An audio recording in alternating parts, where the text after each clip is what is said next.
Today's matchup. CJ Entis, KT Roaster,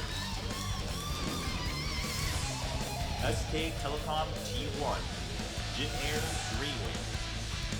2015 defending League of Legends Champions Korea Summer.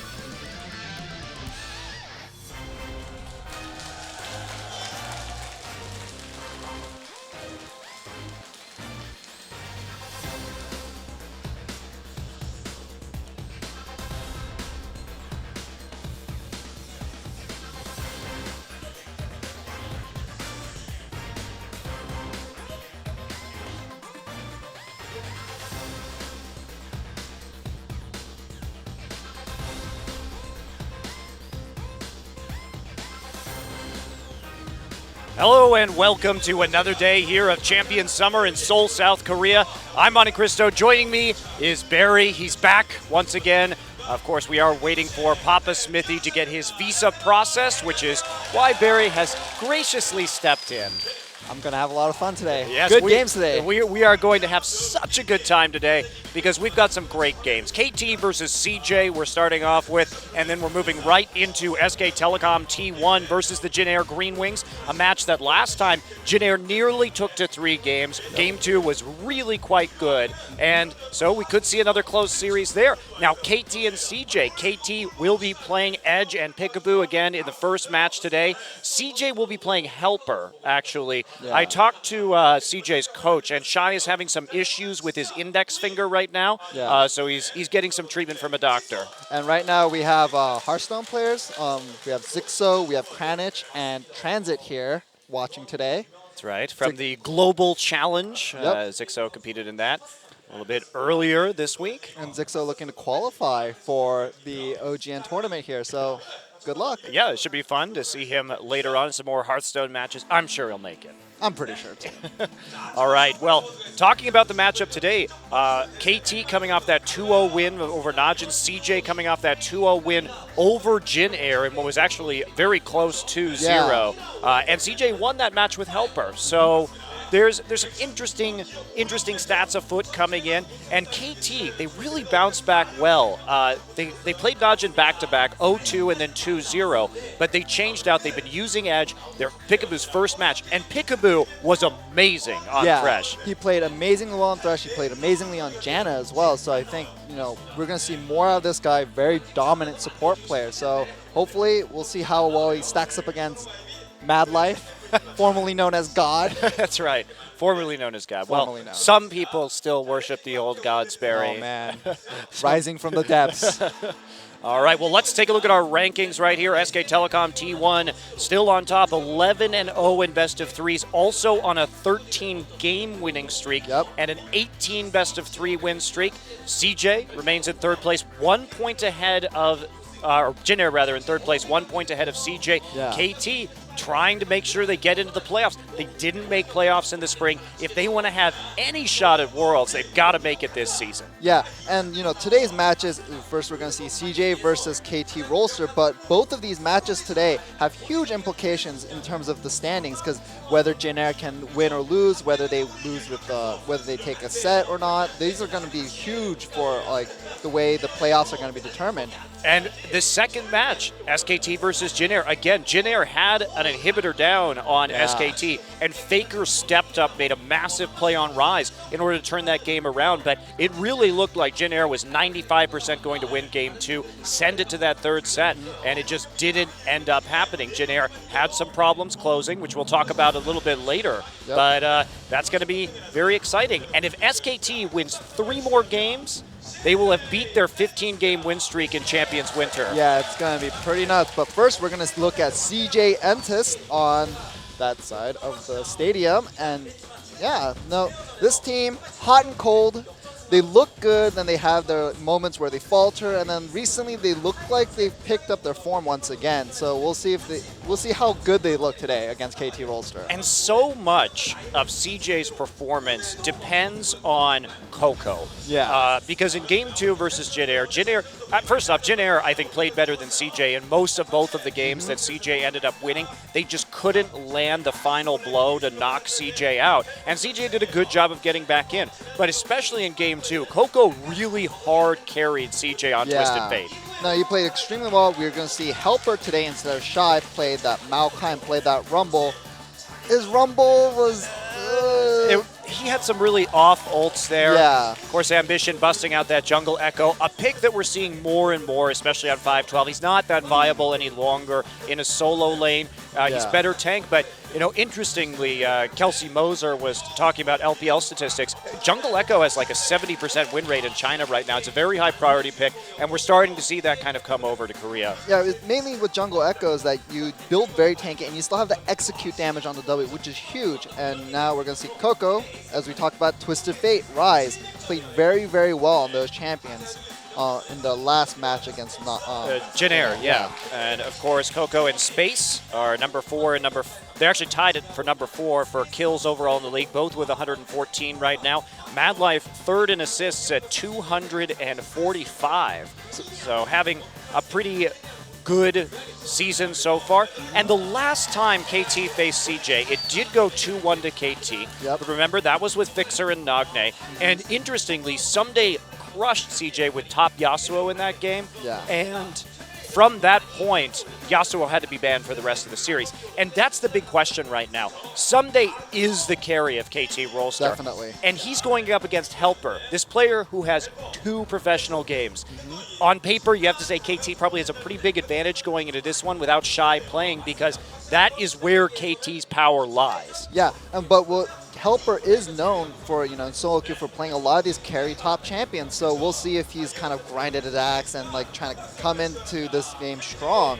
But I mean, in terms of experience, we gotta give it to Someday, and we're gonna see the KT Rolster right now. That's right, and Peekaboo, after taking a little leave of absence due to some wrist injuries, is back in the booth, not with SK Telecom, but with their rival KT Rolster. Edge coming in at the mid lane. Interestingly, we've seen some Victor and Azir play out of him, and apparently it's Score's birthday. Oh, happy birthday, Score. But yeah, happy birthday to Score. Well, I saw some, I read an interview with Peekaboo, and he says he still has issues with his wrist. If he plays for too long, he says it feels like he's playing with a rock on his wrist. So, not fully recovered and still playing. So, I don't know about that. In terms of for long term. I don't know about that either. We'll hope he gets through those issues okay. And of course, Someday going with the Shen and the Gnar in his last 2 games against Najin. Now he played Renekton in the 2 Najin games when KT lost 0-2 to them because they played Najin in 2 best-of-3s back-to-back. The Renekton really didn't work. And they have to get Someday rolling. When they get Someday rolling, they do very, very well. Score in the jungle, boasting that very high kill contribution rating of 77%, and Edge coming in, playing, mostly Victor and Azir so far, and this is a player that we're still kind of feeling out, but, Nagne wasn't one of the major shot callers on the KT team. Most of that goes to Score, so having this substitution for a newer player did work out for them against Najin. And now we're going to look at Arrow playing that Kog'Maw in those 2 games against Najin. So he's starting to kind of, I guess, step up into a little bit more of a carry role and like playing from the back line and doing a lot more damage. He still plays a lot of Corki and Sivir, so we'll see if he keeps playing that today. Yeah, I'm not a big fan of his Corki, but Peekaboo. Now, we can talk about this guy because Fixer was a major upgrade over Hachani for KT at the end of last season.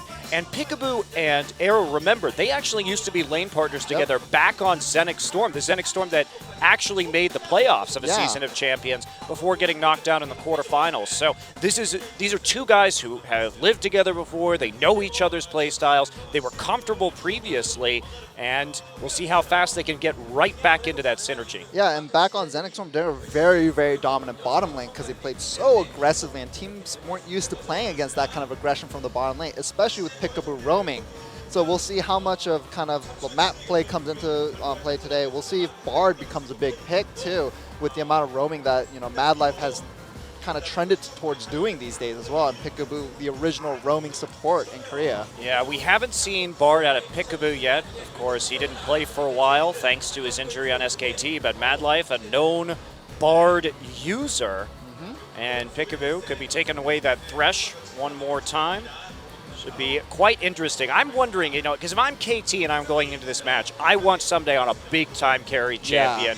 And I want Score really just to focus on that top lane. Helper and Ambition aren't going to have the same level of synergy that Shy and Ambition had. Definitely. So why not just strike them where they are the most vulnerable? And conversely, what happens if Ambition and Coco work at edge? Because when we see CJ get going, it's often because Coco carries the team. He's got a very large champion pool. That's who they need to pick up the slack for them. So again, we're in a situation where I feel like if CJ can get Coco going, that's going to be a CJ win. If KT gets Someday going, Someday can absolutely take over games. Yeah, and Score has been trending towards these early game champions like Evelynn, Rek'Sai, Lee Sin, and we'll see if he continues that trend or goes for more team fight oriented champions. I think he's going to probably pick an early game champion. Ambition, liking a little more of the control style. So we got different stylistic choices in the jungle here right now. So weird matchup maybe, perhaps. I would maybe give it a little bit to Score. But yeah, that jungle synergy going to be huge with the solo lanes. Yeah, and Score has been a force in the jungle. He's actually only behind in kill contribution to Chaser out of junglers in Korea right now. So he's been a very big help to his team. There's Coach Sun coming into the booth first. And CJ Entus ready to go. We'll see if Helper can fill in admirably for Shy while Shy deals with his injury. All right, and we're going to go into picks and bans with CJ Entus versus KT Rolsters. And the first ban has yet to be chosen. Just going to wait on that. Will Arrow go back to the Kog'Maw? KT can play some Protect the Kog'Maw compositions, as we've seen. And there's the Annie actually banned against Peekaboo, something that we've been seeing more banned on blue side these days. Not really first pick worthy, but definitely first pick on red side worthy. Yeah. And it's becoming increasingly popular in terms of priority. There is Maokai, of course, one of Someday's most influential champions on the game. Gragas going to be banned out. Score not so much a Gragas player. Yeah. Ambition is, however. Yeah, and Gragas is such a versatile champion. He has a strong early game. He has a strong late game. Very big, beefy front line, and just synergizes with so many different team compositions as well. So I think it's a good ban that KT Rolster gave out, as long as if Score isn't so comfortable on that champion. And Rise taken out next. Yeah, Rise actually banned on the blue side. Reminder, we are on patch 5.12, but we've seen some very impressive Rise games so far. Even yesterday, Kuve from Samsung carrying very hard on that champion. So in spite of the nerfs, he remains ban-worthy for the most part. Now, is the Alistar going to go down here, or will it be the Evelynn? Okay. Bit of a surprise, because actually Score usually is the one to have Evelynn banned against him. Yeah. And that'll maybe lead to this Rek'Sai first pick. Well, so if CJ Entus ends up going with this Rek'Sai, I feel like KT Rolster might take Lee Sin in response just to match that aggression. And Score has played Lee Sin this season. Also the possibility that he goes for an Echo here, which is something that, like I said, is rising in terms of its popularity. And you can see the flash of the Yasuo from Someday reminding CJ of their last defeat, and that will be an Echo lock-in. And also the Azir Very early coming pick. through. Well, most teams ban Azir against CJ because Coco is amazing on that champion, so you have to take it early, I feel. Okay. Well, then let's see the next set of champions that CJ Entus wants to take in their turn of the draft, and looks like Alistar being covered right now. Yeah, Alistar, of course, strong pick. Want to take that one early if you can get it. Peekaboo still has that Thresh, which he can do quite well with. Also, they could just take Janna and play a Protect the Cog comp here with the Azir very easily. Definitely. So Rumble and Alistar look like the hovers. CJ Entus still has 15 seconds. Yeah, the Rumble for Helper, he just didn't have a great Rumble game. Yeah. Against Jin Air. He missed a lot of equalizers, actually. Looked like it might be a nerves issue. Maybe he's calmed down in the booth now that it's just going to be his second time in there as a professional player. I have to say though, his equalizer got better as the game went on. They did, but there were some there were some stinkers early. That mid-game, equalizer that the NA equalizer right there. But I don't know. I feel like since he's debuted now, that his nerves have been settled a little bit. So, all right. but Janna and Gnar are the hovers. So on the almost other side. certainly a Kog'Maw coming in here for KT. They're just waiting to see what the bottom lane is going to be to make sure they can get away with it. But heavy carry protection, huge zones and disengage from, of course, the Azir and the Echo. They have a very substantial front line. And CJ, they're so far reliant on MadLife's Alistar for their primary engage. Interestingly, Sivir falling very far down the draft. Sivir would be a good pickup for CJ Entus here. So they might take the Kog'Maw away. No, they're not going to take the Kog'Maw. They're Draven. trolling with Kog'Maw and Draven because they know what's coming. It's going to be one of those two. Yeah. But the Kog'Maw take here, CJ doesn't have a lot of peel for Kog'Maw with this composition. So taking it away would be a little bit risky. Of course, the Runeglaive Ezreal double poke could be the name of the game for CJ Entus. Coco, a player who is very good on these long-range champions, and I'm sure his Ezreal would be surprising. Sivir? I think Sivir Ezreal is a much better choice for them. Yeah. If they had taken Corki and gone for the classic poke comp right there with the poke mid lane and Corki, they would have had way too much magic damage, and it would have been pretty easy to itemize against them. Yes, I agree. And also, you want the Sivir to be further forward with this style of composition. You want to go for that mid game, and you need more all-in. You need more engage tools because of how much disengage KT has already selected. So having that Corki and trying to play poke wars against Azir and Kog'Maw with a Corki and an Ezreal may not be the best choice here. But Runeglaive Ezreal still does a lot of damage, so... Well, so CJ Entus currently... Oh, jeez. Oh, jeez. Oh, dear. We're gonna enter the League of Draven today. Oh, boy. Well, okay, so to be fair to Arrow, Draven is a very good matchup against Sivir. Very, very good. Yeah, It favors the Draven very heavily, especially with the Janna protecting him. I don't disagree with you, Yeah. Barry. I just see that if there's a lane swap here and the Draven doesn't get going, and we see one or two Draven games out of Arrow every single season, and yes, he's a great Draven player, but it is so hard to win in the competitive scene with Draven. And sure, he's got a lot of peel here, but CJ also has a ton of mid-game damage to punish the Draven pick. I am just unconvinced. I mean, sure, if he goes off this game, it's going to be easy because he has so much protection that he's just going to hammer through the CJ lineup. But if he can't get those early kills or get that early dominance, it's going to be very problematic for KT. Yeah, and KT lacks that reliable hard engage. So primary hard engage rather. So we'll see if they're able to do what they want to do with this composition. Well, they're basically reliant on edge if they want to engage, and beyond that, they're going to have to focus mostly on kiting or just straight up winning the laning phase, which is a possibility. I mean, we take a look at the lane so far. Gnar should have the advantage on Rumble. Azir should have the advantage on Ezreal early. So standard lanes favor KT. Let's see how it goes. Get into the game. KT versus CJ.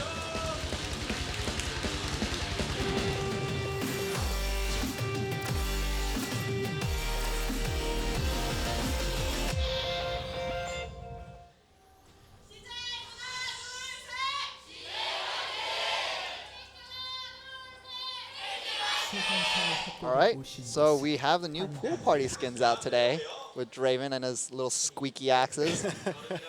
And Rek'Sai as well. Oh, man.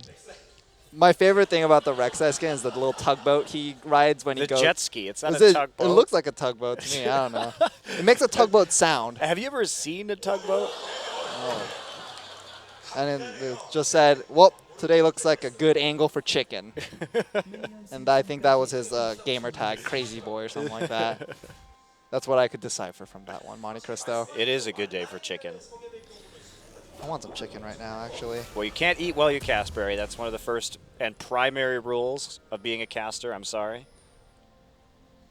From fossils to gasoline. I have no idea what that was referencing. All right, so looks like that KT is preemptively trying to call a lane swap. Yes, they definitely are trying to call the lane swap, but unfortunately, this is not going to work out for them, and this is a very good situation for CJ Entus. Yep. The standard lane's definitely highly in favor of KT, and you know, Peekaboo not really on a support that he's going to be able to easily roam into lane with to affect the situation in these other lanes, but maybe Arrow can punish Helper if he's in that 1v1. We do see the freeze going for Arrow, and then Janna going for a little trip through the jungle right now onto the other side, and Alistair looks like it's going to be a little bit late. Mad Life will be a little bit late to disrupt the blue. Well, Ambition finally learned his lesson and didn't start on the side of the jungle that his duo isn't on. Yeah, well, Mad Life here Oh, now. whoa, Someday Mad getting a little bit low. He's going to be Mega Gnar soon enough, however, and Mad Life, he's about 50% of his HP. Mad Life not able to take any of those little golems either, so Alistair not the best for that, in my opinion. I mean, if you can get in there and harass early, you're going to be all right. But Yeah. the blue was already dead by the time he got there, so Mad Life a little bit delayed. Not expecting the lane swap to occur, whereas KT much more on the ball. So Someday comes in with the teleport after that, and Ambition now on the top side, just going to be there to protect, possibly. Peekaboo sticking for a while in the lane, actually, just Yeah. hiding in the brush. Well, That's interesting. Arrow goes down to place that ward. And CJ seems to suspect that something's going on in the brush right there. Yeah, Helbert's taking a little bit of damage from Peekaboo. Peekaboo has to back off with his shield. But otherwise, they will get this freeze. Peekaboo just playing around with the Rumble right now to make sure that he can't move forward, get any kind of gold or experience, or break the freeze that's developing. And this is going to mean that Draven will get a lot of stacks before he actually gets into a position to kill someone. And that is very scary. They have to kill the Draven, because if out of a lane freeze the Draven comes through, that's going to be pretty problematic if he gets that first kill. So if you're CJ Entus right now, well, it looks like Ambition making waves into the top lane, and he is probably going to try to help break this freeze right now. He's just here to break the freeze. There's not really a lot of kill threat from him and Helper at the moment. They know he's there, so Helper just going to try and get some CS while they push back Peekaboo and Arrow just a hair. Right, and in the bottom lane, Someday went Mega Gnar. He's going to be transitioning out of that very soon. And Score making his way down there as well. So both junglers trying to help their top laners right now break freezes. Yeah, forcing them to take a little bit of damage from these minions, but Peekaboo and Arrow still going to hold on to the freeze in the end, keeping it outside of the turret range. So not really a very successful mission right there. Here we this could go. be bad. Space getting caught. There's the parallel convergence. Mad Life is stunned significantly. Is that going to be the first blood? Score dives in. It isn't enough. They back out under the turret. Someday doesn't want to flash. They got two summoners out of the bottom side. Yeah. And Helper in trouble here right now. There's the exhaust. Spinning axes coming in, and Ambition going to pop out of the ground. There's a flash. my. Arrow really wants it, just trading flash for flash. They're in the minion line, though. They have to be careful. Arrow saw the skirmish on the bottom side and wanted to go ahead and take a risk. Score coming back around now. Parallel convergence is going to be blocked by the spell shield from space, but there's the Womp. Someday and Score get first blood as Echo doubles back around through the tri-brush for the kill onto space. Great gank from Score. Yeah, CJ Entus also should have expected him to maybe possibly make a comeback in that lane, but Ambition also been sticking around in that top lane for a very long time, so almost no trouble for KT Rolster in that one. Right, and you, like you're saying, you have to expect that. They burned two summoners for nothing from KT, so why not just come in and make another play? And because Ambition is just showing on the map constantly, there's no threat. If you look right now, Edge is having a good time in the mid lane, just keeping him bottled up. A nice delay from Peekaboo. Yeah. That is very annoying. He is really, I mean, KT has tied up Ambition in this top lane without doing much of anything for a long time. Yeah, and the CS difference is starting to show along with the items as well, and both junglers opting for the Stalker's Blade today. Now, on that all-in, you can tell how desperate Arrow and Peekaboo were. They used three summoners, and they only got a flash out of Helper. So it was a nice defense, legitimately, by CJ to make sure that this Draven didn't pick up an early kill as he comes back to lane with a Vamp Scepter. But that is still a bit of a rough situation because KT was kind of making aggressive plays on both sides of the map, and that's really what this composition allows them to do. Coco isn't going to have a chance to roam Yep. against the Azir for a while until he actually gets that Runeglaive and is able to use the AoE from the Q on Runeglaive to clear out the wave more effectively, as well as getting the smite. So it's going to be a bit dicey for a while, but KT playing appropriately aggressive. Yeah. And we'll also have to see if Coco decides to opt into the Rangers Trailblazer as opposed to the Skirmisher Saber that some people have been kind of switching between. I think you have to go Trailblazer against this Azir. Yeah. I don't think you have a choice. Otherwise, you're going to lose your tower. Definitely. All right, well, even with all that happening, Ambition's still up in experience over Score, level 5 to level 4. Well, he was in lane for longer, so That's true. that is a big factor right now. Someday just throwing some houses, keep the wave off of his turrets. Helper actually slightly ahead in terms of CS. He has had Ambition there in the lane constantly just zoning for him, so he was able to walk up, take a little bit more. But this has been a little bit of a weird game so far, Barry. We don't normally see this much jungle action in the lanes early in a lane swap. Yeah, usually you see the supports moving, making their way towards that one of the top laners that was getting denied, and I think maybe this might be a result of both lanes being frozen because sometimes teams just one team tends to want a fast push, one team wants a freeze, so then you get this weird dynamic that builds up. Sure, and a big part of that too is that Rumble is ranged, so Yeah. that KT felt more comfortable having Someday try and break the freeze a little bit more by himself in that scenario, whereas basically Ambition wanted to go into the top side to assist Helper, and I think that's one of the things with Helper being a rookie as well. Maybe they're less confident in his ability to deal with this lane swap, and so Ambition trying to give him a little bit of a boost in a tough situation. Now, Pink Ward in the brush. He knows Ambition is there, but there's not going to be a play made. He and Peekaboo going to go in, though. Ambition going to have to back off. Gets hit by the slow. You can easily get out. Yeah, Peekaboo, maybe could have recalled and gone a little bit earlier there. Score had got the information with that Pink Ward. Didn't want to take the red buff. Didn't want to play quite that risky. I think he probably could have gone for it, considering that Edge has control over mid, but Yeah. it's all right. We'll see what. It looks like there's going to be a blue buff contest right now for CJ for KT okay. Volster on CJ Entis' blue buff. They get rid of that pink ward there. Okay, parallel convergence coming in. Now Score going to hop forward with the Time Winder in the phase dive. Nope.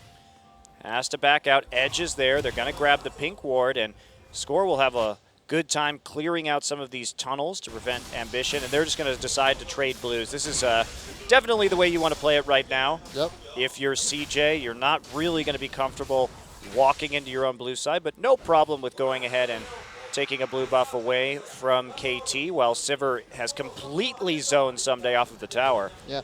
And look TP coming in, and they're going to boy. dive Helper. There's the equalizer. It already cleared out the wave. They've got to wait. Can they prevent him from going through? Score coming around the outside. They want to bottle him up. They're going to dive him anyway. Helper getting low. Score is going to pick up the kill in the end. And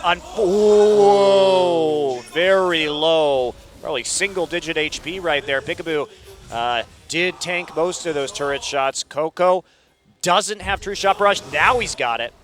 Well, I don't think he's going to get And much of anything with that one. He's going to clear the wave. So Well, that does something, but Draven not getting the kill there, Yeah. unfortunately. That is what they were really looking for. And KT Rolster invested so much in that too. They invested that teleport, and so CJ will have that teleport advantage and takes the dragon off of it. And a tower, tier 1 tower on the bottom side. So they Yeah. really committed to that. Helper's use of the equalizer on that wave bought him enough time. And now Edge going to go and dear. bounce Coco up, but the teleport is coming in from Helper. They need to leave. Teleport And it canceled. gets canceled in the end. But Peekaboo missed his tornado after the Emperor's Divide came through. Well, Coco, I think, will be fairly safe right now and can finish up this wave and possibly head back. His ultimate is up, so he won't have any trouble clearing out the wave should it be pushed back in.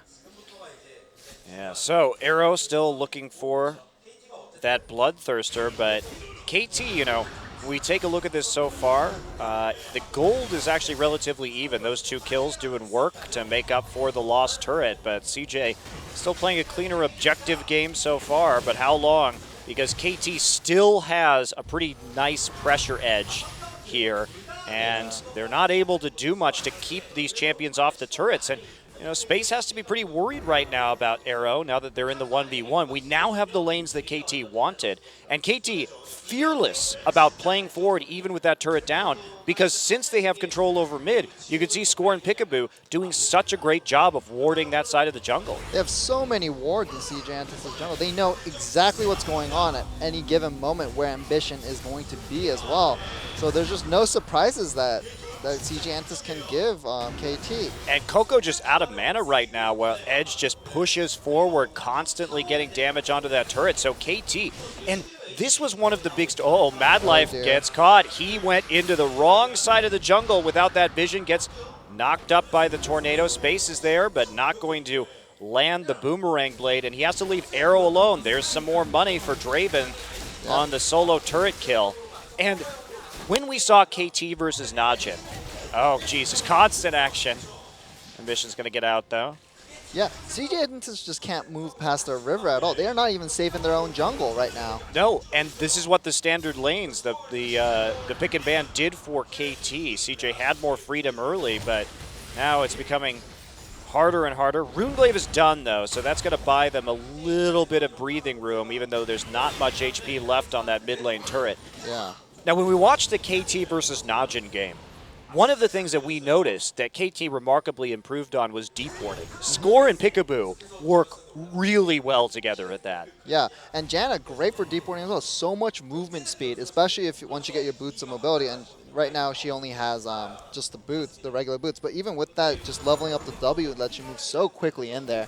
And Echo has a lot of ways to get out in case he gets caught while warding as well.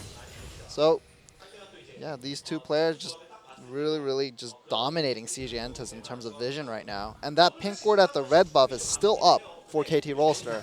Well, basically, CJ can't walk there. And Yeah. they know they can't walk there because if they walk there, they just simply do not have presence. And Score has been just running circles around Ambition this game when it comes to jungling. So looks like they just going to back off right now, try and get the Scuttle Crab instead. They'll finally clear out that pink ward that you mentioned. Mm-hmm. Well, that was a value ward, though. lasted there for a good, I think, 7 minutes, 7 minutes plus. Well, Arrow just getting those stacks on stacks on stacks, but will he be able to cash in is going to be the big question. KT really wants to get him that gold lead, but a lot of investment and just no return so far. No return so far, but he just needs that 1 kill. The Bloodthirster done. He's going to be in a nice power spike by the time the Dragon comes around, because more than likely Space is not going to finish that Infinity Edge, and that is taken by CJ, I think. Yeah, CJ looks like they grabbed it in the end. Well, KT Rolster looks like they want to push mid now. Well, they need this turret down before the Dragon strikes. That will make their lives a lot easier, and it is so low. They just need a couple hits, and Arrow can go ahead and tank the turret a little bit with that Bloodthirster shield A-OK. Yep. Well, meanwhile, Space is just going to push up the bottom lane, and KT is heavily investing on the top side of the jungle. With Dragon coming up in a minute and 30, I'm not sure if this is the right place you want wards right now. Yeah, they don't have...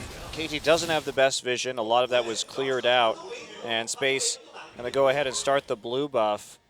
So what is KT going to do? They could just try and push mid and top and get 2 turrets in exchange for the Dragon, but yeah. I think they may be hankering to fight. They've got some nice item power spikes going, and Coco isn't that strong yet.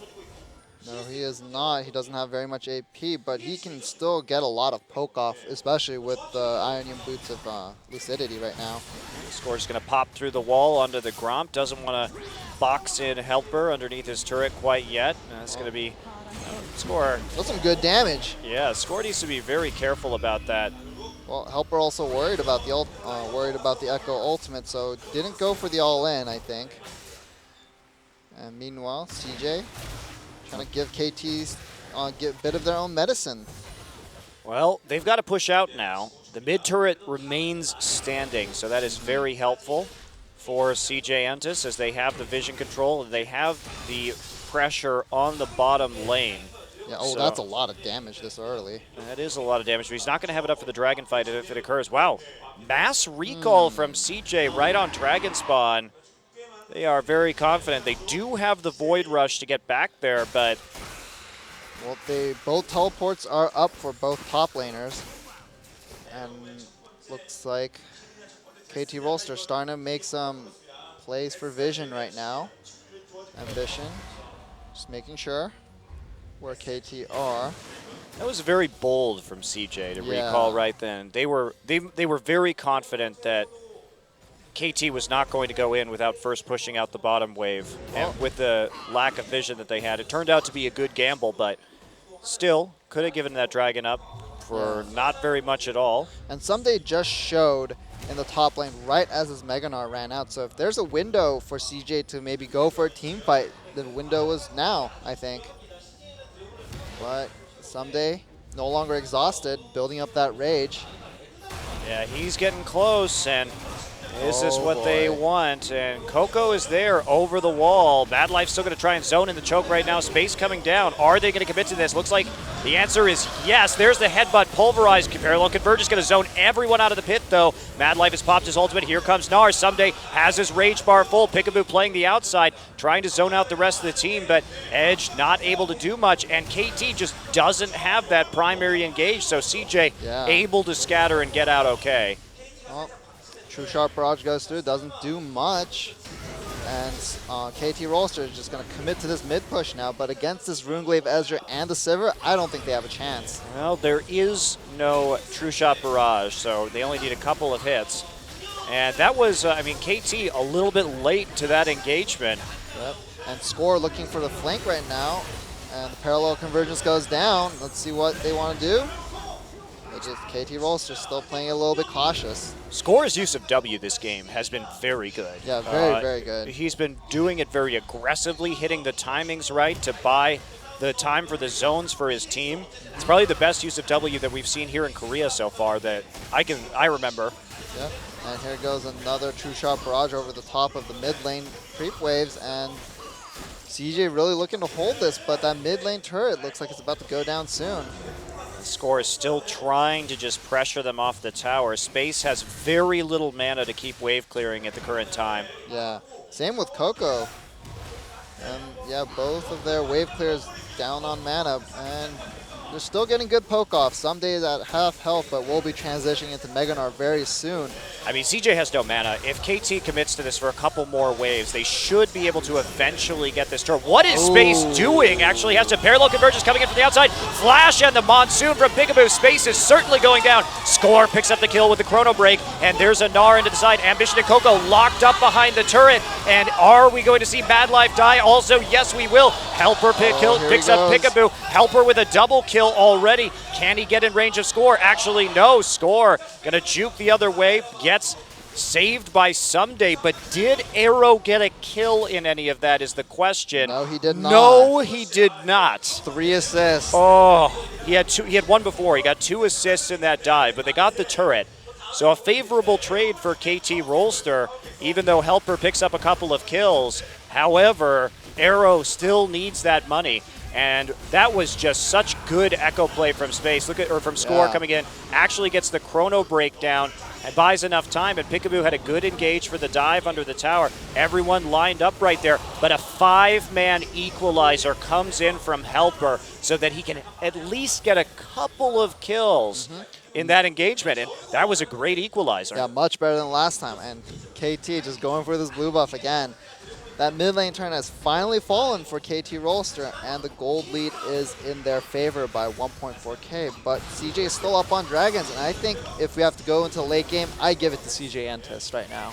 Yes, unless if you talk about the late game, they are extremely scary with the Sivir and the Ezreal. I mean, KT is no slouch in the late game either, but this Draven needs to get rolling, that's for sure. I think he's sitting at 400-something stacks right now. Couldn't really get a good look earlier, but Coco doesn't get a blue buff, I think. So that's a little bit painful for him. But he's very close to his Luden's Echo. Very, very close. Yes, he is. Well, all eyes on Arrow. Gone for the armor penetration on the last Whisper next. But, I mean, he's got so much gold saved up at this point with his CS scores that, I mean, if he gets a kill, that's going to be like a full item right now. It's going to be a lot. It's going to be ridiculous. But Arrow just furiously farming right now, at least to trying to make up for his lack of kills, but he needs to convert those stacks. He really, really needs to.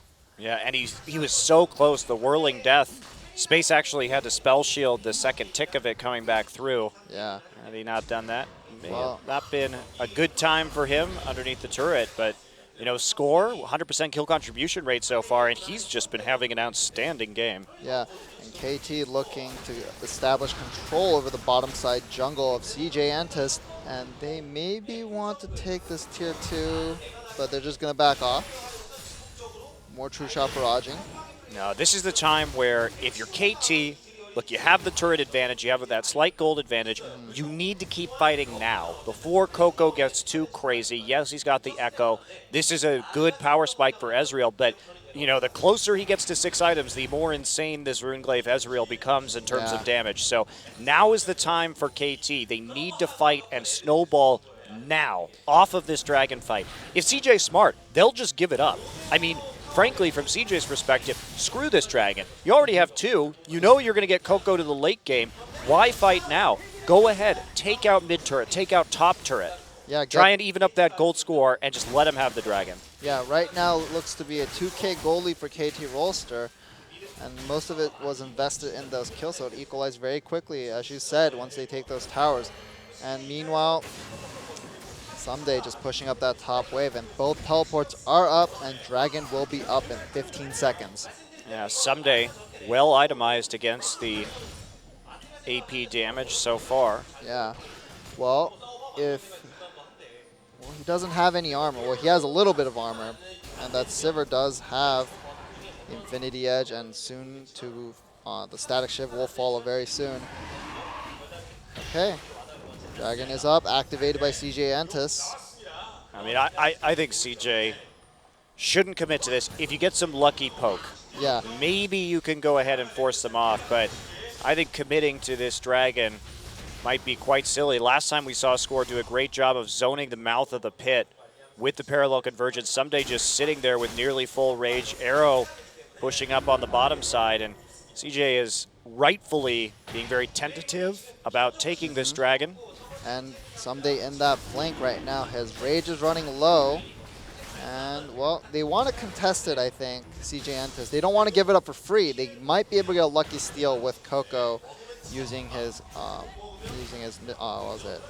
his Q and his ultimate, but there may be a fight that breaks out soon. Here we go. TP coming in on the Rek'Sai tunnel. Helper is here. Someday is in such a good position, though, even though he's only at half rage. And there we go. Score's going to secure the Dragon. Oh, CJ dear. now trying to get out of the pit. They pop the Sivir ultimate, parallel convergence. Someday full rage. They got to be careful. Going to knock him right into Mega Gnar. KT gets poked and starts to disengage using those Sand Soldiers to hold off CJ. So nice play by CJ. Just go ahead. Now they didn't trade. They could have just all walked into the top side of the map and tried to take down a tower instead, but they decided to go for the poke. However, they still get the disengage, and maybe, just maybe, they can take out this mid lane turret too. Yeah, but CJ had to use that teleport, and meanwhile Someday still has his, so there is a teleport advantage for KT Rolster, but oof. That is the sound of watching Runeglaive Ezreal. Yep. Well, Someday still pushing furiously. They're going to have to send someone real soon. And if they send Helper to deal with that, that could be a possible 4v5 for KT Rolster. They may be looking for a flank right here. Yeah, he's going to get seen in he's the at river. 3/4 rage. Uh-oh, Parallel Convergence comes in, not going to hit anybody. Ambition gets jumped on with a phase dive. Mad Life just going to disengage with a headbutt. They got a long way to go. Someday gets it with the one, huge Gnarled into the wall. There's the equalizer, but it's going to only mitigate the damage that's already done. Someday coming up with a big hop flash play, for a kill onto Space. And Coco has no mana, so he can't even poke them away. No, KT should just do Baron right now. Yep. Well, KT Rolster, they're looking to maybe back off, but someday is recalling, but he does have his teleport. Yes, exactly. You know, they're trying to get the blue buff here, but, you know, when you put down that Azir turret, they're going to get a tier 2. They put down the Azir turret. Let's take a look at this one again. Because Someday comes in. Look at the rage timing on that, too. Yeah. 4-man Gnar ult, and look, Edge just going to come in with his combo on Azir, and Space just doesn't even have a chance. Yeah. But Helper really doing work to save the day for CJ Entus. He got a great equalizer in that fight. Yeah, he did. Had that equalizer not been placed right where man. it was, it would have been a disaster for CJ. Now, they had the mid bottled up. They decided to go for the safe play, which was the tier 2 turret. But had somebody immediately recalled and then TP'd in, I think they may have been able to pull a Baron out of that one. Yeah, definitely. And, you know, Someday with Randuin's Omen now, he's a pretty tanky Gnar right now. And he has a decent amount of magic resist too with that Hex Trinket and that Spectre's Cowl. And Spectre's Cowl very good against poke. Whoop. Another blue buff. Not going to Coco. Yeah, Coco's getting so denied. He's going to need some form of mana regen, I feel like, in terms of itemization at this rate. Well, they want to push Arrow away, maybe kill him and take away half of his stacks, but nope. Nothing is committed to by CJ Entus, and Someday just constantly pushing. This is the world's saddest Dravenberry. 4 assists at 28 minutes Yeah. and no kills. You know, KT Rolster tried so hard to, well, they didn't try so hard. They tried to call the lane swap. If they really wanted that standard lane, they should have gone for those deep wards at level 1. I mean, honestly, that's not a very good insurance, but CJ may not be wanting to make this trade right now. There is an Azir on the enemy team, and there's a Sheen Draven running up the lane. They just gave up an inhibitor turret for free. Oh, they might give up this inhibitor as well. What is CJ doing? They really committed to that Oh, top dear. side, but not Oh, a lot of good respect. equalizer. No, the inhibitor doesn't go down. They're trying to kite out. Somebody doesn't have any rage, so they just need to back off. Wow, they barely did not take out the inhibitor. Well, it was CJ still one hit away. Yeah, and CJ's still chasing. But I don't know. A lot of ultimates are still up for KT Rolster, with the exception of the Monsoon. Yeah, you can't commit to that. Space also used his Sivir ult to get his team back to save the inhibitor, which was the difference between that inhibitor staying up and going down. Someday is on a secret mission through the enemy jungle. I think Madlife is onto him. He's going to have to kill himself.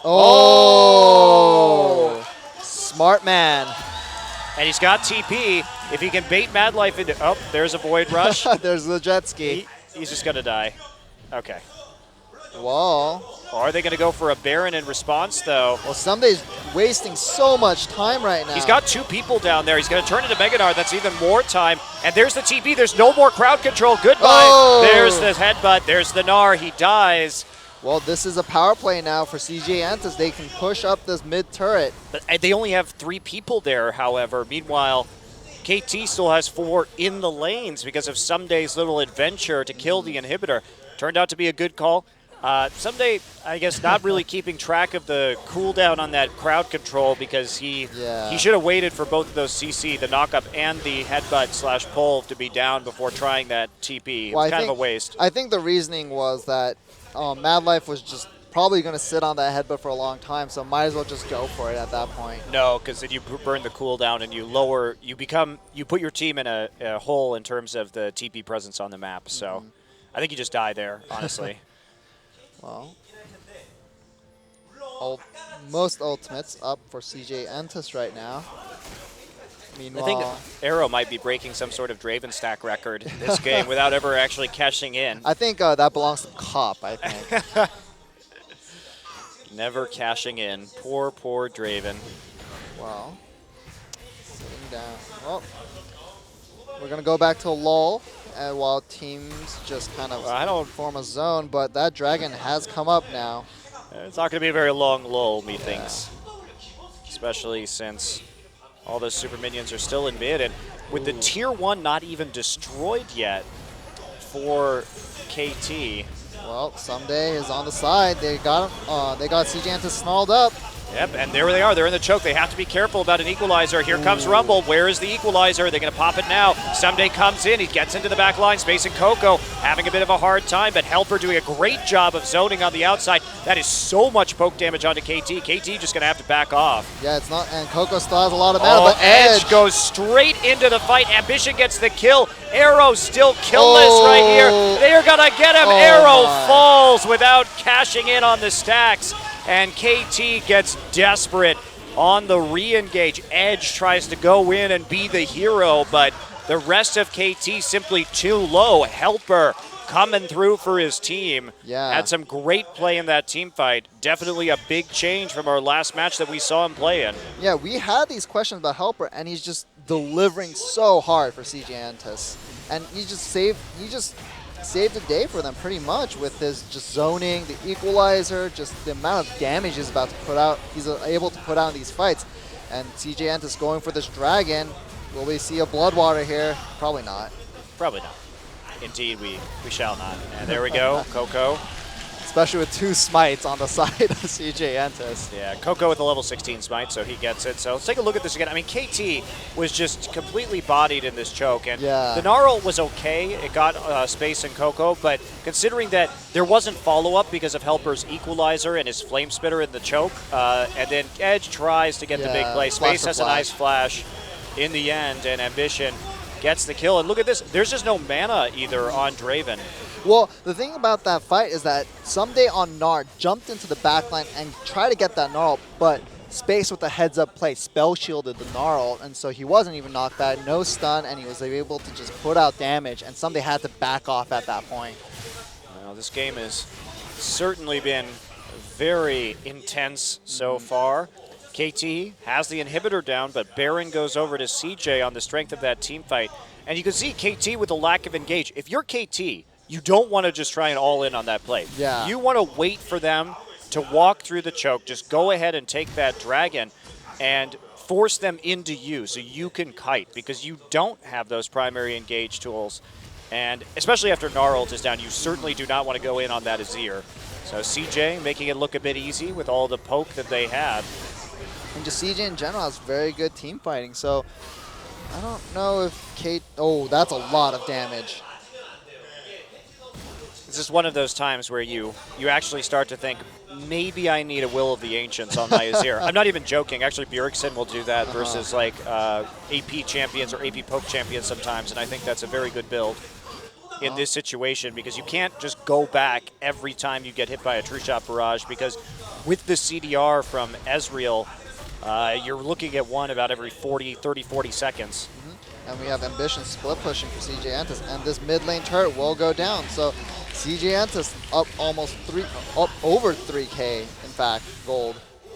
And they're still looking to push. And Ambition is fairly tanky right now, too. Yeah, and without those kills, speaking of his Ambition's tankiness, oh my lord, who is going to be dealing the damage on this team? There's an equalizer coming through. They want to engage Space on the front, but that's going to be it. They're just using it to zone off the turret while this Baron ticks down Someday. Ambition getting low, but Someday also low himself. And even Coco's W is doing so much damage. And CJ Entus, just like that, gets 2 tier 2 turrets. And a tier 1, so 3 towers. That helps them build up this 5K gold lead that they have right now. They've hit that late game. CJ looking good. That was 1 Q. Yep. And they can get this turret. And will they get the inhibitor is the question here. I like how people... Oh, wow. Scorch is going to go in with the parallel conversions. Helper's going to get low right off the start. Is he going to die? He actually goes down. And there's Draven cashing in a little bit late, but he'll take the money all the same. Mad Life has to use his ultimate, but it looks like they're not going to be able to actually finish off this inhibitor. Peekaboo healing up his team as best he can off of this poke. Yeah, and Coco is pretty much out of mana at this point, so CJ Entus will back off, losing just Helper. Well, but it's where that money goes, yeah, isn't it, in the end? And that is a lot more money now for Arrow to use. He really needed that, going to finish off his Trinity Force. That said, he's still going to have a bit of a hard time with damage. And this next Dragon fight is critical. 4 stacks the possibility for CJ. Yep. Helper will be up. He's going to have his TP. And that will also put a timer on KT Rolster if CJ manages to get that 4th dragon. Minute 30, and I think most ultimates are up with the exception of the Whirling Death. True Shot Barrage will be up soon enough. Monsoon pretty critical, though. Yeah. All these ults will be up by the time the dragon starts, though. So don't have to worry too much about that. Someday getting some farm up in the top lane. We'll see what he goes back and buys. Looks like he's working on that Thornmail right now. And Coco has so much AP right now. He's going for the Zhonya's Hourglass next just to get that another 120 AP item. Whoop. Ooh, that hit him, but will it hit him again? No, it doesn't. That'd be actually pretty funny. He gets hit. He gets hit on the way back and gets hit again in the fountain. It would be more hilarious if he died. Yeah. Oh man. If only. If only. Well, Ambition split pushing again. The waves will be in favor for CJ Entus with the way Helper's pushing up that top lane as well. Well, Someday has Flash, and when we talk about how to shut down AP Ezreal, he's very mobile, and if you don't have targeted CC, it is problematic to get back to him. So Someday is going to have a hell of a Mega Gnar. Oh, they're actually going to go for a pick right here. Edge, they get his Flash early on. That's very important. Again, flashing for the Azir wall is an engaged tool that they have, and Coco is so free in the back line of CJ because there's just not a lot of threat. Yep, and Coco still at half mana, so he will be able to put out a lot of poke. And they're probably just going to get this right now. Yeah, KT has no vision. That's going to be a free dragon for CJ. Someday can't do much of anything. He has no rage right now. Well, Ambition leaving as a rear guard. True Shot Barrage is gone, so KT may want to fight this. They're going to go. There's the Talisman getting rolling, and Score trying to make a play on the side. That is going to be a very late parallel convergence. Not really going to do a whole lot. Edge took so much damage from just that one Mystic Shot, too. Peekaboo just going to disengage with a bit of a whirlwind. And, well, yeah, that's it. I mean, CJ doing a great job of playing around this dragon. KT is scared, and they should be. I mean, once the AP Ezreal gets online, it's incredibly difficult to actually team fight. Well, Baron is up in 35 seconds, so CJ may want to look for this one as well. Maybe force a fight here if KT is just going to sit back and farm. And on Score right now, establish some vision. Not a lot. And CJ will get Scuttlecrab control. Yep, they have all the wards, and this game started so well. Very crisp play from KT early, but they just couldn't get enough advantages, even though they got that inhibitor down. One lost team fight. And honestly, this is just the power of the Runeglaive Ezreal right now. This champion is incredibly broken at the moment. Well, it's also KT was playing so desperate to get, Arrow to cash in on his stacks, and they maybe continued some fights that they didn't need to continue fighting. Yeah, that actually just hit Arrow, which isn't a big deal because he has so much lifesteal. That's a person you kind of don't want to hit with that True Shot Barrage. And yes, they were playing desperately, but with KT's advantage, you'd think that they would have a little bit more leeway, but the poke just a little bit too much. Somebody going to try and make a solo play onto Helper. There's the Randuin's Omen. Helper locked up right here. I'm not sure he's going to be able to get away from this, actually. I think Helper should have just turned and fought, but oh dear. Misses. That's a W gone. Misses the stun, and here we go. The rest of the team, they want to make a play right now. They think they've got a pick, but that is so much slow coming out, and they chase Coco and Helper all the way down, but can't actually finish it off. Space all by himself in the top lane. Now, can they go after the Baron right now just to clear out the wards? They're not going to be able to actually do it. Yep, and mid lane's going to be cleared out. Oh, nope, he misses that wave. Desperation Baron incoming from KT. They've got a lot of damage. Someday didn't even have time to fully heal in the base. They just are going to go for it. Boy. So risky.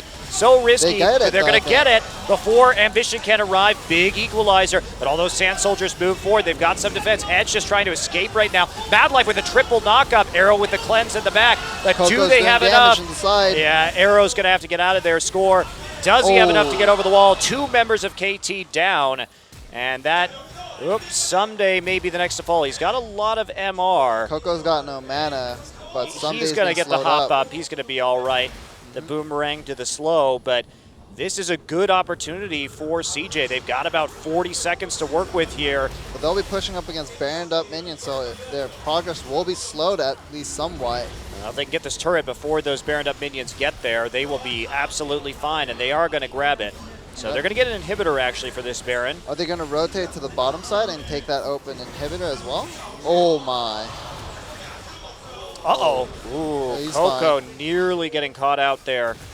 And here we go. They're going to go for that bottom inhibitor, and they're going to take it very quickly. Yes, they are. Someday wants to go in for the play, though. He's got the Mega Gnar coming through. Can he defend long enough? There he is, Mega Gnar. They have a few more hits, and CJ doesn't want to commit to that, especially edge up in 1 second. And also no minions for them at all. That huge, huge wave pushing in the bottom side for KT Rolster.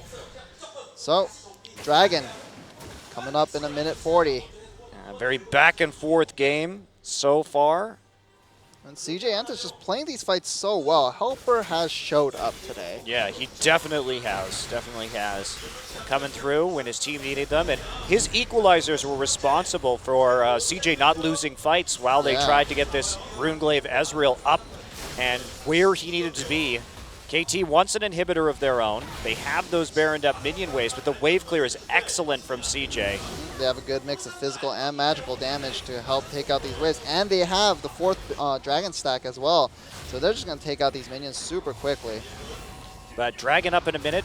The best thing that may come out of this for KT is the fact that they will have Baron in any future Dragon fights.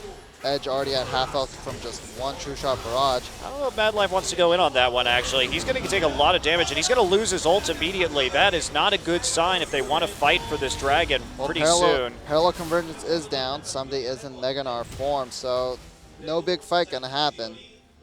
But top side, ooh, 2 super minions pushing in. No TP for KT either, and they can't go back right now. Because if they go back, they're going to be in trouble when it comes to this Dragon. Well, if you're CJ right now, do you want to force a fight? The Mega Gnar is down, and KT Rolster is on the retreat. Without that Alistar ultimate, you may be a little bit more wary, but Someday has been poked, as has Edge, to about 50% HP. There goes one Nexus turret. Geez. They have to do something right now. Well, they can't. CJ's been great about just keeping KT in this mid lane. It's a really rough decision at the moment. What do? You have to put down the Azir. Oh, that's huge that it didn't hit Edge. They're going to go for the Dragon. This is probably going to determine the outcome of this game. They're going to lose that turret. Uh-oh. CJ and KT cannot leave. Their recalls are going to get stopped. There's the equalizer coming through. Great. They're going to get the Dragon. Maybe. Yes, they will. KT grabs it. But can they last long enough for their Nexus not to die? Someday dies in the front line. Coco very low, and Arrow and Peekaboo has to escape. 3 down, and that's going to be it. CJ's going to take this game. Helper should just TP right. There he goes. He's going to go right away for the win. CJ has some great shot calling late to hold KT in the mid lane, so a very exciting game is going to end with a CJ Entus victory. Well played by CJ Entus. KT Rolster looked so good in the beginning, but they just got desperate, I feel like. They try to convert these fights they tried to take these fights that they should have just backed out of, I think. There was really only that one fight around the Dragon that they took that I think was particularly not a good idea. All the rest of them, the dives looked very convincing, very clean, and KT took those edges. But Helper, he was the leg up in this composition. You take that Rumble, get the mid-game power so that you can get Ezreal enough items to actually come through in the end. Yeah, and after those stinkers of an equalizers from his last set, he's shown that he can play just as well as any other top laner in this league. Someday, our time after that loss for sure. KT taking that early advantage, but CJ with those early Dragons, that was the big difference. If KT hadn't been so desperate to take the Dragons as a result of the stacking, that wouldn't have happened either. So CJ was able to sneak some Dragons thanks to the dive in the top side, especially early, and that meant that they had more of a hold and more leeway in the game. Coco again doing some very big carry work for his team. Yeah. Funny thing, Score still had 100% kill contribution rate in that game. So this team needs him to do something. Score was great. Yeah. Well, they just, composition-wise, they just lack that primary engage, and they just couldn't get onto the back line. Well, did well in laning phase, but they didn't get that 1v1, the standard lanes that I think would have put them over the top, and Draven just couldn't get rolling. It's another Draven loss for Arrow. I think he has yet to win on Draven this year, but we'll see if KT can bounce back in just a couple.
Welcome back to Champion Summer. Helper comes through with the MVP.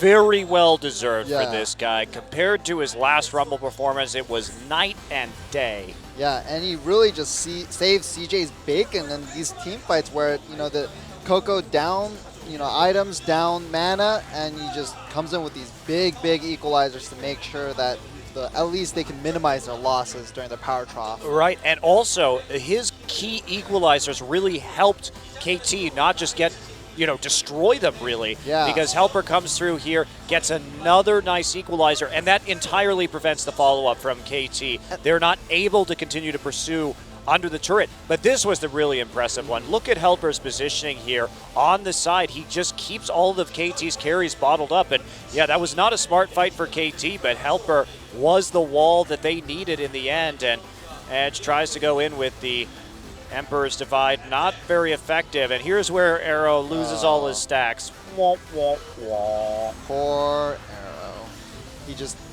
This wasn't the League of Draven today. This was just a regular League of Legends. To be fair, he does lose all of his Draven games, so no one to blame but himself. He's played. This is his third Draven game this year, one. and he hasn't won one yet. So, I mean, it's just a bad pick. There's no two ways around it. It's extremely snowbally. KT does sometimes like to play for those snowballs, and there is a Bard Mad life. Life. Yes, Mad Life with Bard MVP. It says. Yep. Hoping that Mad Life plays Bard and gets MVP. So, well, we're going to have some substitutions for these teams right now. We're going to look over at KT Rolster, and we see a different face. Yeah, Edge been playing recently, but Nagne's back in now. Now, you know what, Barry? This doesn't surprise me because you know who is a mid lane Ezreal player? It's Nagne. Yep. So they're going to try and fight fire with fire here. Obviously, Nagne, what's interesting to me about Nagne was never really an issue in my mind on KT. He's actually been a very consistent player so far this season. And in the current meta, with a lot of more poke and mage-based champions, he's actually a very good player. We saw him play on the AD Ezreal back in spring. Yep. So it's going to be a champion that he's perfectly comfortable with. I mean, he has a pretty large champion pool, too. We're just He's a huge champion pool. pool. We're just watching all of his different games, and very good on that Victor as well. So we'll see if Nagne coming in will change up picks and bans, but I think that Ezreal's just going to be banned straight out of the gate from CJ Entus. Well, CJ going to be on the red side this game, so KT would have to first pick that one. And with the freedom that you have for bans on blue side, I agree with you. I think you just get rid of it for KT, because if CJ detects that there's not a lot of wave clear coming in from the mid lane, then they'll just last pick the Ezreal, no problem. Well, Coach is in the booth. That means we're going to get into picks and bans very soon, and we're going to get into it right now. Okay, so what do we got here from KT Rolster? Just waiting for the picks and bans to come through. There's the Rumble for Helper. That's a wise ban, I think. Good ban. We'll see what Helper will default to, and now that that's taken off the table. Helper's only played Rumble and Maokai so far. Ezreal banned on the blue side. Yeah, that's to be expected. If you don't want to first pick the Ezreal, then CJ actually has a lot more flexibility about when and how to pick it.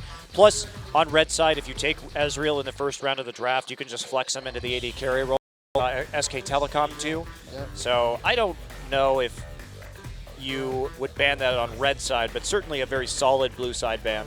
Well, we are going to see the Kalista and Gragas banned out for CJ Entus. Kalista, that standard red side banned right now. Yep, red side ban's the same for CJ so far as they were for KT last game. And now, what is the priority going to be? The Annie is still up. Remember, there we go. Yep, the Annie's down. Now, Ryze or Evelynn will get through now. Or Maokai. I mean, there's going to be, and Alistar. There's actually a lot not banned here because we have two pocket bans in Rumble and Ezreal. So we're going to see a lot of power picks in the draft. Is Ezreal really a pocket ban? Would you consider it? It's a very strong pick right now. I would say it's a meta ban at this point right now. Yeah, that's true. Fair enough. And that'll be the Ryze. So they don't want Someday getting his hands on that top carry. Now, if you're going to pick the Azir first, okay, Oh, that's a bit interesting. Again, most teams just ban it against CJ. Yeah. Because Coco is so good at that Azir. So KT picking Azir in the first round of the draft on both red and blue side, but that's going to leave up a lot. Of course, we have Rek'Sai. We have, I mean, if I'm KT, I want Score playing that Echo again. He had a very good individual performance on Echo. 100% kill contribution, and looks like CJ may be going for the Evelyn, and Alistair are the current hovers. Well, if CJ does get the Evelyn, then that means if I was KT Rolster, maybe just take the Rek'Sai. Yeah, exactly. That's a bit puzzling that Ambition would prioritize that champion, especially since, I mean, honestly, Ambition's not the greatest Evelyn player. He has a lot of trouble getting flanks, which is kind of a necessary prerequisite to playing late game Eve. I mean, I think this may be just like a scrim performance thing. Maybe he just does it very well in scrims, and just every time he's pulled it out in professional play, it just hasn't looked as crisp as it should. Yeah, but again, it is a bit of a takeaway because Score draws a lot of Eve bans himself. And maybe they think if they take Eve, Score will not play Echo. He'll play the Rek'Sai instead, which maybe they think is better. I would say it's better for CJ if Score isn't on the Echo again. Well, so we have Rek'Sai as the hover currently, and KT Rolster thinking this one over. Yeah, there's still a lot up. I mean, where do you go? I think you take the Maokai right now for sure. I think you take Maokai and Rek'Sai immediately. Really just test Helper's champion pool. At least put him on something he hasn't played so far. The other option is they bait out the Maokai pick, and KT has some sort of counter for someday. We've seen Marin recently be extremely successful with Fizz Very against good. the Maokai, and someday will definitely play Fizz if he has the Oh opportunity. yeah. Maybe the Renekton. No more Renekton. No more Renekton. Renekton has a very good matchup against Maokai, in my humble opinion, Monte Cristo. But right now, it looks like it's the Echo and Thresh, and putting Peekaboo on a playmaking champion like that Thresh could be very big for KT Rolster. Sivir still available, and that may be the selection for space once again. But Maokai falling very, very far down this draft, and I think CJ's very wary. I think they're just going to pick Victor right now and save their top laner so that they get a counter pick, because if you take Maokai someday, I promise you, has something to abuse that in a laning phase. Ooh, maybe the Gnar though. Well, I would just take Victor Sivir here if I'm CJ. yeah, they already see KT because Rolster's mid lane. You know what the mid lane matchup is, and someday is the player that you want to neutralize the most, especially even though Helper did have an MVP performance that time, legitimately, he's still the rookie. It's going to be Gnar. He apparently feels safe enough on that champion. Well, what are they waiting for in terms of the mid lane? Maybe they want to see the full composition before really gelling their lineup together. Yeah, I don't know exactly what they're waiting for. Unless they're going to try some sort of crazy all-in champion on the Azir, but that really hasn't been popular recently. People just don't want to take that risk. Yeah. What do you think would be a good mid lane pick for CJ Entus right now, just looking at the composition? Maybe Coco wants to take TF again and see if he can survive the laning phase to make some plays on the side lanes. Yeah, TF. Maybe the Varus. I don't know. Yeah, the Varus. Again, both those champions, you're going to get poked out early by Azir. Well, he goes for the Maokai against the Gnar. Please don't play Draven again, Arrow. He's not going to play Draven again. I refuse to believe that he's going to play Draven again. Looks like he might right now at this rate. Nope, the Vayne is going to be the pickup instead. So I mean, going the Vayne, I mean, there's a lot of high HP targets here from CJ, and not a lot of threat for a Vayne so far selected by CJ Entus. They don't have any of that single target lockdown, really, that proves very effective against Vayne a lot of the time. So will that come through on the mid lane pick? Anivia? No, that's not going to happen. LeBlanc seems fairly reasonable. No, she's been nerfed. She actually hasn't been played since the chain nerfs that happened a couple of patches back. Well, currently his summoner spells are Ghost and Flash, so I feel like I think this the is a Twist of possible Fate, TF pick. for sure. No, maybe it's just the Victor. Oh, if you're going to pick Victor, why not just pick Victor earlier? This is what confuses me about this Yeah. draft for CJ. It will be Victor last pick. I'm not sure what they were waiting for right there. Seems like they could have had a nice counter pick for Gnar, even though Gnar with that range is going to do just fine up against the Maokai. But Maokai is definitely one of Sunday's scariest champions. That's why we saw it banned out by CJ in the first game of this series, because his teleport flank plays on Maokai are among the best. Yeah, very, very solid player in general, really, that Someday. And we have the compositions locked in. So whose do you like better, Monte Cristo? I mean, they have a lot of protection for Vayne here. They have really good pick is part of it. And they have kill pressure in top and bottom. So if Score could do well in terms of his jungling, we saw him have some creative pathing and pick up the early kills in the last game. Maybe they can make some plays here.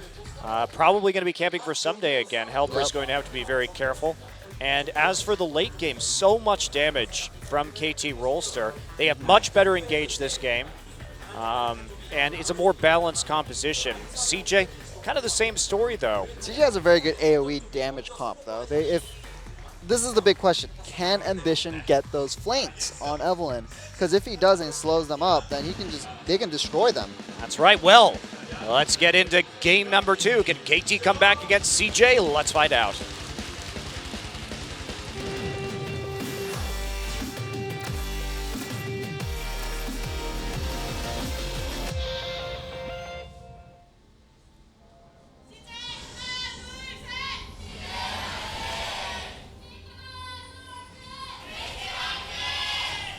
Big cheers. Big cheers for KT Rolster and CJ Entus, game number 2. CJ had a nice comeback victory in game 1 with some good late game stalling and shot calling using that Runeglaive Ezreal. But that's not available this game. Nope, it is not. Now, KT's been seen.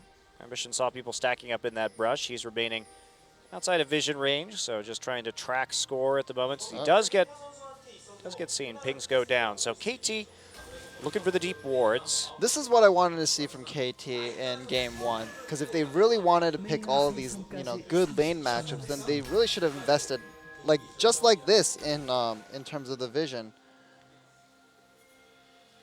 Just like Gada is what Gnar says. So KT Someday, and then I guess it's like a playoff of is going to play.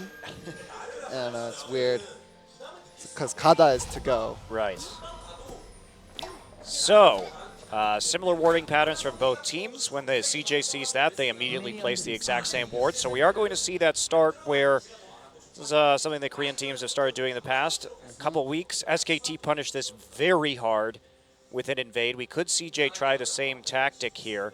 And looks like a lane swap going to be coming through for KT Rolster. This is a very odd level 1 start. No. This is what you do to punish this. You walk around this route, but it's gonna be seen before the red buff gets started. Now Mad Life and Space in a little bit of trouble right there as the creeps spawn. Peekaboo barely missing that hook. Mad Life has to flash. Yeah, flash force, but now we'll see where these lanes end up being. It looks like it might end up being the standard lanes, but they really want to stop. They really want to stop KT Rolster. I don't think that Mad Life and Space can really stop this. I mean, with Peekaboo walking into the jungle, it would be a 3v2, and Mad Life lost a summoner already, so they're just going to have to back off. Yeah. And Ambition has to go to enemy red in order to get that. And with the way it's working out with our top laners, both just going to be teleporting back in. But Maokai Someday not going to be at level 2 yet. Meanwhile, Helper did hit it off of Grump and blue buff. So advantage to Helper early on in the laning phase. And we're going to look at some stats now. Carry rating for the supports. Assists per game is the statistic that they like to use for that. I don't really like that statistic for supports, but yeah. I'm not in charge of screen overlays, Barry. If I was, all of them would just say Monte Cristo is great on the lower third all the time. Well, you do have quite the ego. That's why you have a separate Twitter account just for it. It's not my Twitter account, Barry. Oh, that's what you want people to think. No, it's not. Well, Score moving down towards his red buff, so looks like CJ is gonna get 3 buffed. Yeah, actually, Ambition not really making any moves into the jungle, even though he had a very good idea where everybody was. So obviously not the biggest deal in the world, and instead he's going to prioritize that vision on the bottom side to help out his Gnar, considering that Helper is going to want to play aggressively in that lane and harass thanks to his range edge. Yeah, that 2v2 is not going to go well for CJ Entus right now because Arrow was up pretty much half a level as Space and Madlife entered lane. Look at them, level 3 to level 2 currently. Yeah, and that's part of the thing. When this warding pattern goes down, so if we take a look at it, basically it covers all of the ways that the enemy can move into your jungle, is what it does, so that you can go ahead and safely take a buff, know where their jungler is starting just by inferring. And the way to counter that is to walk in at the top, behind the enemy red buff or blue buff, where there aren't going to be any wards. And we saw SKT get an amazing level 1 fight by doing that, and pretty much win the game right there. But if you mess that up, then like we saw, the duo lane gets into lane late, and because the duo was on the side for KT, on that side of the map, they were basically strong side jungling right there. Yeah. There was the Peekaboo's hook was the major threat. So it's a very interesting new twist on level 1s and early warding that we're seeing in Korea these days. And it's very new. Well, KT Rolster at the cutting edge of level 1s and Score looking to maybe make a play in that top lane, but Ambition may be mirroring that move currently, but he's going to get some deep wards down. Yeah, they really want to use this Peekaboo level. moving up. Peekaboo is telegraphing really hard. Can he actually get the kill, though? Madlife doesn't have flash. Remember, there's exhaust going down on a Madlife. Madlife getting very low. True Silver Bolts not going to go through thanks to the exhaust. They're trying to turn around. Here comes Ambition, but there's pings on him in the river. Yeah. I wonder how he was seen, or maybe they just I think they were suspected. just suspecting, actually, that was an eventuality which could occur, and they didn't want it all in, given the risk. And that's no, they had a pink ward, maybe. Okay, gotcha. Yeah, looks like there was a pink ward down. Well, And so Ambition still here. Score going to try for a repeat gank yet again. Madlife going to face check a brush, but Ambition's at full HP. Peekaboo has to flash out immediately. There's a here we flash go. follow. Ambition is there, grabs the lantern. Score does to get back in. Summoner heal, but Peekaboo is aggressive. probably going to give up first blood as Space hops over the wall with a flash. good flash from Space. Just knew the damage that he could put out. And he gets rewarded with the first blood. And meanwhile, in that bottom lane between the top lane, there is a 7 CS lead that's developed for Helper. And Nagne just going to get pushed out by this Victor. Chaos Storm just used down a little bit of damage and prevent Nagne from getting close to the wave. So nice play there from CJ. They read that Score be coming back around, and since they had an HP advantage, Ambition taking a lot of damage was a bit of a mistaken all-in there from KT Rolster. Yeah, we haven't seen much of this mid lane, but I think we can safely infer that Coco's just been hitting Nagne with these death rays constantly. Yeah, it has come at the expense of a few CS, but that's not too high of a price to pay. Arrow left alone on the top side now as Peekaboo and Score go on a deep warding mission through the bottom side jungle. This is really, they just mirrored each other's wards pretty much right now. They want to really control these blue buffs. Yeah, they do. And Arrow playing very cautiously. Madlife and Space, they want to make a play here. Madlife's flash is back up, so he can just flash on top of Arrow. Well, they're gonna KT Rolster going for the Scuttle Crab. They're gonna get it, and they have vision on those blue buffs. They know it's up now. Helper moving into the bottom lane to catch that wave as it dies. Yeah, easy blue buff take here for KT. Peekaboo doing a lot of roaming early on this map, leaving the Vayne all by herself. Well, it looks In the like top lane. Now, Coco and Ambition going to try and make a play on this. They're not going to get it, though, more than likely. It looks like, they yep, see that's it. going to be... Where's Smite? Smite is not there. Score doesn't have Smite, but the Lantern Helper tries to go forward. He wants to make a play, but gets slowed down by the Time Winder. Ambition got the blue Ambition buff. got the blue, though, because, well, it looks like he just came over and autoed it, actually. he got it with the Q. Yeah. Unfortunate. And, well, the wards for CJ Entus just expired on the enemy blue side, but they know it's up now, so we'll see if CJ Entus decides to make a play on that side of the map. Yeah, they can't really go onto this Gnar and Mega Gnar form, especially Arrow. just only now hitting level 6. Well, they're So the lane swap comes through. This is going to be a dragon attempt. I don't know about this. There is Someday. He's going to TB right into the dragon fight. CJ going for this with 5 members. Now Maokai's there. He's going to pop his ultimate. This is a fight. Arrow gets bounced around by Madlife, but there is a great Azir ultimate into the fray. Arrow exhausted on the backside, but Space is going to die first. Ambition 3-man play for Peekaboo, and this is going to be some great cleanup as Arrow gets lanterned in. 3 kills for none. They did not expect KT to swap their lane assignments like that and come back into the bottom side with Arrow and Peekaboo. And Peekaboo made that huge play that enabled that really. Nagne and Peekaboo both played that fight extremely well. Yeah, Nagne got his own protection in the back of the Baron pit thanks to the Azir wall. And then Peekaboo got some good zoning down and brought Arrow in. Space was very awkwardly positioned at the front of that team fight trying to get Arrow, but it just wasn't enough. Well, CJ Entus went for a risky dragon and was severely punished for it, but they're up 1 dragon, so not the end of the world for them. Well, I mean, at the end of the day, they got the first blood, and those 3 kills just brought KT up to a 600 gold advantage. But as we saw in the last game, what was more important, KT's early kills or CJ's ability to continue to threaten the dragon than that 5th stack? Yeah. And that's the reason why CJ won that last game, was because of their superior dragon control and their shot calling surrounding that objective, and also Runeglaive Ezreal. Yeah, well, we'll just leave There's that no- as like a footnote there. The asterisk. Runeglaive Ezreal, yes. That was actually a pretty major factor in that win. Well, it was a major factor, but I mean, they managed to delay long enough for that Runeglaive Ezreal to be a factor, though. Yes. Credit to them, but that said, KT just wasn't able to snowball hard enough off the gold lead in the last game. It went on to the wrong people. They couldn't get the Draven. And, Yeah. you know, kind of as we look at where those kills went, I mean, on to Peekaboo and score isn't great for Nope. KT. Again, Arrow left killless, even the Maokai not getting a kill.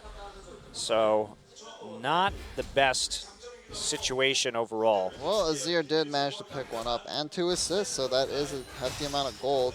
But Someday almost completing his Righteous Glory. So if his teleport comes back up, KT Rolster might go for a big play with that one. So, yeah, that is Righteous Glory going to come through. And by the way, Someday is 12-3 all time on Maokai. It is statistically his best champion. Yep. So it's something that we've seen time and time again. He had some great Maokai play in the Summer Finals of Champions that he won a year ago. Yep.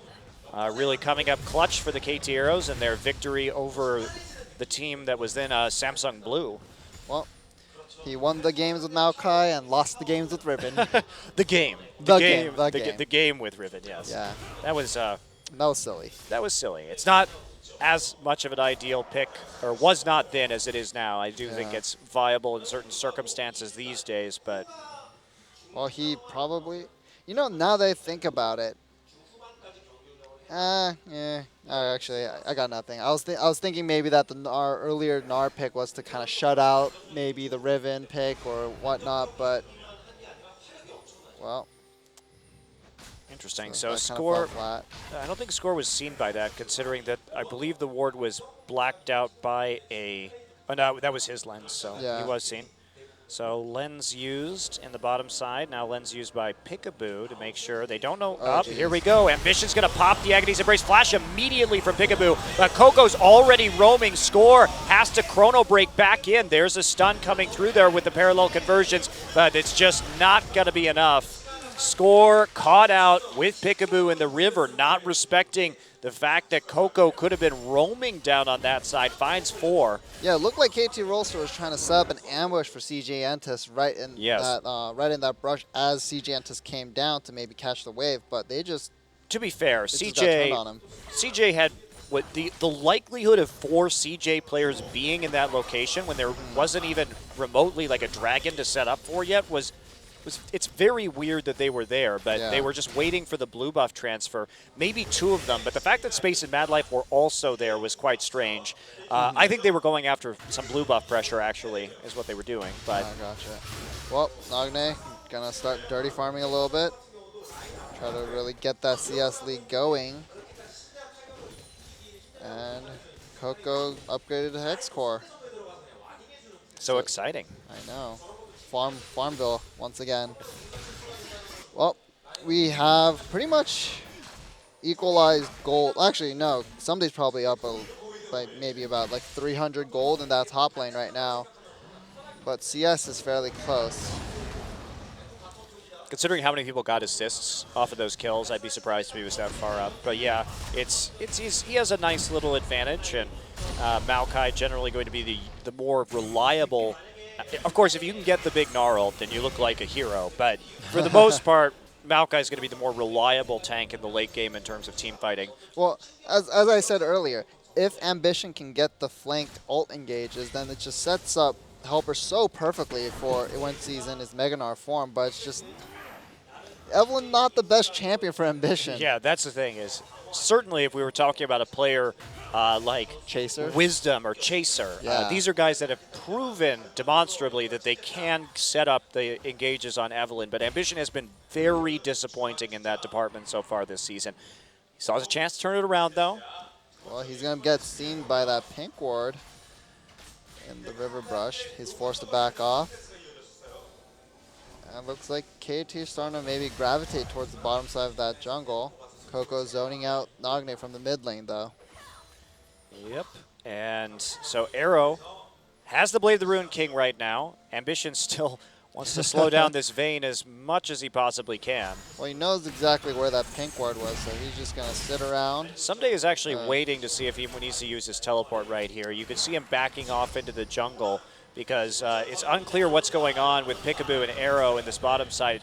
Peekaboo can't really contest that. He tried to go for a fake with the lantern. Good try, but CJ Entus just called his bluff. The mind games over pink ward protection. Well, I mean, it would have worked if CJ Entus didn't have that ward on the red buff. Yeah. So, score seen in the jungle. Not a lot of threats. So, just a couple wards cleared out of Try, and Someday just playing this very cautiously right now. Backed all the way up to his turret. CS is staying fairly even. The Righteous Glory is finished, so I think the next buy might end up being a upgraded boost with Home Guard, maybe. That's what I would do if I was Someday. Yeah, just go for the big backline plays. That's right. Ninja Tabby, Home Guards, let's do it. Try and make the plays early on. Have confidence that your team play is better than Helper's, who's been thrust into this situation. Even though he's had some more time this week to scrim, obviously, with Shy's finger injury. And he's been looking good today, so we'll see if Helper can keep up that MVP performance from Game 1. But meanwhile, Dragon is live, and CJ Entus trying to establish some vision. A lot of pink wards for KT as well. Yeah, and Helper has that pressure. He's already whittled down the top lane tower to about half health. As Gnar usually does in this matchup. Yep, just get a lot of that chip damage in. Although Nagne doing some work in the mid lane too, in terms of slowly moving on that tower HP. So again, Someday is just threatening recalls every chance and threatening teleports every chance he gets. He's constantly walking right back into his Tri-Brush and hiding to make sure that the rest of the members of CJ Entus stay on their toes. So if you're CJ Entus, would you give up this dragon possibly for that top lane turret? Bait out the teleport, just disengage, and then take that top lane turret? No, I think you can fight if you're CJ. There's a Vayne on the enemy team. Space just came back in with an Infinity Edge, so you should be good to go. Should be good to go. Well, all ultimates up. Ooh. Oh, there's the Blade actually active, and Arrow going to have to get ripped out of danger. Ambition waiting right there in the wings to go onto Arrow, and that is absolutely massive. Arrow, he does have some sustain. He has that Blade, but with the Crab already taken by CJ Entus, now they have a lot of wiggle room on this Baron, or Dragon rather, and they have Predator. Okay, so here come the TPs. Gnar TPing behind. Maokai TPing there as well, so there's a parallel convergence. Can they get anything? Ambition gets caught in the pit. He's going to die, and actually that is going to go over to Victor. Coco taking it in the end. Arrow still on the outside. Arrow has the exhaust on him right now, but it doesn't look like Mad Life's actually going to get out of that one. Amazing hook onto Helper, but Peekaboo dies in flight. Can they take out Helper before he turns into Megadar? The answer is no.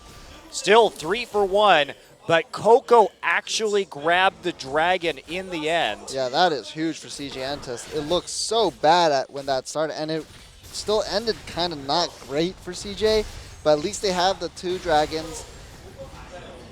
Well, and let's see if they can do something here. I don't know if you want to go on to this. Oh, Helper Helper. turns into Megadar. Score is still there. Nagne is full HP. Questionable engage. Oh, Helper. Ooh, Helper.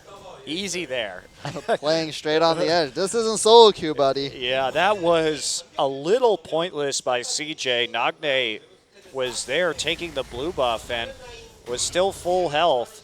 And considering Nagne had the flash and the heal available, they actually might have been able to chase that one down. I think KT could have gotten more aggressive there than they did. Yeah. Well, I think they were probably pretty surprised by the fact that Helper's playing so aggressively in that situation as well. And, you know, I feel so bad for Coco this series so far. He's getting denied on blue buff so hard. Well, I mean, you have to know that Coco is the biggest threat on CJ. Looks like we're just going to trade turret for turret here. Peekaboo going to just walk in and chain CC Ambition. Okay. Wow. I mean, Peekaboo just straight up walked up to it and inflated. Yeah. There's not much left to be said there. A misplay from Ambition. Well, he just came back from that warding mission, so maybe he wasn't expecting Peekaboo to come from that side of the map. But they didn't have vision on that side, so Ambition maybe should have played a little more cautiously. And they're maybe going to give up that top lane turret as well. Wow, this would be huge for KT. They can get 2 towers for 1 and the 3 kills. There's another Azir turret falling in mid. Arrow just left alone on the top side. That Vayne 104 is sitting on a hefty amount of gold. Well, and Helper can't get close. He doesn't have, I don't think he has enough armor right now to really deal with this Vayne. Yeah, he does have that working Warden's towards the Mail. Randu and Zoman, but the all-in and the 1v1 could be very dangerous for him. Indeed. Well, looks like Ambition is heading towards that top lane to shore it up, but 3 people from KT Rolster. Ooh, Ambition seen. Yep. Hook gonna miss. Ambition uses his W to get that little bit of extra speed. And now KT really wants to control the top side of the map. Someday all on his own against this Sivir, but there are 4 people from KT moving up towards the tier 2 in the top side. Coco doesn't have any mana either. This blue buff denial has really hurt CJ. Yeah. And Coco falling down about 20 CS, and they're just denying all the buffs here today. KT starting to really eat up the map. That is something that has become a little bit more of a specialty of KT since the addition of Peekaboo. It's just their warding has gotten so much better. Yeah. Well, will this turn out to be like last game where, you know, CJ Entus seemed to be giving up a lot early, but just managed to pull out that win just through superior shot calling and the asterisk brokenness of AP Ezreal with Runeglaive. Well, I think KT learned their lesson. They can't give up so many early game dragons again, and they're in a situation now with the gold lead where they should be able to fight. This Vayne has the Phantom Dancer, and there's a nice delay from Peekaboo. Someday gets the tower in the bottom side, so just like that, CJ losing their entire outer ring of turrets. Even though arguably they have the better wave clear in this game, Arrow doesn't even have a static Shiv. Yeah, he just went straight for that Phantom Dancer, just wants to maximize his damage. Well, and you ask how this, you have to ask when this situation arrives too. How does that happen? Because how it's happened is that it's just been warding. The deep wards from Peekaboo and Score have given them so much information about where CJ is that they're able to pressure the objectives. CJ's in a situation where they have deep wards on both sides of their jungle simultaneously, so that gives KT so much wiggle room with where they assign lanes, how they allocate people. It allows them to maximize their farm and to push up the lanes safely. So CJ, in spite of having the better champions for controlling the waves on the map, haven't been able to do it because KT simply has more data to draw from. The all-seeing eye of KT Rolster, and Helper just trying to push up in the bottom lane.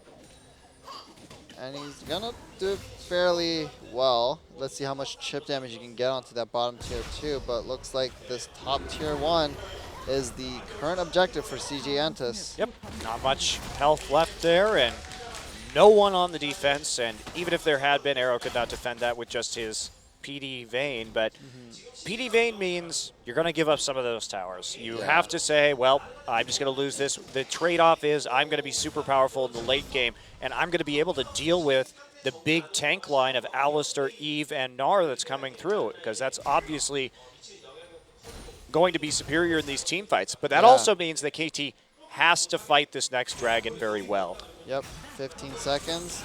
Another blue buff denial. This is Look at such how well done. Score and Peekaboo are just there every single time together. The synergy, I'm just trying to think about if this KT team, by the time they make playoffs, if they do, how good they'll be looking together. Helper getting caught out. There's a box on the other side of the wall. He wants to just draw Helper in. There's a Lantern. Arrow going to pop up at the top, and there is a nice flash play, but it's not enough to keep Helper in place. Maokai now just going to get some damage down onto Bad Life's Alistar. Remember, Someday doesn't have a lot of MR yet, so that Victor going to be a little bit of a threat. But 2 ults popped, or an ult and a flash rather, and that means KT can just set Arrow onto the Dragon by himself. CJ wants to try and threaten the Baron and hide in that brush, but nope, not going to work. So Dragon to KT. Yeah. Nice split from KT. Well, Helper just got a little bit ahead of himself, and Someday pops a Righteous Glory, maybe tries to make a pick, but Helper just easily hops out of that. And now they're looking to siege this this mid tier 2. Yeah, this turret goes up. This is not going to work for them. They don't I have mean, enough with Sivir and Victor standing there, there's no chance really that KT can actually successfully complete this siege with a Vayne and an Azir being the primary damage dealers to the turret. Well, they want to dive, it's one thing. They want to dive, it's one thing. So they're looking for that angle, and you can see that CJ's playing away from the Sand Soldiers because it could be bent into a very scary, they're going to try for the pick on the backside, threatening with the parallel convergence, and oh wow, they're going to get in. That was some very good zoning to get some damage down onto the turret. Actually, the parallel convergence and Peekaboo's presence used to scare them off, but it's still not a lot of damage. Well, Helper's back in the mid lane, joined his team, but his rage bar is fairly low. We'll see how quickly he can get that up, so KT will be scared away. Sidewave pressure's in favor of KT, so they just need to sit here. They don't necessarily need to do damage to the tower at the moment. All right, more wave for coming out. Someday threatens with the Righteous Glory. Score actually gets bounced around by Bad Life. Helper's coming in. Helper is exhausted on the front line. Peekaboo, the first to die. Ambition actually finds the flank. Someday low. They have to back out of this right now. Someday has to flash, and Coco still chasing as the Death Ray doesn't get the second hit on the Death Ray. And that's going to be it. Score trying to TP out. He does get out in the end, and he's not going to use his ultimate to get back, and CJ just doesn't have the chance to push forward in the mid lane. Yeah, nice flank from Ambition. Yeah, Helper try to jump ahead and try to chase after Score, which I think was kind of maybe the wrong play, because I don't know what he was thinking that he could maybe just kill him outright. I think he would have been better served to just staying in the middle of the team fight and possibly going for a Gnar ultimate. Helper didn't use his ultimate in that fight, so. No, he didn't really have an option to. Yeah. He got exhausted pretty much instantly, I think. Yeah, and there's also, I mean, the Vayne Condemn can push him back too, if necessary. So Helper is going to have a difficult time getting into position, but Ambition actually coming through with the flank this time, and that was what set up the kill. Yep. And if we look at the itemization, Peekaboo actually has Frozen Heart here. So 2 Frozen Hearts, they're trying to slow down the Sivir, but Victor's still going to be doing a lot of damage. Yeah, we'll see. Not much MR yet. Oh, okay. Mad Life went for the engage. Yeah, but there's the TP. Ambition just gets caught and destroyed. Arrow with the kill. They thought they had a pick right there, but Peekaboo just dropped the box, and that was it. Helper too late to save his jungler. Ambition not even using his ultimate. Thought they had an easy kill, but wasn't so simple with the invade from KT. They have control over the Baron currently. They want some more picks. And remember, somebody doesn't have TP, so it's going to be a 4v4 at this Baron. Arrow just lurking in that top side of the jungle, maybe possibly going for a pick, and he, Yep. Okay, well, Arrow finds himself that 1v1 kill in spite of the fact that Helper has both Randuin's and And a Thornmail. Thornmail already. Jeez, that true damage doing work. Yeah, definitely, and he has enough lifesteal to kind of get through it, at least for the moment. He doesn't even have, I don't even know how that happened, he doesn't even have any armor penetration. Probably just started with a good condemn, I would assume. Yeah, must be. And along with the AD boost Vayne gets from her ultimate. So, well, CJ on the back foot. And again. KT, they want this 1-3-1. Without TP up, they have that advantage in a 1-3-1 split push. And so that requires Victor to go down. We saw what happens when they group. It's just, even when they played that siege pretty well in the mid lane in terms of just coming in and getting damage, they didn't actually have enough to chip that turret very severely, and it ended up kind of getting them killed in the end. So the split push, making sure Sivir and Victor can't be in 3 places on the map at once, very crucial. And they get some good minion wave pressure and a kill out of it in the end. So their wards around the Baron have faltered, though, for the time being, as they start to recall, go back, pick up some more items. Arrow now with the Last Whisper. That is huge. Yeah, and he's just going to shred through that Gnar. Oh, man, triple Frozen Heart on KT. And Wow. still Space, no Last Whisper. He's close, but who is Space going to kill here? He's basically useless at the moment. Well, we're going to have to see how much work Coco can do, and even Coco's just been so denied this game. Like, even though he's keeping up in CS, he just hasn't had that blue buff to constantly just spam out death rays in these fights. He just runs out of mana so quickly. I'm actually wondering if Coco is going to have just an absolutely massive ult here, because KT has to be really careful. They don't have MR. Oh, Helper has to flash. Peekaboo again. Helper not looking so great on the Gnar this time. It's just he's been out of position. He Yeah. hasn't been respecting where people could be on the map, and neither is Ambition for that matter. Ambition 0-4-2 in this one. Not a great stat line. He's been caught out quite a bit. Nope. Dragon number 2 maybe in the pocket of KT Rolster is just going to be Arrow. He's going to be perfectly safe doing it alone, considering the wards and the teleport advantage that KT have. So they're just going to hold on to their vision at the Baron while doing the Dragon. Very well played by KT. Yeah, Shotgun looks a lot more crisp. They're not playing as desperately as they did in that first set. And Coco trying his best. CJ is holding on, but I think this Baron bait might end up going through. They can take this very, very quickly, I feel. Well, CJ is going to have to engage at some point. Actually, Score going to be the one who goes in first with the Time Winder. Just wants to protect his wards. He's just going to walk forward, not afraid of the damage that's coming through. There's a Chrono Break. Oh, dear. Yeah, there's the Chrono Break on the way back. So, ooh, a little bit close. A little bit close, but Someday gets some more time in the bottom side while that occurs. Well, that is the jungler forced out. So CJ still in no position to maybe threaten that Baron. It was a really good ult trade, though. Getting Coco's ult out for Echoes is absolutely huge on a team that doesn't have an Aegis Yeah. or a lot of MR.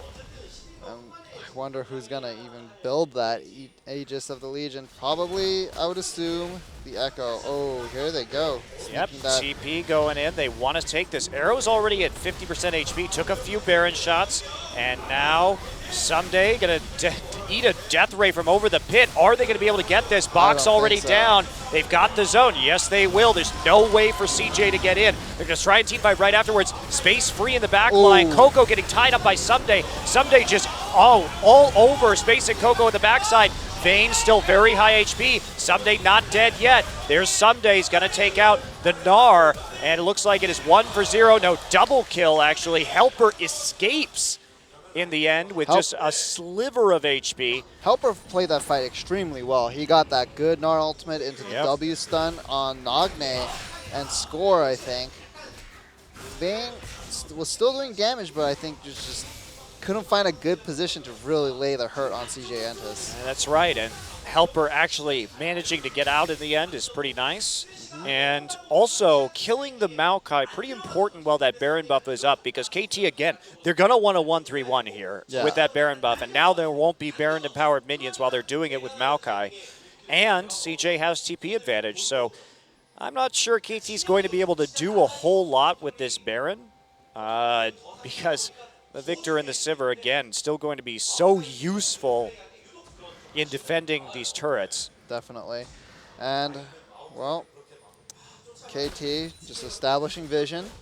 Maybe they'll be able to get a good flank possibly and maybe dive this bottom tier 2 as Arrow pushes it up. But Helper just going to push up that top wave. Mega Gnar is down. This may not be ideal for CJ Entus. I don't know if they want to dive this, though. Nagne, Sunday's so tanky, though. Someday is very tanky, and they do have a lot of zone on the backside. Dear. Wow, they just space, just not even there. Can't get it down. Just an absolutely free inhibitor turret. CJ has been having a problem giving these up today. Yeah, out-rotated. And they get that inhibitor, and they're backing off. Can Helper get this top lane tier 2? I don't think so. Well, they have an empowered recall. They can send somebody back. Yeah. Well, it looks like KT Rolster just want to control this blue buff even more and possibly threaten the bottom side tier 2. Yeah, Helper wisely, I think, backing off right now. Maokai zipping up into the lane with those home guard boots. And KT, if we talk about how they took that inhibitor, so KT was just trying to threaten to get in between the inhibitor and the second, or the tier 2 tower in the bottom side. And so they had the rotational priority by that because there were too many people from CJ trying to defend the tier 2. And CJ, without Helper being there, it was a 5v4 situation, so they had to back off. But that said, CJ could have absolutely saved that inhibitor simply by giving up the tier 2 on the bottom side. It was really an unnecessary trade from them. Yeah. And we've seen them they made that very bad turret trade call in the first game too, giving up the mid inhibitor again for just not much of anything. So I think they're getting a bit greedy in how they trade on the map, because they certainly have the tools to defend even against a Baroned up KT. Yeah, they definitely do. Well, super minions starting to pour in through the middle lane, and KT establishing once again excellent vision. Their warding has been very good tonight. And CJ, they have everyone there, but Baron up minions. Mad Life going to get grabbed, but he is tanky enough not to take too much, and no real damage onto the turret. Well, Sivir does have that last whisper, but KT has such a positional advantage right now. They have the flank option. They have the Azir that could come through right now potentially. Well, and it's a huge problem that CJ doesn't have a natural Frozen Heart builder on this team. Wow, nice knock up. There's not going to be any kind of follow-up, really. Evelynn is just not in a position to actually engage this team fight. Yeah, I'm guessing the only person that could really get the Frozen Heart would probably be Mad Life on that Alistar. Exactly, but against an Azir and a Vayne, that is a really important item to cut out KT's damage. Yeah, I agree, but looks like KT just slowly pushing this up. They're probably going to get it on this push. Yep, and right as Dragon comes live, so KT has an opportunity just to back off. CJ not going to be able to contest this, and KT actually going to go ahead in Dragons for the first time in this series. So what can CJ Entus do? KT looks like they have a much better composition than CJ does for the late game. The only hope I see for CJ is if they get a big fight in which, you know, Ambition comes in with that flank and Helper just destroys everyone with that Gnarl on top of the Boomerang Blade coming in. But that's just so many things that have to go right for CJ Entus in order for them to really, you know, turn around this hole that they dug themselves into. I agree, Barry, and I think that if CJ hadn't lost the mid inhibitor, they would have been able to do okay in this game, and they would have been able to bounce back. But now that their base has been cracked, because their primary strength against KT was that it was very hard for KT to siege them, but now it's not, because they could just break the base whenever they want at this point and dive them for free. So I think the misplay where they didn't defend that inhibitor turret is going to be absolutely massive here. Yeah. And also, Arrow has a Banshee's Veil now, so even under that situation that you're describing, well, maybe Ambition could get the flank. With Veil, he's just not, his Veil's going to block that, he's going to flash, and Helper will not hit him. Yep. So as long as Arrow doesn't misplay that, he should be able just to kill the Gnar. Oh, Peekaboo misses his hook. Oh, that was a pretty key death right there. Peekaboo gets caught out and dies. Huge pick for CJ Entus. Now, can Someday get away? Has to use the Righteous Glory. Helper now. Now, can they get a Baron out of this? Peekaboo's going to be up just in time for the Baron to spawn. Yeah, I think CJ Entus needs to defend their middle lane right now. And, you know, as we said, this, you know, as we were kind of talking about, this is KT's game to lose. They can't make more mistakes like that. Peekaboo tried to go for that big play and then ended up paying for it because he missed his hook. Yeah, Peekaboo has been caught out a couple times this game, even though he's also created some opportunities, but he, and right here, it doesn't really matter if he dies because the inhibitor's down and there's nothing to take. So it's okay. It's actually okay for Peekaboo to take that risk in this particular situation because there's no punishment for it. But still, you know, maybe a bit on the risky side. Well, we'll see what CJ can maybe convert out of it. I think they're just going for the vision control. They're taking out these pink ward. That's a lot of pink ward that's going to be taken out by CJ Entus. But KT, Nagne just going to push that mid lane up. Yeah, and the mid lane wave is going to build, so the inhibitor is going to be under threat from minions unless they walk in to take it out. KT reestablishing vision control. And just as CJ gets control over vision, they just lose it just as quickly.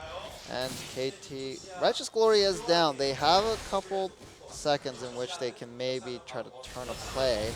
Yeah, weird that Righteous Glory was used right there just to walk in towards that Baron. Echo has a very good flank opportunity right now. And wow, try and KT Rolster. two-man do this Baron. They're going to have to turn. There's Ambition. He gets grabbed immediately. He's not on the flank. Ambition has to zip out of there thanks to the Sivir ultimate. But here's Score. He's in the back line. He's going to die very quickly. Actually has to use his Chrono Break to get out of that one. Bad Life moving forward. Has his ult on. Ambition caught again. There comes Score with the phase dive. There's the Chaos Storm. Not really going to hit much of anyone. Arrow not taking a lot of damage. Someday, afraid of the flank, gets slowed. And Someday using that Arcane Smash to get the slow in return. There's the Lantern. He's going to escape.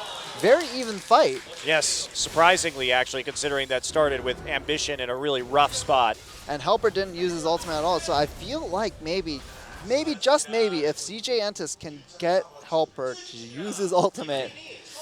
Well, Nagne has an ult available too. Yeah. So they're going to ping, actually, the Baron again. KT's going to take another shot at it, They can threaten it just, very easily. And, you know, Helper, Mini Gnar. Here's no CP. good. They're going to use it on the Baron. Mad Life is here, but this Baron's going to go down super Helper fast. needs to TP in. Here he goes. And there we go. Ambition going to get locked up with the hook. There's the Baron. Goes over to Score. Can CJ turn this fight around now? Ambition has the Maokai on top of it. Maokai very low. Someday has to flash very out. low. Helper's in the on back. the side. Oh! But there he goes. Nice star. Peekaboo's going to die. And Well Helper is played. still alive and available. Azir ult used to block off the choke. And that is going to be a Baron for 2 members. Again, KT takes the Baron but loses 2. Yeah, and I think CJ Entus is going to easily take this mid tier 1 and possibly the tier. No, actually, they're probably not going to be able to get the tier 2, but they can establish control over the dragon that's coming up in 1 minute. Yeah, but it's only going to be their 3rd stack so far. Azir is still up, so they can't actually force this down. If Azir had died, it would have been a different story. Helper also has to be sent back. So KT taking a risk right there, thinking they can get that Baron. Now they get it, and now they're probably going to be able to get this dragon and the mid inhib. So I think that trade was actually definitely worth it for KT, depending on how much they can get. Yeah. So as we see Someday onto Ambition, not really the ideal target though. He needs to tie up Coco more than anyone else. And Score just getting gnarred into the wall. Nagne, again, still had the Emperor's Divide, so he's able to prevent CJ from getting any more damage done to his team. Meanwhile, KT Rolster, oh dear, Helper. He's Helper okay. going to live, actually. Arrow can't go any just further barely. forward, but Someday can. He's going to lock up Bad Life, Ambition Bad in the Life. flank. Ambition's coming in from the rear. Score is also there, but there's nothing that's going to stop this Vayne from taking this inhibitor. You see Someday just waiting behind to see if they can get Ambition. Score going to chase him off. Well, Ambition running away. He's going to run past that pink ward, so he is seen. They know where he is. But that dragon is coming up, and that is probably going to be a 4th stack for KT Rolster. Is it? Sunday's injured, and Helper has full HP. Helper going to get grabbed to start the fight again, but Arrow only gets 2 procs down. Nagne has been poked a little bit also. I don't know if Peekaboo wants to do this. There is a good ultimate. Ambition, though, is going to get out. Is he? He's going to get hit by the stun from Echo. Echo is not going to be able to do much. Helper still rolling through. Helper in the Mega Gnar form. And oh dear. That's a trade for CJ. KT overplaying their hand at that dragon. Ambition is playing these fights at the knife's edge. He starts it off, he goes solo, but manages to live. Every single time. And we talked about Ambition needing to get those flanks. He's been delivering in this game. Yeah, much better Evelynn play than before. Let's look at this fight again. Well, Ambition, 4-man ultimate. Yeah, great ult, but Someday and Nagne are already chunked out. Meanwhile, CJ had the chance to go heal, so Score does get a really good stun in from the parallel convergence, but it's countered immediately by the gravity field from Coco's Victor, also well placed. Coco's doing so much damage in these fights. Someday melted even through his ultimate. Yes, that's a big problem. We talked about the emphasis on armor from this composition that KT has. They have 3 Frozen Hearts, and only now, just now at 45 minutes, is this Locket done. Well, Thresh currently is sitting on just 2 items, so... Well, we see the Righteous Glory on the Alistar. We see the Frozen Heart on Evelynn. This game has suddenly turned into a very close one. And that Frozen Heart is absolutely huge. Yeah. That shuts down so much of KT's potential damage. Especially since Ambition is sitting just right in the middle of KT Rolster in these fights as well. Yeah. Making sure to get that aura down. KT still with the super minion pressure, but there's enough items that CJ is able to clear out these super minion waves very efficiently. Yeah, and Mad Life looks like he's going for the Mikhail's Crucible just so he can protect Coco in the backline. And I think it's a good buy just because Coco is so much of their team's damage right now. And Sivir, very good items right now. 5 core items, 6 items Sivir right now. Vayne is still working on the last item. Yeah, that Infinity Edge, pretty crucial as a final item for this Vayne. That will kind of put her over the top. Of course, Arrow was prioritizing the Veil first before getting any additional damage. It's actually caused some situations where Arrow was kind of one auto attack away from killing Helper and hasn't been able to finish it off. You know, at this point, do you think Coco should maybe sell his Abyssal Scepter for maybe a Zhonya's Hourglass? Ooh, that's a tough call because he's not really getting auto attacked by the Vayne. Yeah, but it is some added safety for this against this KT composition that's probably going to try to dive him. Yeah, the Maokai is really what you have to be concerned about in that instance, and that would buy him a little bit more time. Yep, Helper just going to eat that hook with his Banshee's Veil. And CJ, the pressure is turned. CJ is applying pressure on KT. KT now looking to be on the back foot. And the gold still 4K up, but at this point in the game, that 4K gold lead doesn't really mean that much. No, certainly doesn't. It's going to come down to whether Arrow can get that big time damage out with the Vayne. He has the Infinity Edge now. He finally got it, so we do see that 6-item Vayne for this probably apocalyptic Baron fight, which is coming up. Now KT's going to have the advantage just due to the inhibitor being down. But I think it should be up fairly soon, so maybe that advantage may not last very long, but we'll see if it's up within 50 seconds. We didn't get a good look over on CJ has no wards, though. Yeah. KT has a chance to set up a very good pick right now. And as good as the Gnar ult is, Barry, the Score is, because there are so many melee members in the front line of CJ, Score has a very easy time hitting parallel convergence for another big stun. So it's kind of like big stun countering big stun when it comes to these engagements. And he's been consistently hitting 2- and 3-man stuns with his parallel convergence. And I don't know, like which team I'd favor in a choke fight. It's a tough call. Yeah. I mean, both of these teams are very good in the late game, so. Oh, Mad Life is caught out. He has to flash. Has to use his ult, too. No, it's just his flash. Yeah, that was his roar, actually. It's hard to tell when he's that big. And Mad Life forced back, but that inhibitor is back up. Baron is now live. Dragon coming in minute 20. CJ has no eyes on this Baron either. Yeah. There's the, there we go, just popping the little orb ward. Well, CJ saving grace is that they have that one ward in that pixel brush right now, and you know Helper's just applying so much pressure in that bottom side, and some days just trying to keep up. Score, looking for a possible pick. He's going to find Mad Life just to hit him with a Time Winder. He doesn't have a lot of backup.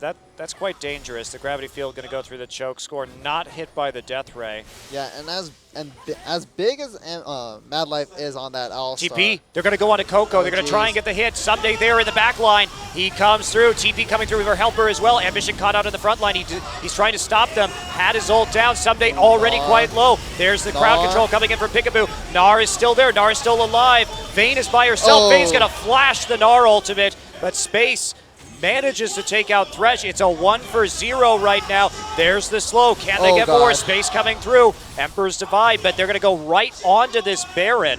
So many ultimates used. And Ambition, once again, living by a sliver of health. Ambition had a great ult to stop them from actually engaging onto Coco. That means CJ is going to get this Baron. There is no contest. KT wanted to make the play, and they couldn't actually pull it off. It's also going to be Dragon number 4. Yeah. For CJ Entus, so they're getting right on the brink. CJ living and dying by this late game shot calling. You know, move over, Jin Air Green Winds. We have the new kings of the late game in CJ Entus. Well, they pulled it off. They beat Jin Air 2-0 last time around. Nagne looking for something. And yeah, CJ gets it. 4 dragons to 3. CJ just responded so well to that because it was a very surprising teleport for Someday to try and get onto the victor. As we check this out, they thought they could create a pick because Space and Gnar were not there, Helper, but the gravity field buys enough time, and there's no damage. Ambition bottles everyone else up in the tri-brush, and there's just nothing they can do to actually off. And Space gets there in the end, gets zoned out just a little bit, but does make sure that he helps out his team, just jogs straight up into that top side. You know, we haven't talked that much about it, but Space's positioning in these fights has been very, very good, and scoreline shows it 7-2-3. You know, most Sivers we see low amount of kills but high amount of assists, but, you know, I think Space just putting out that damage, cleaning up in these fights. Well, especially because of all the armor. That's what's even more impressive, is that KT is a team that itemized very heavily into armor this game, but they still are managing, CJ's still managing to get those kills onto Space. And, you know, we're firmly in 6-item territory for both teams. Sightstones still haven't been upgraded into Ruby Sightstones. We'll see if that comes next, but Ambition maybe looking to get another big armor item, possibly a Guardian Angel. And with how close to the edge he's been playing these fights, that Guardian Angel could be very big. Yeah. Yes, it could. Well, it's been a wild ride through this best of 3 so far. Extremely close matches. CJ showing some nice comeback potential. KT's just going to have to give up this tier 2. They can't defend, but there's a lot more tier 2s for CJ to go through, and the fact that CJ hasn't really gotten very many turrets this game means that KT can just wait out this Baron more than likely. And you know, Someday goes in on Helper. Oh, wow, Helper taking a lot of Vayne damage early now. Arrow in the back gets onto Ambition, and Mad Life is in the front line still. Uh-oh, KT turning this around. There is Nagne killing Coco. This is probably going to be a KT. Arrow ulting down the mid lane right now. Ambition pops his ult. A little bit late, but Space is all alone and dead.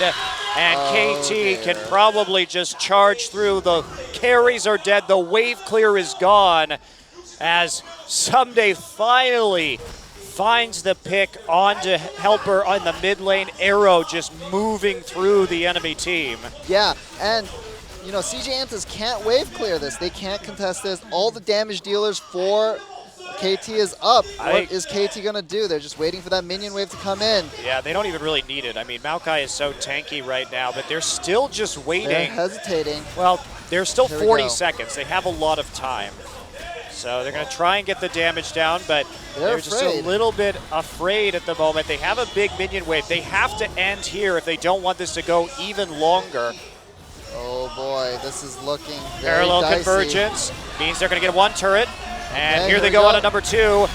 There is the exhaust onto Helper. Gnarl not really doing much of anything. Arrow's that's still game. there. That's going to be it. They focus down the Nexus. KT will take game 2. And it comes down to one play in the mid lane. Very back and forth action so far tonight. 11 to 11 in terms of kills, and KT barely pulls it out. Yep. CJ just digging themselves into a hole in the early game and mid game. They don't need to play this stressfully in the late game, but I mean, still very good shot calling in the late game. One mistake though, when you make it that late, Yeah. that'll cost you that game. And Coco just refreshing himself. Wow. Well, a victory for KT Rolster, Nagne's Yeah. first game in a week or two, and he comes back with a nice performance on that Azir to take the win. And, of course, Arrow showing up on the Vayne, too. Yeah. Someday, and the rest of KT get onto Helper when he's just overcommitted, and they chose the right fight. Right when the Mega Gnar went down, there wasn't really a possibility to come back from that and to fight on even footing. So good timing on the engage from KT Rolster, and they send it straight to game number 3. Well, we're tied up at 1-1 against these two teams, and a win here would mean a lot for both teams. So both teams, you know, CJ Entus, KT Rolster, they're going to really bring out their A game in this game 3. Yes, they will. KT wants to make playoffs. They're currently on the outside looking in. CJ'd like to have a high seed and secure their chance to Worlds. It's a lot on the line. We'll see who takes it in a few minutes.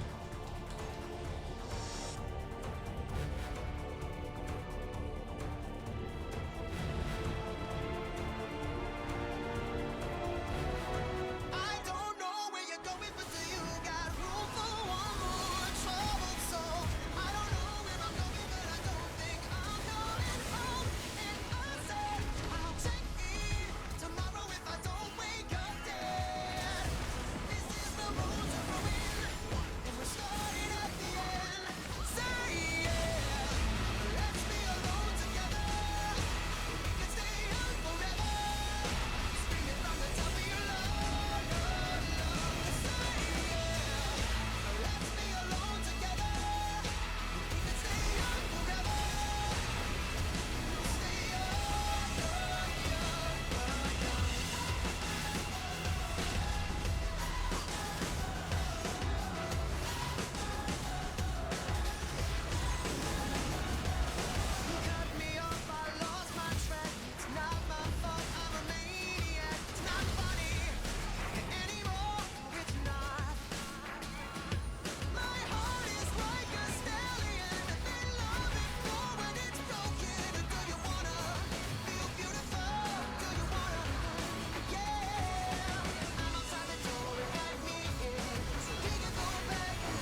Welcome back to Champions Summer here on OGN. Your MVP will be Nagne in his return game for KT Rolster, 3-1-7.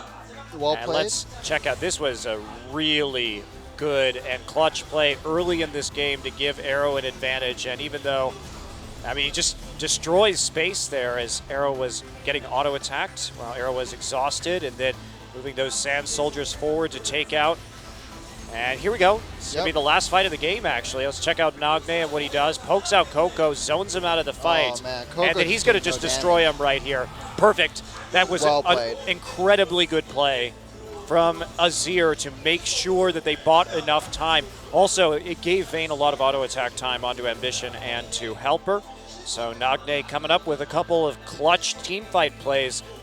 Really good position. Coco should not have been there, but remember that Helper was caught out, so Coco was trying to rotate from the bottom lane into that fight. I mean, you just put Coco in a catch-22 situation. Damned Yep. if you did, damned if you didn't. So, yeah, Nagne, well-deserved MVP. I personally voted for Score, to be honest. I think he, got his team ahead in the early game, just constantly controlled, the blue buff of CJ Entus. And now, coaches re-entering the booth. Some KT Rolster will be on the blue side once again. That's right. So they will have 2 blue side games in a row and no substitutions this time. So it won't be Edge coming back in nor anyone else for CJ. And we've had 2 games really go down to the wire so far tonight. Yeah. Well, we will see what the bans are. KT Rolster immediately, Ezreal gone. So are they going to ban that Rumble again? They banned Ezreal, Rumble, and Annie last time they were on the blue side. Blue side bans for CJ were Kalista, Gragas, and Ryze. I'm not sure if the Rumble's worth a ban, to be honest. Like, they could possibly let Helper have it. Yes, he got some good equalizers, but I'm not sure about No. that because Helper was caught out in the late game and also died in that 1v1 to Arrow. So it seems like they found ways to abuse Helper's Gnar positioning. well, Kalista gonna be the standard red side ban from CJ Entus. And Annie taken out. So, question is that Rumble going to be last? Will the Gragas be banned against Score? I thought it was a little weird that CJ banned the Gragas last game. That's not really a Score champion that we see very often. In fact, normally it's KT that bans Gragas and just has Score go onto the Evelynn or the Rek'Sai or in now, I guess, the Echo. I think the idea may have been to maybe possibly just force Score onto a specific champion of their choice in the jungle. But Ryze will be the next ban. Okay, so to Rumble or not to Rumble? That is the question. Yeah, and another question is CJ Entus really gonna let Score have his 3rd game on Echo? Because he's been playing very well on it, and Ambition no slouch himself at that jungle Yeah, Echo. he's played it before, so there will be the Rumble ban So coming in last. Or do they leave up the Gragas and say, well, you can go ahead and have that Echo, but we're going to take the Gragas instead. we'll see what CJ Entus decides to choose right now. Long talk with, of course, Helper there on the end, and there's Coach Sun on your screen right now. He's been the longtime coach of CJ, used to be the primary coach of CJ Blaze. Yeah, and the Gragas is the ban for CJ Entus, and KT Rolster thinking of what they want. Are they going to go with the Azir first pick again? It seemed like it worked you out. have to keep it away from Coco. Yeah. There's no other choice here, I think, for KT, and Nagne played it very well. Yeah, He was clutch in those team fights, getting the good ultimates onto Space and Coco to get the kills and turn around some of those 5v5 engages. So there's no reason to not pick up that champion again. yeah. I would like to see Ambition on the Echo, but I think it's better to put him on the primary engaged champion rather than Helper, just because Helper is the newer and less experienced member of this team. So I do think that the Evelynn is an okay pick.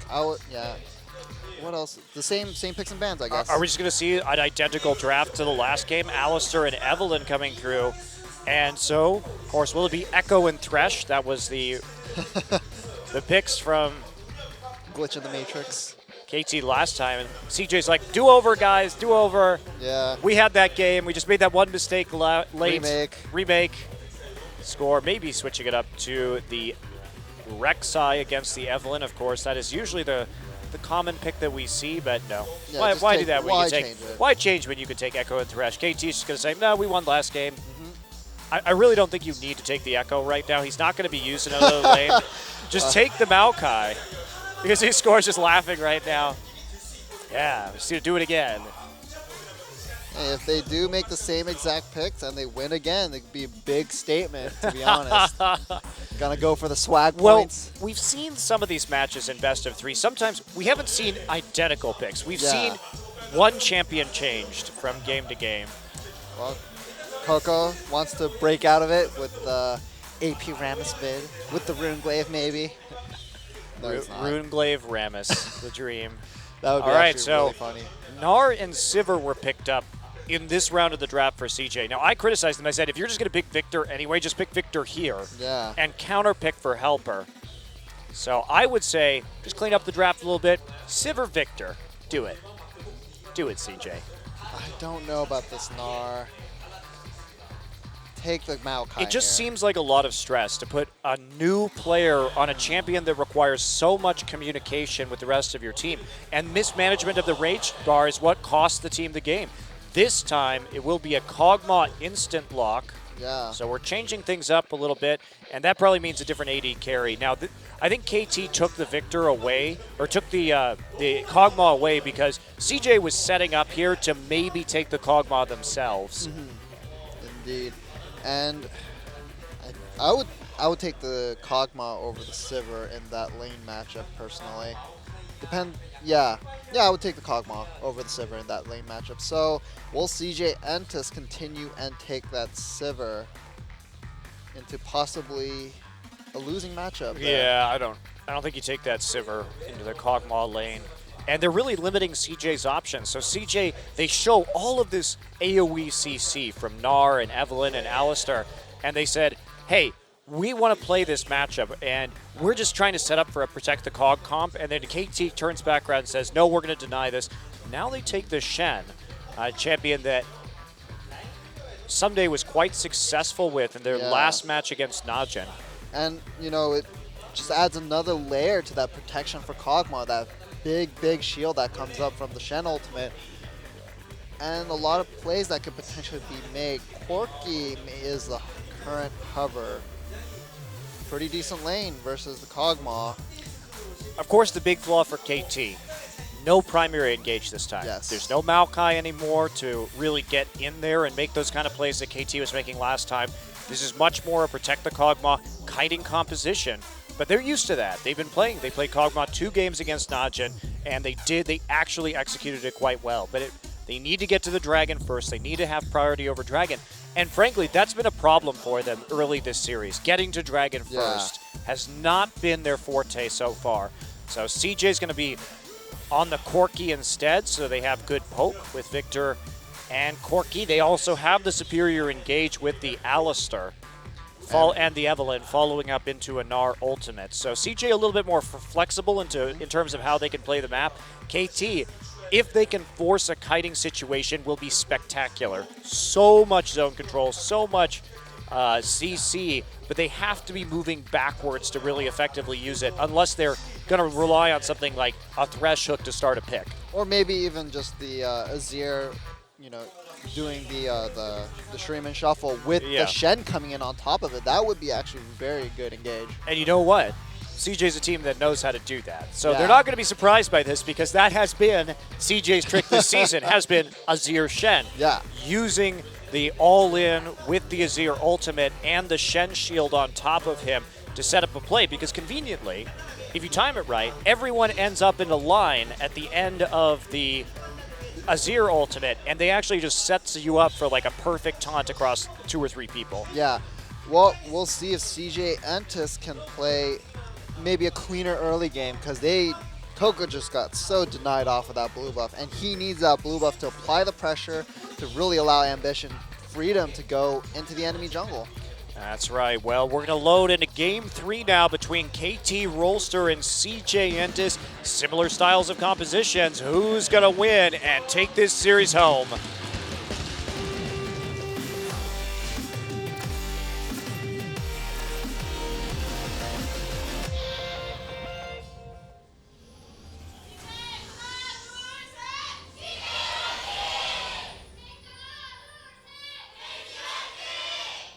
All right. Once again, big cheers from the fans and 5-man stack for KT Rolster as they just look to establish deep wards, I think. Yeah, KT's really going to want Ooh. the 2v2 with this Kog'Maw. like KT just waiting, actually. They're trying to bait in the very unusual bait, but they think that CJ wants to get those deep wards to take that red buff. Meanwhile, CJ doing an invade on the enemy blue side of their own, getting in deep wards on this side. They're going to do it fairly well, and KT will know. Oh, they're going to see Mad Life right now. Yep. So they know where the wards are now. So the Brush Hide, not as effective as KT would have liked, and in fact, that's going to deny them from really getting any information at all. That is the risk to playing so passively or trying to set up a trap, is you just don't get good wards down. It was a good try, I think. Sure, and they have so much crowd control too, even though there's an Alistar on the other team. I mean, multiple people getting flayed and then taunted would probably be a pretty bad situation there for CJ Entus. Yeah, and potentially a parallel convergence on top of that. That is very true. We have seen Echoes at level 1 pull off the parallel convergence. Especially if they have a Stun. stack like that too. It's going to be big. Well, CJ Entus looks like will be a standard lane setup. Now they know what's coming. They should have seen Thresh and Kog'Maw on the wards walking to lane, but it's going to be too late really for CJ to respond unless they want to lose some experience and go around the long way and not have a freeze. So KT gets the lane matchup. They will be able to use the Kog'Maw range early on, but there's still, it's not the end of the world. There's still a lot of sustain with the Alistar, so Yeah. and you have the Foss Bomb early to maybe get in a trade or two, but other than that, should be a nice lane for Arrow. Someday is level 2, TP's into the bottom lane. Oh, sorry, I lied. That was Helper, and someday we'll mirror that. So, standard lanes. Oh boy, Barry. Oh boy, we get the mono-a-mono, the gentleman's duel. Gentleman's duel where you throw boomerangs and swords at each other. Yep. That doesn't sound very gentlemanly, Barry. Maybe, Gentlemen don't throw swords. what do they do, shoot pistols at each other? No, you can have a sword fight. You just don't throw your sword. Why would you intentionally disarm yourself? Well, maybe Gentlemen are trained better than that. maybe your swords come back to you just like Shen's do. They don't come back. It just throws them and a new one appears. I have never seen a Shen sword come back. Maybe it just happens off screen when you're not looking. They're just all in a pile on the ground, and just when you look away, whoop, all the way back into the scabbard. Yeah, see, that's how many swords does Shen leave on the map while he's actually Probably a in this lot. game? Just like, it's so dangerous. You can't be barefoot on Summoner's Rift when Shen's in the game. Well, thank God that they wear all these boots. You have to get the boots for Shen's sword protection more than anything else. Yep. Well, Score gets his blue buff. Is that your favorite part of the game? Score getting the blue buff. Well, he's been getting a lot of them this game. He certainly has been getting a lot of them this series. Well, Helper up a level, gets the stun. Doesn't want to get more damage on him. A little bit afraid of where Score might be. No information on where he is. Well, mid lane, we see Azir with the CS lead once again, and we're going to look at some stats as well. 15 and 5 on Kog'Maw. It's always been a big pick for Arrow, but the really surprising one is Space's lackluster Corki. I think that's including the stats from CJ's big face. What was it? When they fell flat in season 4. I think that it is an all-time record. So I could look it up real quick, but I'm pretty sure that it's going to be accurate for his champion scores at the very least. Ambition wants to go. Scores only level 3. Parallel Convergence going to come in. He is going to get the phase dive just to zone, and no follow-up really. Nagne Gets his back taken care of by Score. Still a favorable trade for Coco, I think. Yep, definitely was. Score just going to start to harass Ambition. He hits level 4 right now. Space actually gets grabbed, and no follow-up on the trade, though. Mad Life with a nice headbutt, but a good flay. Mad Life taking a lot. Well, look good at the middle of that, and Score sees Ambition. Yeah, he does. He's going to get the drop on him, actually. Oh, the face check, and there's the hate spikes coming out. Some of those passive procs. Ambition actually taking a lot of damage here. Ambition has to flash. Score still has his flash available. How far does he want to push this? Well, he had the Not Scuttle Crab. enough. So, yes, had the Scuttle Crab speed. And now Peekaboo just going to chain the Coco together. Whoa. Lots of damage, and that's what Peekaboo does. He'll just wander out of lane, and Arrow can see us from pretty far away with that BioArcane barrage. So Yeah. he is okay to be left in that top side, losing in terms of CS, but they got 2 summoners out of Coco on that roam. Yeah, and that was such an odd time to be seeing Very that Thresh. weird. Well, you don't expect, you just were chasing, you're trying to help your ally get out of Yeah. there, and you don't expect a Thresh just to show up in your lane, walk up to you, and hook and flay you. Yep, and well, Mad Life gets a good pulverize, and they just want to push this into the turret and possibly deny some CS. Yeah, there's a big wave right there, though, so Arrow should be able to get back within about 5 to 10. Good damage and delay onto Nagne. He could lose a wave to his turret, I think, if Coco decides to push hard. Score just going to wait there. Ambition wants to get some counter jungling done at the moment. He will be found out by Score, and neither player has Smite yet. They're going to have Smite at about the same time. Yeah, Ambition doesn't want to mess with this one. Score just wants to go farm under the turret and start to catch back up right there. Someday, you know, he doesn't have that wave clear early on, does have that problem getting harassed just a tad, but starts with the Doran's shield, and so he's going to at least have a little bit of sustain. And Still up in CS as well. So, Someday I think is in a good spot right now. The tower hadn't taken much chip damage either. Alright, well, Peekaboo moving around as he usually does. it gets seen, so will be pinged out. They have some good deep wards on the top side if they need to. Make sure they know where Peekaboo is, which is definitely an important facet of playing against a Peekaboo. Oh. Arrow really suffering in terms of CS, and this is the price. There is that price. Obviously, Arrow was never a great player when it came to farming, and when Peekaboo's with him and Peekaboo is wandering all over, Arrow has to necessarily be denied a little bit in that situation. And when he's on this Kog'Maw that really needs that farm to get to the late game, that may delay a power spike here, possibly for KT Rolster, in a situation where pre-6 they should have had the advantage on the Corki and been able to push him out just a little bit harder. Yep, Pink Ward snuffed out by Ambition before he gets onto that red buff. He's scared. Yeah, Nagne's moved up there. He really doesn't want to do that right now. Peekaboo can roam in. He's actually going through Tri-Brush, and they don't know exactly where Score is. They haven't seen him yet. So there's a possibility that he could be walking around the red buff also, which is why they're playing so cautiously at the moment. Peekaboo goes again. You know, that is risky, because if CJ calls their bluff and Score isn't there, then maybe you lose something for that. But they get the wards in again. KT just very good about sneaking deep wards into the enemy jungle. Yep, and KT pushed up in the top lane. Ambition gets his red buff, but he is low. Well, they want to make a play right now. On this gen, they have one more global than CJ Entus does, so by prioritizing, using that Shen ultimate early and often, they can force a TP advantage and then make more plays and snowball from there. You really, when you have this Shen in the bottom lane, you really just want to go nuts on the enemy team, because you're going to have that ability to make plays on the opposite side of the map more than twice as frequently as your enemy top laner. Yeah, I feel like this might be an okay game to get maybe Frozen Mallet on the Gnar just to really keep that Shen under control. That's a very good point.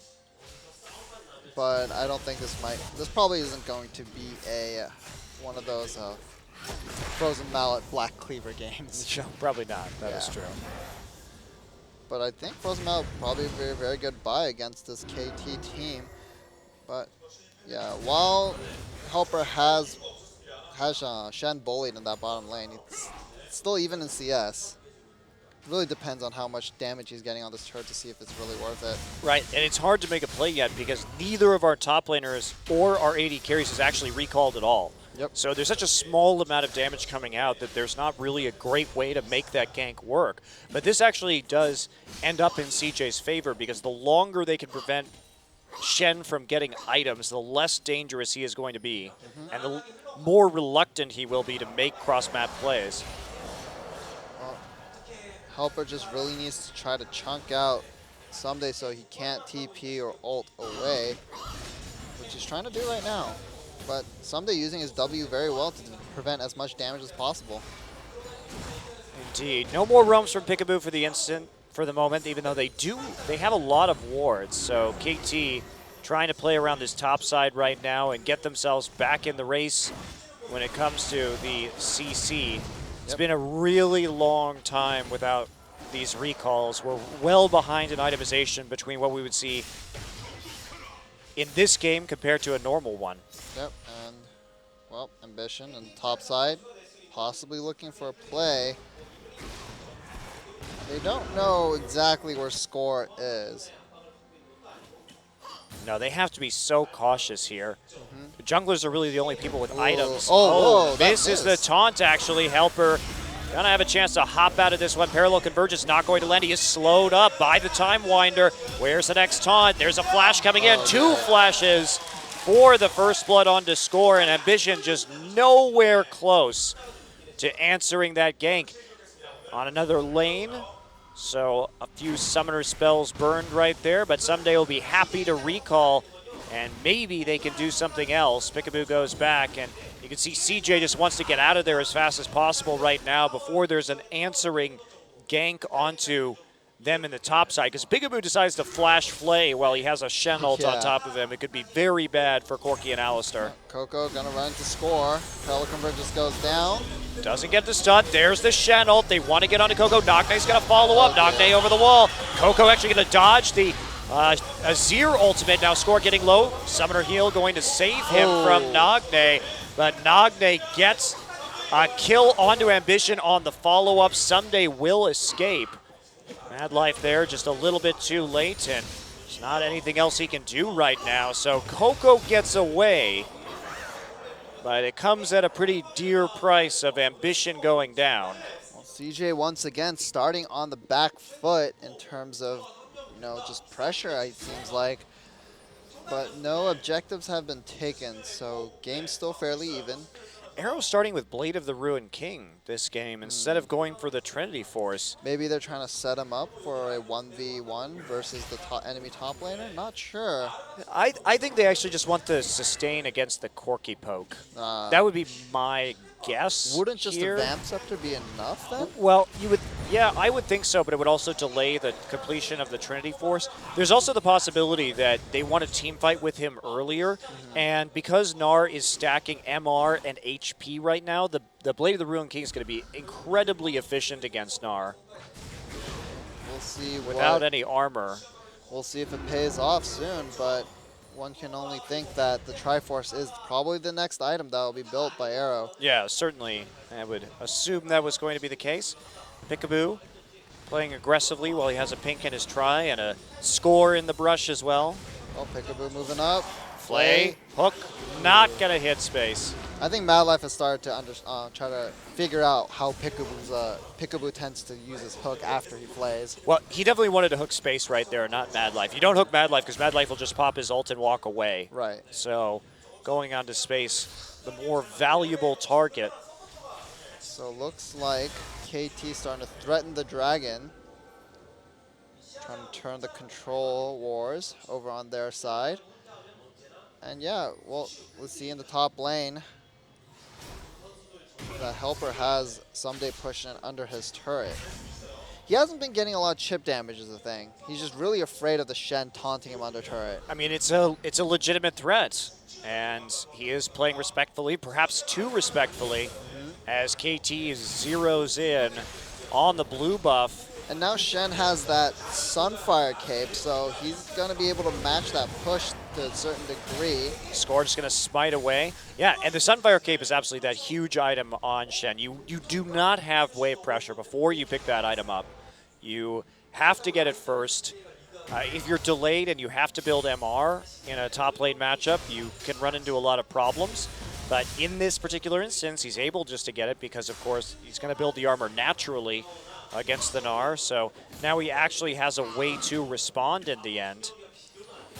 Well, not much happening so far. And Nope, just blue buffs being taken by KT. And, you know, this is great for KT. This is how you beat CJ. You shut down Coco. Coco is the big threat. And if you can eliminate him, there's not a lot of help that CJ is going to get. They don't have a big top lane carry these days, even though Helper has been performing pretty well, especially in game 1 of this series. yeah, but now that Rumble's banned and he's on this Gnar, he hasn't been looking as amazing on it.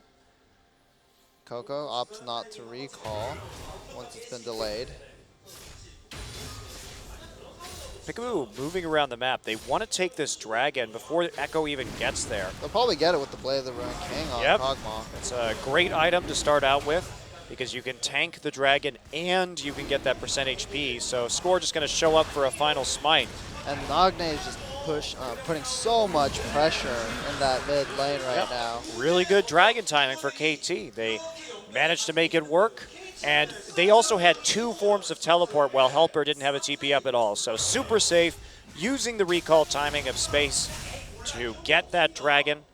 And that means they are finally starting to get the game's early dragons, which they've been struggling with. And Someday just going to back off right there. Doesn't want to deal with a possible 3-man dive. Has a very smart ward where he at least sees Mad Life.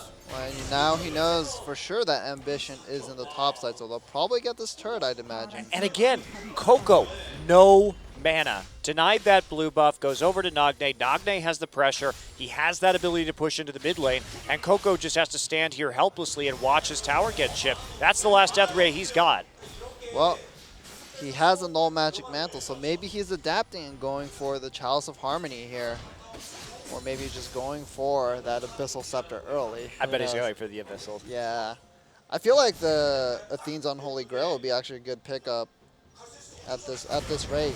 I mean, I agree with you. If he can't rely on his team to protect the blue buff, then absolutely you need to get that regen for yourself, because otherwise you're going to lose your towers. And it looks like it will be the Abyssal Scepter with that blasting wand by. Yep, sure will be. A lot more damage onto the turret. And that's going to be used as a recall timing for Nagne. He finishes his Abyssal Scepter. Yep. And so he's going to be able to push even further forward right now. The question is, where is Someday going to make his next play? Someday, just pushing and pushing. Just these lanes aren't going to break anytime soon, it seems like, Monte Cristo. No, I dare say they will not. And the longer this goes, I feel like turns more and more in favor of KT. Even though they have that top lane tower taken. As long as they don't have to engage, oh, that's just annoying. Ambition going to steal it with the smite. He does get he's taking a tangled lot up. of He is damage. taking a lot of damage, especially from that Sunfire Cape too.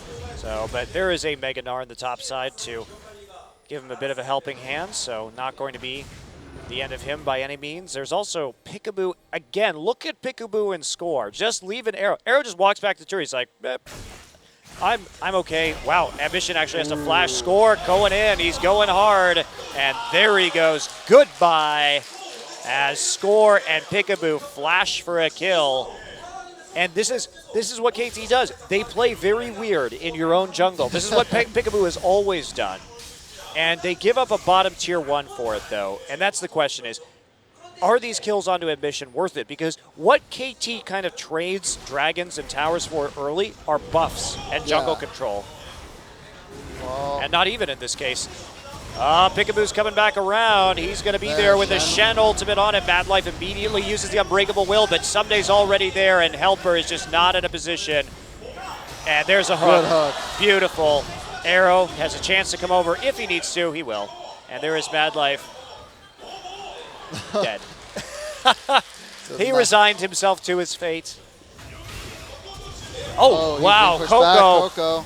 just gets found on the outside. There's the Chaos Storm. Ambition is there. Score is coming up from behind. Ambition not going to be able to actually kill Nagne, though, with Score and Someday to back him up. Well, Nagne saw that he had the item advantage and went for the fight, but just Score wasn't there quickly enough to really add that extra damage. And yeah, KT off to a good start. 4-0 up 1,000 gold. So, and a dragon. But it's only that 1,000 gold. Yeah. It's only that 1,000 gold. They have the dragon. That's great. But KT, it's interesting because what we've seen from them against Najin and against CJ so far is that they really prefer to trade some early objectives. They'll give up a dragon. They'll give up a turret if it means they can get a buff and a kill and some deep wards in. So the vision priority is absolutely crazy right now for them as a team. Because while other teams will not try and take advantage of any kind of opening or not be willing to fight or commit when there's not a dragon on the line, KT will. And I think that's confusing Yeah. to CJ.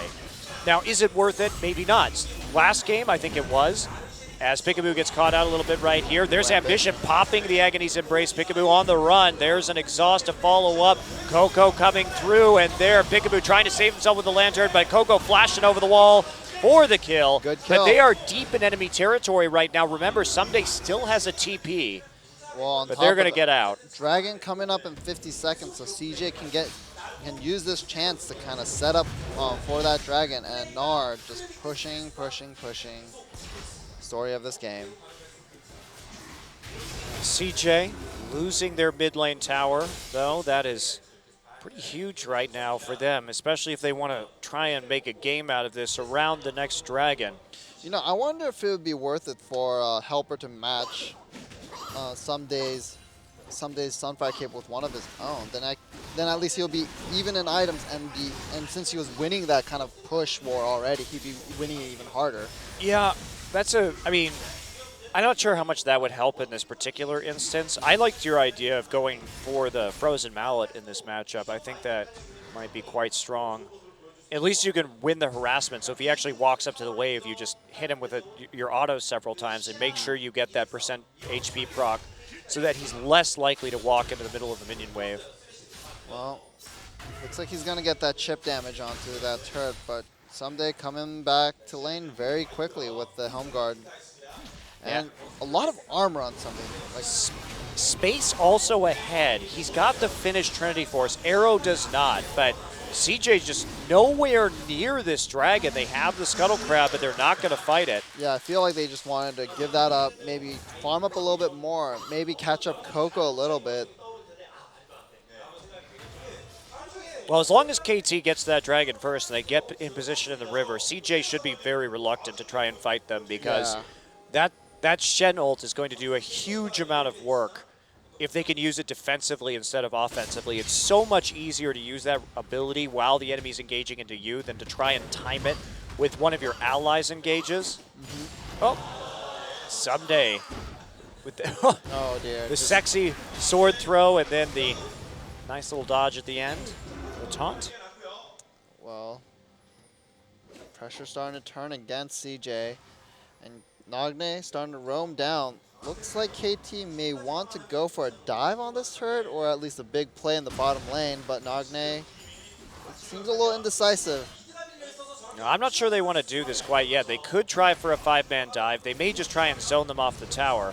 And that's what they're going to do. They have the Sheen. Going to fake it out with the Lantern and see how much damage they can get, but Bad Life really not going to fall for that. Okay, the tower survives for now. They see Nagne moving back into the mid lane. Is this an opportunity for Ambition in the bottom lane? They know Score's still there. Yeah, they do. It was a good play from Bad Life, though. He didn't take the bait. They had Victor there, so he felt comfortable trying to defend the turret. That's going to keep it alive for a while longer. Yep. Pretty important in a very close contest, but CJ is slowly getting more and more of a CS advantage, and that's translating now into the fact that they have overtaken KT Rolster in terms of the gold lead in this game. Well, we'll see if there is a fight that breaks out anytime soon. But it's just farming for both teams. Well, Arrow really needs that Trinity Force. He has to be able to match Space's power spike if he wants to be successful in some of these team fights. He'll get it on his way back right now. Does he get the boots? Yes, he does. So running himself out of gold. He's 1,000 gold behind thanks to the extra turret and the fact that Space has managed to get a 40 or 30 rather CS advantage. Yep. And Coco is going to take the Scuttle Crab as well as, yeah, just Ambition going to recall. So KT, they have these two early dragons. They are going to be perfectly fine with that. They have the better late game scaling, so the fact that they don't really have to commit to dragon fights for a while will suit them just fine. So if you're CJ, what do you want to do now? Do you want to go for some crazy dives? But the problem is that Shen is up, and Shen is getting very tanky. Helper going to try and fight this one. There's a Gnar ultimate, but it's not going to get a stun. Box already dropped to stop them from doing this. There we go. Taunt coming through. Is there more damage? Parallel convergence over the wall. It is not going to hit the Corki in the end, but that's going to be a lot of disengage. Someday misses his taunt on the return. Now here they're all grouped up. Big Chaos Storm. There's a Shen ultimate to save Pick-a-Boost. Shen just going to taunt over. He's still in the storm. Does get out. Nagne moving forward. Arrow's here. Flash over the wall. Oh. Beautiful headbutt from Mad Life, but Arrow has his flash in return, and that means Helper's going to fall, and Mad Life will die in the end as Arrow counterplays the Alistair, and there we go. There's a TP. Someday already back in, using his one global, but he's still going to go for this. They want to clear out those vision wards in the pit, and they want to figure out if this Ambition Evelynn is still on the flank, which she is. They have to do this quickly. Helper still has TP. Yep. And they probably will with the Blade of the Ruin King on the Kog'Maw, and Ambition seen. Yeah, they want to find it. They see Yes, Ambition. flash. There's a Oh. hook. They catch him out. Ambition is going to fall. Wow score picks up the Baron. So early Baron from KT Rolster on the strength of that fight. Ambition tried to be sneaky, but Pickaboo managed to find him alongside Arrow. So a quick Baron means 7-1 kills in favor of KT Rolster. And CJ started that fight too. Yeah. KT reacted to it. Pickaboo just getting out of the Gnar. This is just, so we didn't actually see the Gnar ult coming in because it had already been used, but Someday just perpetuating this since he knows that key Gnar cooldowns are up. And again, they're fighting around when Helper's about to go into mini Gnar, just like they did at the end of last game. Good ult from Ambition, but Nagne plays this defensively, and Someday manages to teleport just out of range. Arrow here is able to do a lot with just the living artillery on the flank, and Mad Life makes a play. That is a great play, forces the Summoner out of Arrow, but also isolates Mad Life in the end. I feel like, what exactly did Helper die to? Because Arrow killed him, so did Mad Life's play actually put Arrow in range? That is a good question, actually. I feel like didn't that's see what it that. did. Because I don't think he died to the red burn at that point. He had maybe about like 100 to 50 to 100 HP, so it wasn't enough for the red burn to just kill him at that point. He was really far back.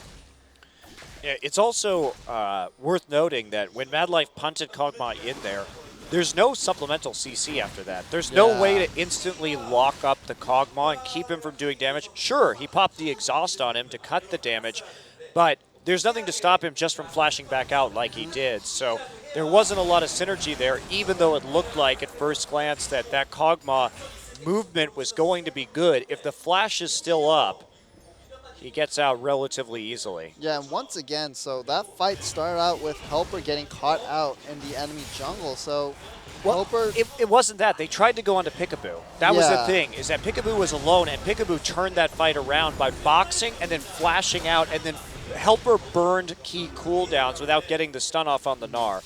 And that's when KT decided to re-engage. So I think that's just a bad judgment call by Helper Okay. to go, because as soon as you get the flash out and the box out of Thresh, you're like, oh, great. That's back good. off. Yeah, Yep. just back out. But by continuing to go in, that was what caused the problem. You know, I don't understand why he chose to use that Gnarl in the direction that he did. Because he just essentially threw them down the jungle away from it and like just parallel to the wall rather than into it. So I think if he had gotten Peekaboo into a wall, it might have been a different story, possibly. Maybe. I'm not sure that his team was in range to do damage at that stage would be the issue. Yeah, but was you have, weird to, all. you have to credit KT too. They won last game by playing around Gnar Rage very well, and they did that. They won that team fight and came out, got a Baron with that same level of play. Well, So. and KT gonna take a third dragon, uncontested. CJ in no position to fight at the moment. Much earlier ages this game Yep. from score naturally, and that's a big problem. CJ pretty heavy into the magic damage, so the MR itemization, even though Someday has decided that he doesn't need any for some reason. This Kog'Maw 3-0-1 and is almost finished his last Whisper, so this Gnar is not in a good spot. Has finished his last Has whisper. finished it along with the Berserker's Grief, so you know, Arrow in a very, very good position to just carry this game right now. And as long as KT can just keep the Kog'Maw safe, which they very easily can with this composition. I'm not sold on Someday's build here. Not sure you need That much armor. that much. I'm not sure you need that I think he just- Thornmail yet. I think he just wants it for the 1v1 split push versus Helper. Because like as Helper Sure. continually hits him, he's just going to be taking that return damage. But to that I say, Helper has a lot of MR already. Yeah. So it's really not going to be doing hardly any damage. I don't know. I don't know about that one. I think it makes him too vulnerable to the burst from Coco. Well, hopefully Coco can get that burst down, but he's still down a substantial amount of gold compared to Nagne. And meanwhile, Nagne has 3 core items. Ooh, the pick. There we go, Helper. Yeah, they going want to on go Arrow. after Arrow. He's already taken a bit of damage, but Helper is taking a huge number. And there's the Shenel right on top of him. Someday coming into the fight. Score may have Helper gone too very far. low, but Score, he has his chrono break. It's okay. And meanwhile, Space and Nagne scuffle in the jungle.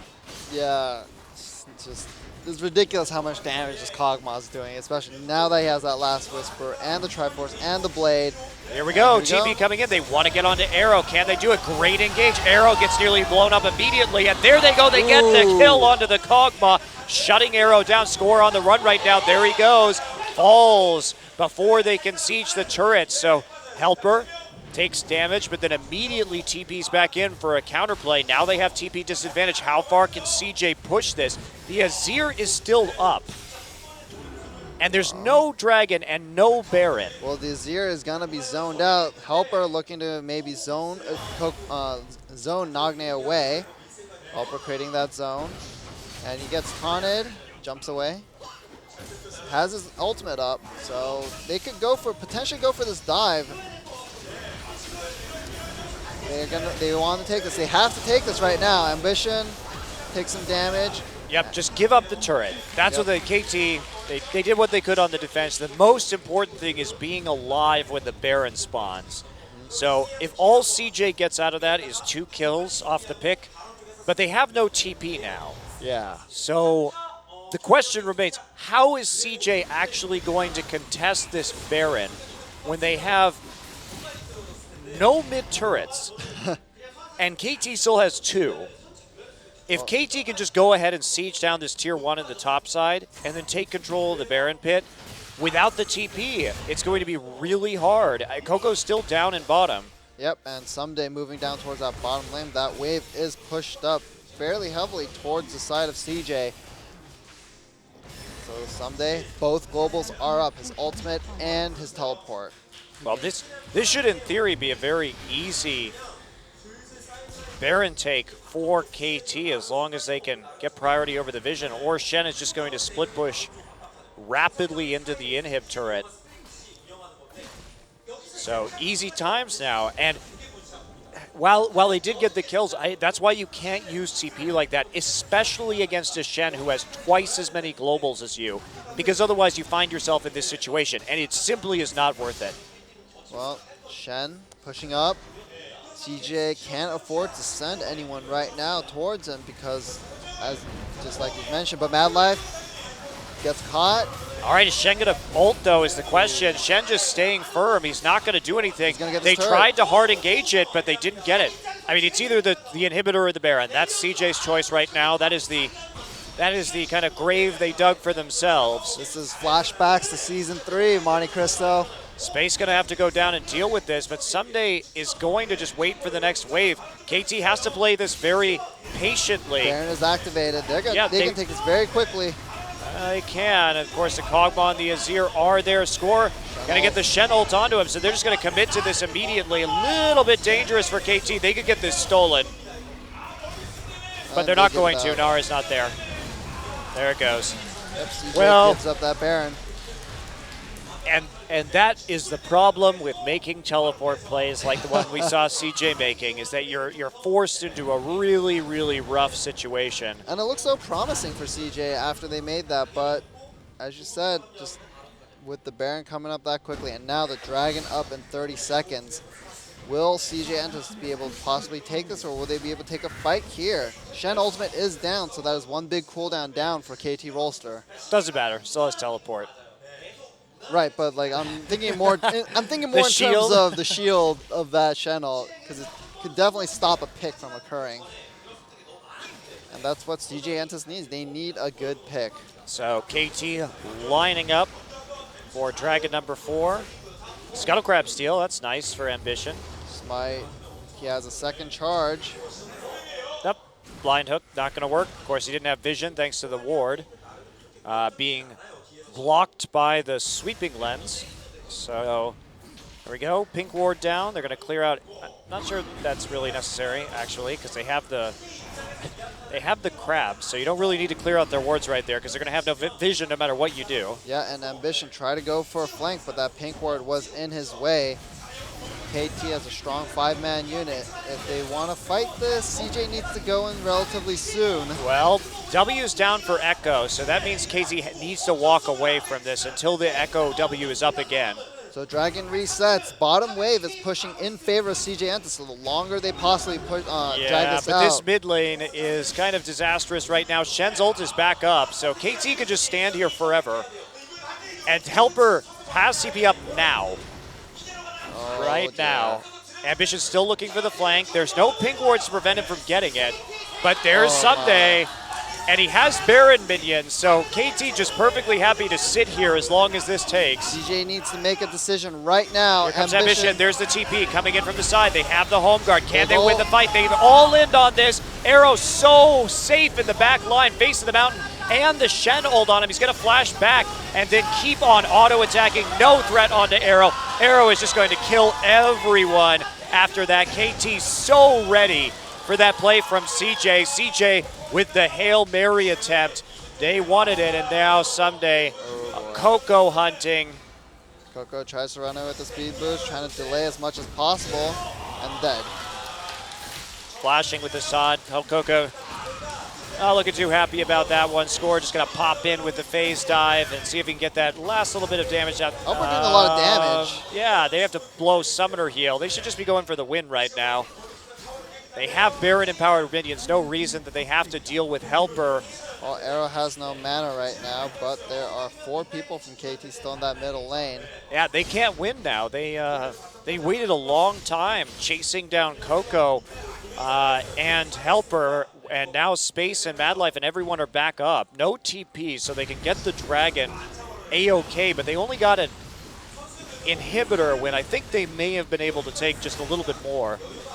Well, KT wants to play safe, so they get in position for Dragon number 4, and they take it easily with a big wave pushing up top. That's also a big chunk of gold heading their way as well. Nagne going to pick it up. Yeah, this is a huge cash-in. It's going to be an Infinity Edge for Arrow, as if he wasn't doing enough damage already. Oh, dear. I really like how KT disengaged that fight, though. They were incredibly prepared for what was coming in from CJ. Of course, they could have had a better pink ward on their flank to prevent Ambition from getting in, but CJ was just a little bit helpless, and that was their kind of last chance of getting back into this game. Well, CJ Entus. Banner command, on to Someday. Well, CJ Entus will need a miracle play for sure in order to take the win away from KT Rolster at this point. But with that banner of command, as you said, it's looking very, very difficult. Someday split pushing is just going to be that much more potent, and they can easily give up this tier 1. Yeah, but the 5-man stack working for CJ. Shenold yeah. is up. Shenold back available. Of course, those Shenold buffs recently to the cooldown really helping him have that much more presence on the map once again. Big factor into why he's back in the meta. Oh, Shen pushing and pushing. CJ wants to back off, but I wonder what they're exactly trying to do. Someday we'll steal this blue buff on his own. He hasn't actually used the banner yet, curiously. CJ wants this, but the glory's been used, and it's not going to find a target. So it looks like everyone from KT just wants to pile on through into the bottom lane and take this last remaining tower. And CJ forced to take the long way around. And they're going to get decent damage. They're probably going to take this turret right now. They have a Sheen. No Yep. problem. Oh, dear. Ambition gets hooked and boxed into the side. Score doesn't want to finish off that kill yet, though. They're trying to prevent the flank. Helper's about to turn into Mega Gnar, but how much will it help? Arrow gets stunned in the back, but he's under the Azir turret, and there's the Shenold. He does die, but Nagne is full HP. They committed so much that is a triple for Nagne, and that is a quadra. Is Nagne going to get the penta? Oh, He's coming in. They won it. What? No. Pentakill! And there it is. Going back to the turret for the worst pentakill camera work that I've ever seen. It was so easy. All you had to do was focus on Nagne. Someday does land the taunt, and that'll be a penta for Nagne. And with that, KT Rolster takes a 2-1 victory in style with a pentakill to top it off at the end. Well played, GG. Yeah, and this KT still looking a little bit rough as they they acclimate a bit to their new roster, of course, making some of those changes. But honestly, very promising. Peekaboo really lending a lot of veteran vision control to this team and showing up big once again on the Thresh. And there he is. Looking pleased. At the end, looking very happy. The amount of pressure that Peekaboo and Score together are able to exert on the map with just their vision, it's insane. I want to see KT up against SKT and see how it matches up, to be honest. Yeah, and Arrow does a fine job while left alone, at least for the moment. But that style of play can be punished. A smart team is going to start diving Arrow because you can't just leave him alone. KT cannot be allowed to get away with that. They need to be punished for those kind of movements on the map, but for right now, when no one is able to do so or has the research on KT, they've only played, this is their second best of 3 with Peekaboo. It is a little bit hard to do that. Ambition, understandably disappointed. They almost 2-0'd this series. His Evelynn did look a lot better. Than it has, yes. Than it has, definitely. It's not a big compliment, but well, yeah. it was improved. Definitely. For sure, and Someday's Shen, man, doing great work in that game. And yeah, and Helper put so much pressure on him, and Someday just, just stuck through it and just got the items he needed, became that big force in the late game. Pretty much unkillable in fights. So, well played by Someday. And yeah, KT Rolster 2-1 win over CJ Entus. And we're going to take a look at this pentakill again. The pentakill cam, this was everyone get Arrow as Helper tries to make the engage, but he commits to it under a turret, and Madlife is there with his ultimate on for the knock-up, and Coco just goes for him, but Arrow takes so long to die that Nagne just stands there with a billion Sand Soldiers, and look at the zone he created too, just forcing people under the Azir turret with his wall, and in the end his damage was a little bit too much, and we're going to see it with not terrible camera work this time. It's actually just Someday taunting in, and then Score dealing the damage, and that's it. No one else there taking it away from him, and that is the Penta. It's our 3rd of the season. Yep, congratulations. And our 2nd for Nagne. KT, actually. Yeah, Arrow got one as well on Sivir. So yeah, that concludes this series. Well, it's been exciting, but this amazing night is not over. Jin Air versus SKT up next.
next.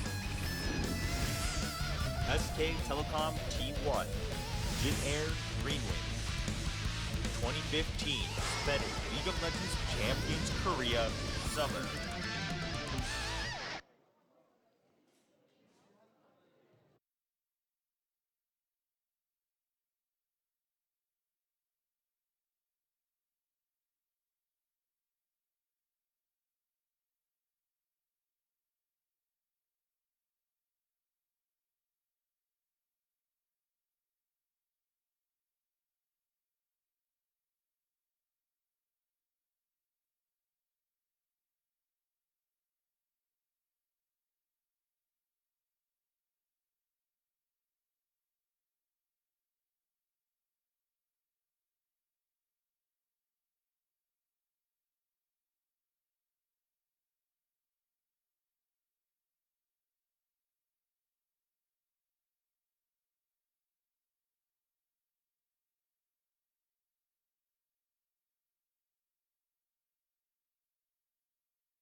It's time for another MVP here in Champion Summer, and your MVP will be someday very well deserved Yep. with great split pushing pressure. 900 points. 900 points. And he's been so solid this season for KT. Yeah, that double taunt right there. And, you know, he uses ult well. He knew exactly how to apply pressure across the map and, you know, just keep CJ on the back foot with his double globals. And it's so hard for a rookie like Helper to really match that kind of pressure too of a veteran like Someday. So even though Helper, I think, has had very good performances for a rookie, he just hasn't quite been there yet. Of course, Helper right here, just getting a late Mega Gnar transformation. They tried for that flank and just didn't work out. They didn't have the rage ready to go for it. And Yep. And we're going to look at some of these Someday highlight reels. Of course, this last pentakill here, which is Nagne's doing, really. wow, Nagne's ults were so good in some of these Yeah. late game team fights. He got that MVP in the first, or the second game, I should say, the first KT win. And oh, Oh, surprise. Hydra face. Well, we're going to focus on our Hearthstone players again, and we're going to, looks like, move into our MVP interview very, very soon. that's right, with Nagne and Someday looking good in their win. And let's go into our interview here with George to translate. Hello, LCK fans. This is George. Today's game, KT won CJ by 2-1. 자, 오늘 경기 결과 승리의 웃음을 먼저 짓게 된 팀은 바로 KT 롤스터였죠. 여러분 And 뜨거운 박수 부탁드립니다. let's- 지금 바로 Let's get a round of applause. So today's MVP is Someday and Nagne. 우선 나그네 선수. So first of all, 오늘 Nagne, 2세트 마치 구원 투수처럼 등장해서 승리를 you are the 가져왔습니다. savior of the second match. How do you feel about that? I was really worried because what happens if we lose even if I play. So after we won the match, I was really happy. 네, 사실 2세트는 On the second set, 주도권을 KT가 잡고 있었지만 한타 때마다 좀 시즌 although KT was winning most of the fights, CJ was almost came back with it. So were you worried about that?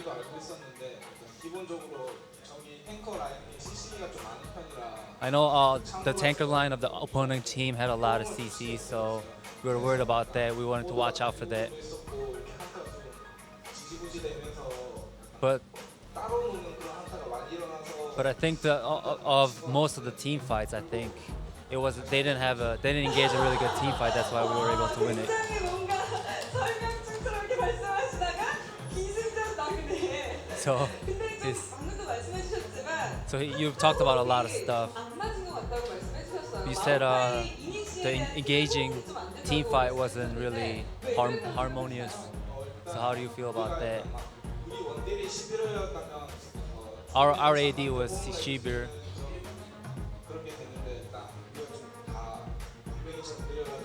We were all slow, so even if our team member initiates first, and because we're all the other team members were really slow, so even if one engages the fight, it was really hard for us to have a really good team fight. 네, 저도 작가입니다. 2세트 승리 나그네 선수 MVP로 승리 가져갔는데요. So congratulations on your MVP. And 가장 빛을 발했던 at the last fight, I think you shined the most. 코코 선수가 고립됐잖아요. I know when Coco was stuck, how was the situation?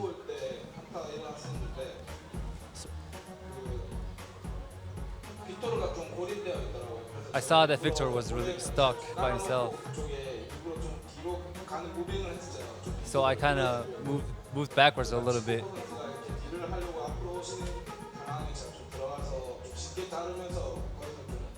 And I think we were really easy to actually win the team fight because Victor was stuck all by himself at one point.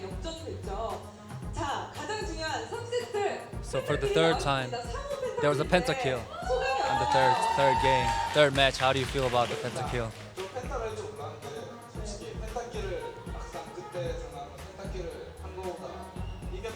I was really more pleased about the winning over me getting the pentakill. I'm really glad that I was able to help out the team's win. I was able to contribute a lot with the team's win. 아, 역시. 근데 사실 팬분들도 궁금해하실 것 같은데. I think a lot of fans are wondering when Arrow. 정말 많이 외쳤잖아요. 오늘은 좀 어땠나요? 부산? I know a lot of fans were actually looking forward for the pentakill. How do you feel about that? At first I saw the triple kill, and then I was going for the actual pentakill afterwards. 굉장히 궁금합니다, 오늘 코드가. 자, 그리고 2라운드 지금 첫 번째 출전을 해서 또 I know this is your first game on second round. 2라운드와는 또 다른 각오일 것 같습니다. I know that your mind is really different from first round. Can you tell us how you're gonna be playing for the rest of the game?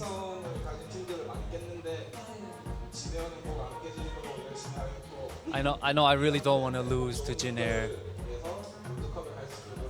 and we will practice a lot more to win more games afterwards as well. 나경원 선수와 인터뷰 나눠봤습니다. 자, 이제 썸데이 선수 만나봐요. So for Sunday, 네. 썸데이 선수 오늘 CJ 상대를 이겼습니다. 소감이 남다를 것 같아요. you have won against CJ. How do you feel? I know you feel a lot more. You really enjoy this a lot more. I'm really glad that I got the MVP, but we had some hard times, but I'm really glad that we have actually won it. 상대가 럼블 장인 헬퍼 선수였어요. I know you're going against Rumble Master Helper. So the, 상대 보니까 어땠나요? how did you feel about that? We were in the booth, so I didn't know who got the MVP for CJ on the first game. I know Helper played a lot. I mean, played well, but I know I played really well too, so I was really confident. 사실 3세트 MVP를 받게 된 게 스플릿 푸시가 On the third match, I think you got the MVP because you had a lot of split pushes.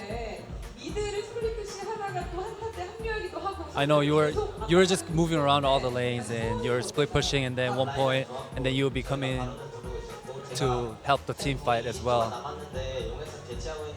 I know we almost had the dragon fight, and then before 20 seconds of the dragon fight, I actually went to mid lane to push a little bit, and then I actually came back to the team fight. 미드 벨코즈로 또 활약을 했던 스페누입니다. I know the next match you're gonna be playing against Spenu, Sashin, who's playing Vel'Koz really well. How are you gonna prepare for that? I'm gonna practice a lot more against Vel'Koz, and I'm gonna be practicing more, and then we're gonna be winning, hopefully. 3세트까지 고생하셨고요. Congratulations on the team, on the win. 만큼 긴장감도 더 배가 되고 있는 I know 것 every 같습니다. single match every single game is really important for every single team. So the next game we're gonna be playing, SKT is gonna be playing against Jin Air. All right, back to you, Barry and Monte.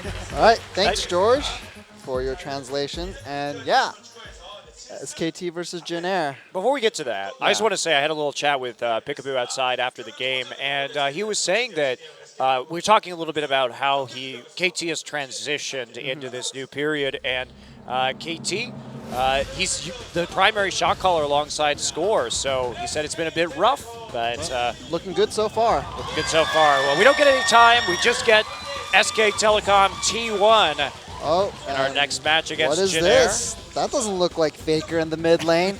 Coma, you're ruining esports history. It's Easy Hoon today, and I have to say, I find this a bit surprising because when we look at these two teams that actually met each other quite recently, Yeah. and Jin Air has been the closest of any of the other top 6 teams to actually taking a game off of SKT. And the only reason why they didn't win was because Faker came up with a very good reversal play on Rise when Chase tried to engage. Yeah. But they were down an inhibitor, they had already lost Baron, and they made this miracle push down the mid lane to turn the game around. Yep, and let's take a look at Marin, who's been playing a decent amount of Fizz, actually. And Yeah. that Dr. Mundo in there as well, so big champion pool for this top laner. Yeah, and that's a big conundrum for Jin Air against Trace, who pretty much has played majority Rumble and Maokai this season because Marin likes to play the fish into the Maokai. Yeah, and Bengi, great games on Gragas previously. And that's a big surprise, right? Because I feel like Bengi over the years he's definitely had periods of mechanical brilliance, but Yeah. mostly not. But his Gragas mechanics, when SKT was shying away from picking that Gragas, looked fantastic in their last series. Yeah, and Easy Hoon, last 5 picks are there. Varus, Cassiopeia, Vlad, Azir, but big question mark on this guy. We don't know exactly what he's going to pull out And today, what he's been practicing. And the last time he played Cassiopeia, SKT actually lost to Samsung. Crown killed him 3 times in lane on Fizz, and he didn't look great on Varus. Yeah. We saw that either. So a little bit shaky maybe on non-Azir, non-Cassiopeia picks. Even Cassiopeia, if he gets counter-picked, a bit problematic. Yep, and then you see Bang and Wolf, both of them playing very well recently, in fact. Especially Wolf. I mean, Yeah. Wolf has had a very solid season. He still has the highest KDA in the league. Outside of Paragon, he's only played 1 game. Yep. So there is that mitigating factor in terms of considering Paragon's statistics. But otherwise, Wolf been performing extremely well in the Janna recently. Easy Hoon will be starting off this series. But Jin Air is a fearsome opponent. And Jin Air, now they haven't been the best recently, especially their games against Najin. They played Kuzan and Pilot in the first game, then switched to GBM and Pilot. But their vision control wasn't what it has been. Yeah. They look shaky on their engages. So let's take a look at Jin Air. It will be Pilot and GBM starting tonight. Yep, and we're going to see the Pilot Che combo rather than the Captain Jack Che combo. Or the Pilot Suite combo. We've seen all iterations this season. Yep, and you know, these guys, I feel like they tend to take their games fairly late, but SKT's been very, very good about ending games fairly early as well. So we got this difference going on between these two teams. Yeah, we do. And also, it's a very strange matchup, honestly, because when we look at these two teams, first off, there's a huge difference in where the economy goes. Trace is a very low economy top laner. Yeah. The reason why he's given picks like Rumble and Maokai is because he doesn't need a lot of farm to be successful on these champions. His Hecarim was a bit shaky, but he needs the items on Hecarim. He needs the farm. Marin actually gets an enormous amount of farm on SKT, but the difference is the AD carry for Jin Air is the real farm threat. They're Yeah. the ones that have a lot of items on Jin Air, but conversely, Bang doesn't get as much farm on SKT in comparison to the rest of his team. So we kind of got the two different extremes going on in this matchup, and there we go, big cheers for GBM. Jin Air fans really excited tonight. Yeah, that's the first, actually, I think I've seen for GBM, to be honest. GBM's been putting out a great season. He actually has a higher KDA than Faker and Easy Hoon. He's way up there in terms of mid lane KDA, very safe player. This guy just doesn't die is the big contributor to that statistic, too. Yeah, and Pilot really turned in a good performance on the Kog'Maw. Jin Air built a Nunu Maokai Janna composition around the Kog'Maw, big-time Blood Boil late-game Kog'Maw. But Jin Air, their problem is, while they were winning a lot of the time in the games versus CJ, is they have such a difficult time with the coup de grace. They can't. Yeah. They'll control a game for so long, and then they'll make one mistake and lose. Yep. So they need to be able to just close out the games that they are winning, not take it to 6 items where one mistake will absolutely shatter them. Yeah, that's just been, as you said, Jin Air's problem this whole season. Well, GBM leaning back, taking a peek at the camera. And you know, Barry, what I'm really hoping Jin Air does is just play Standard. Because when we saw Jin Air play against SKT Standard, incredibly close game. Jin Air nearly wins it. Yep. But game 1, Chaser tried to play Rengar. They tried to all in the early game. They ended up getting rolled. Bengi is taking a nice nap on the desk before starting this No best of clapping 3. today. No Odd. clapping. Well, Chaser polishing his glasses, wants to see extra well into the monitor. Will he get in Italy today is my question, because he's such a threat on that champion, and he puts out so much more gank pressure than Bengi does early.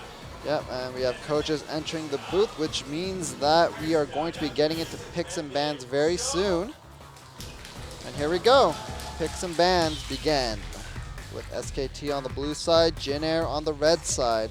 What will be the first ban?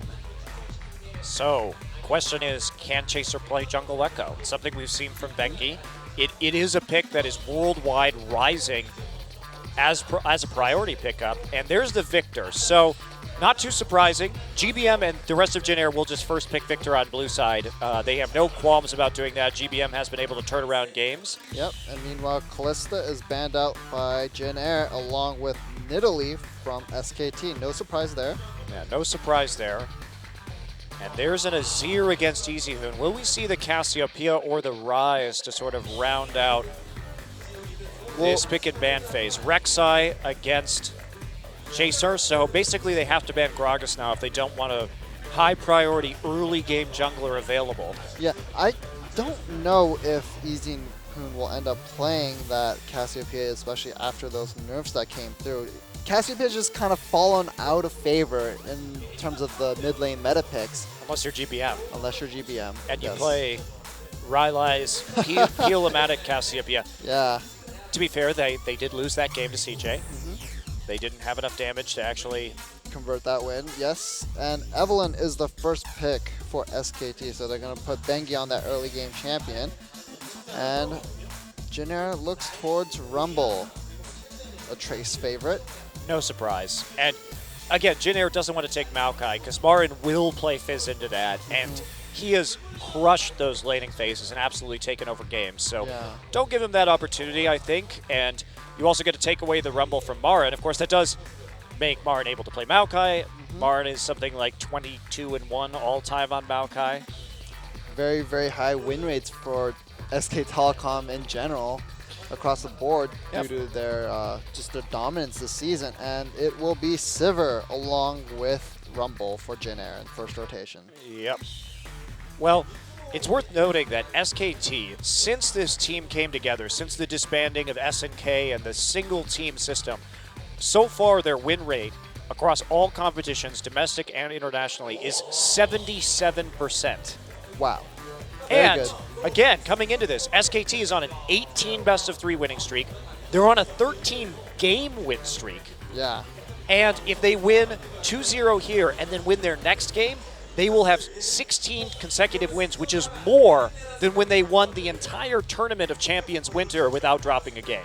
Well, SK Telecom, very, very strong right now. And Easian goes for a very early lock-in of Twisted Fate. That's kind of disrespectful to GBM, thinking that he doesn't have something to play into that. Yeah, and GBM, I mean, GBM has a lot of options that he can draw from against that Twisted Fate, but I wonder what he'll go with.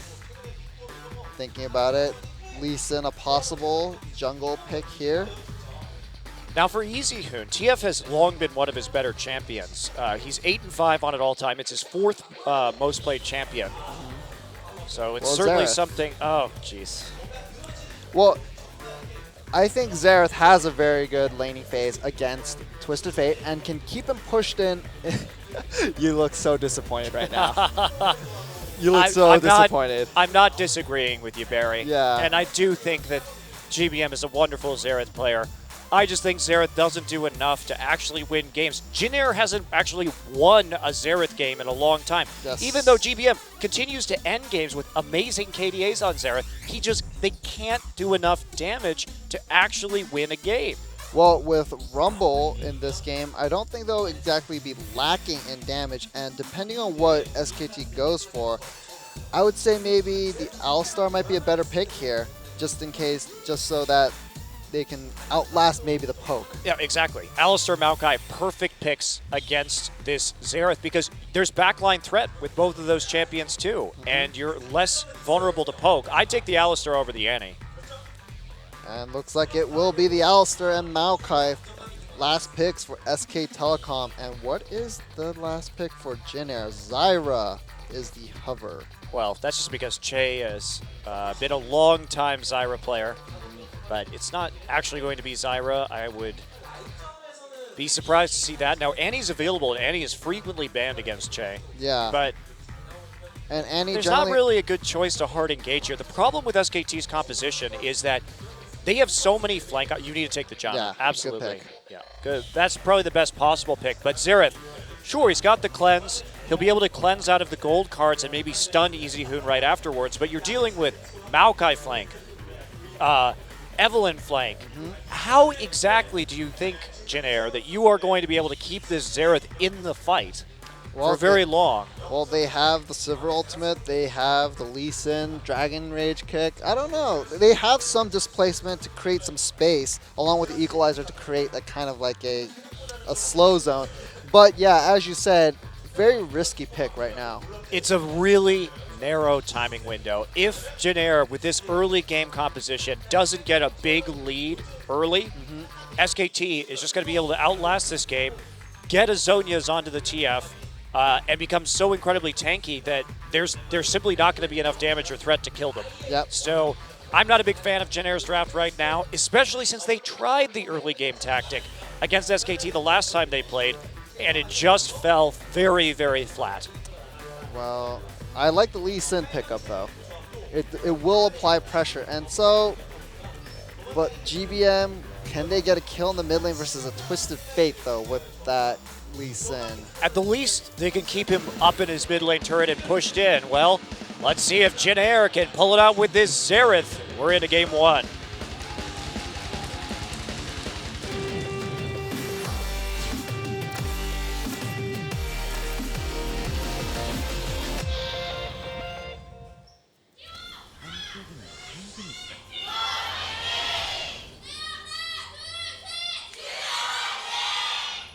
Well, welcome to Summoner's Rift, and we have Easyhoon and Bengi with matching skins, couple skins, if you will. The Tango. The Tango skins. Well, you know, here's a fun fact about GBM Xerath. So he was really great with it when Xerath was a more meta pick in the spring, but Yeah. it's his third most played champion of all time. He's 5-5 with it, yet he has a 6.7 KDA. So he always does well. But does his team. And remember, a lot of those wins came when Xerath was actually still meta. And since then, his win rate has definitely not been as impressive as 50%. Yep.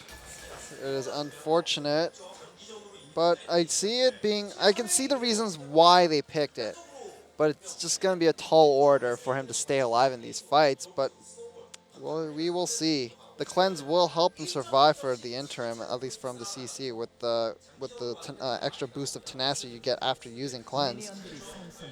But here's the thing. It only works as long as Easyhoon doesn't have Zhonya's, because the play has to be, basically Easyhoon can't go into the back line while he has cleanse up, because Xerath will instantly stun him and kill him, right? But as soon as he has Zhonya's, Xerath isn't moving, and there is going to be a Maokai and Evelynn all over him. So there's less threat at that time. That is a cute little stack right there. Good job by Marin, actually, to take away enemy Raptors based off of that invade. Haven't seen that play before. Yep. And Jin Air will start at SKT's red buff. Meanwhile, SKT will start at the blue buff. And Trace is not going to be double jungling. Interesting. So if they end up in standard lanes, Marin actually hit level 2 off of the Gromp combined with the little Raptor Seal. Chaser and Jay. Oh boy, they really want to get this Twisted Fate down and this Xerath ahead, but I don't think this will work. He's already pushed in. Yeah, he's already pushed in. He's going to be playing safely because it's a lane swap and he doesn't know where Che is. Wow, they're really going hard on this one. GBM needs to push this wave into the turret if he wants to make anything happen, but nope, Che just going to recall. And now is Trace going to get dove is the question, because there are 4 people up there. Now they probably think that Janna is coming to lane right now to help Trace. Which is kind of true. Almost there. Well, actually there was a chance to dive right there from SKT. They probably could have killed Trace. Well, big wave headed towards Jin Air Green Wings in the bottom side. Freeze was successful. Chaser's not there. Bengi coming in. GBM just going to walk back. He sees that gold card. He knows what's up, and he makes it under the tower. Actually cleanses right there. I don't know if that was necessary. Well, he didn't want to take the extra damage from the wild cards, but he's going to heal up. He's going to have to play a lot farther back now. Yes, he will. And Chaser at his blue buff, so a bit of a failed gank early on. Now Wolf on the roam to the mid lane. Uh-oh. Oh, he has no flash. boy. Oh, no, he has flash. He has flash, no but cleanse. There's still a flash pull of headbutt play that can be made here. Okay, goodbye. Hold out. Oh, he takes the. Oh, will he live? And he will. Yes, there is a Summoner heal on Easy Hoon, so just popping it to be safe, and GBM falls victim to the camp with that gold card. And that's the thing is, you can say that Xerath will poke out this TF, but the all-in from TF is super strong against Yes, it Xerath. is. Well, with the way SKT is playing, they should just rename themselves to TSM, Team Several Mid. Team several mid. And we can just hear TSM chants all day, every day here in Korea. Yeah, you really know what I like, Barry. I know. TSM, TSM. Well, The several mid working out this game, and now the GBM's behind. I think SKT might have a pretty easy time in this game because Jin Air was already walking a tightrope with their composition in terms of timings yeah. against SKT, and that is really not going to help them. And with GBM's flash down now, they can easily make a return play on that Xerath right there. We'll see how much Chaser gravitates towards the mid lane in order to kind of keep him safe. So already, Jin Air Green Wing starting on the wrong side of this game. Indeed, and really, where could they go right now? Trace having trouble in the top side, and not a lot of kill threat with this Sivir in bottom. And Che here just to shore up this lane and make sure Trace can pick up farm. So instead of the Xerath, what would you have liked to see, Monte Cristo? Literally anything. Literally anything. Oh, are you sure about that statement? Would you want to have seen an AD Ziggs mid? Would that No. be preferable? I don't know. It's just that we know GBM has a large champion pool. I don't know if he can play Fizz. Of course, there's that classic lane counter Yes. to the Twisted Fate. And we do know that Easy Hoon doesn't play particularly well against Fizz. Yeah. But I feel like there are just so many options here. Well, it was a very bold and early pick for Easy Hoon. And so I wonder if this was just a game plan all along, regardless of what mid laner that Jin Air Green Wings decided to field. They would just camp mid, get the TF, pushing in, get him ahead, and create the map advantage that way. So this seems almost like a premeditated plan from SK Telecom. Well, GBM always has the Cassiopeia or something like that too, Now, GBM has been playing a lot of mids without a whole lot of mobility or movement abilities at the very least. So if we look at GBM's recent picks, Varus springs to mind, Cassiopeia. So these are champions that actually probably would be on par in terms of vulnerability with Xerath, except okay, Destiny Gate, and not quite enough. not quite enough. So Easy Hoon without the flash can't quite make the play. So the first TF ult, not too terribly effective. But Jin Air can't respond to that. They don't have enough people now down on the bottom side of the map. They should have been able to take a dragon with that play. Yep, but everyone was back home Yep. buying items. So it's actually a very good timing for Twisted Fate. Without the Sivir down on the bottom side, there was no chance of a dragon or an objective being taken cross map. So kind of worth it actually, because they got the flash, they got the teleport out as a result of that play, and they didn't have to give up anything. So it doesn't really matter if it got a kill, if they can follow it up later on. Well, GBM still farming just fine in that mid lane. And Chaser needs to make a play if he want to make this Lee Sin pick worth it. But there just seems to be nothing that he can do with GBM constantly pushing in. Trace in a 2v1 situation. So what can Chaser do with this Lee Sin pick? It's a big question mark here. It is a mighty and massive question mark. Chaser is a great jungler, but there's just not a lot of kill pressure on his lanes is the issue, besides TF. And Ooh, he has a level advantage here. yeah, he's level 6, misses his Q. He's still on the hunt for Bengi. There is Easy Hoon, just gonna blue card himself a Scuttle Crab, and Chaser grabs the red buff. So invade solo from Bengi, not really punished. Marin places a sapling just to give himself vision and possibly a safeguard against Chaser coming into that top lane. But yeah, GBM back to base. Buys his 2 components for Merlinomicon. And blue buff will be handed off. So, as we said, late game favors SK Telecom. So what do you do if you're Jin Air Green Wings? Do you want to force a fight at the Dragon, or do you want to just kind of... You have to do something. Yeah. I mean, Pilot is behind in CS against the Corki. It's not going to get better now that Corki's level 6 and approaching that Trinity Force. You need to be able to start stacking Dragons or something, because if you fall behind in Dragons and kills, and there's the Equalizer on the wave, they want to dive this. They have the kill threat. Uh-oh, there's the tower dive. EasyHoon is here, though. Marin still tanking. Gold card comes in, wild cards, and there's a scrap shield, but it's not going to be enough. Bengi takes the aggro, but this time, Jin Air can respond with the Dragon. Well, Bang is going to throw those rockets over the side just to harass. I don't think he'll make anything of it. Wolf is caught. And will Wolf die here? Goes in for the headbutt. There's a TP, so Maokai is going to be here in just a moment, but that's not enough. And Jin Air is able to get away. The gate not able to be used because EasyHoon looks like he wasn't in range to actually follow up on that. Well, it's also Jin Air was stacked up as 4, so any play he tries to make probably result in his death. Yes, and frankly, if you're SKT, you can't try and make plays on both sides of the map at the same time.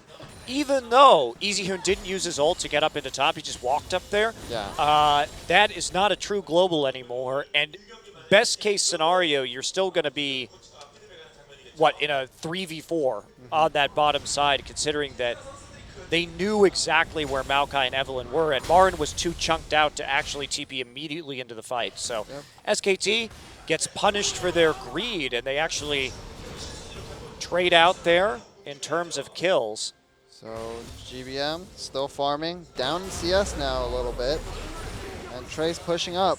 I think he probably wants to recall soon. He's moving back.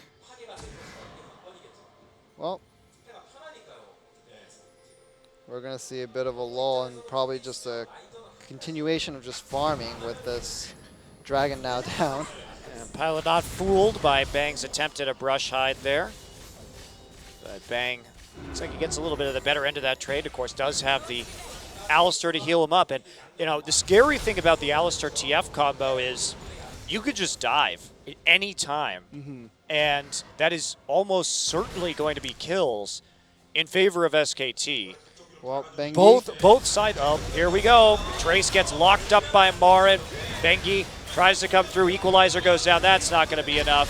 And Trace scrap shields his way up barely. Here comes Lee missing Sin. on the smash. Lee Sin coming on through right now. I'm not sure he can 2v1 this, though. There's the Q. Can he get in? He's going to try and keep on moving. There's the ward off kick in. Doesn't hit Bengi. Nice try, though. There it is. And no, he does not. Oh, and GBM manages to finish off the snipe after walking up the lane. The Korean sniper. That's right. GBM. Well, it's usually Coco on Jace. Oh, true.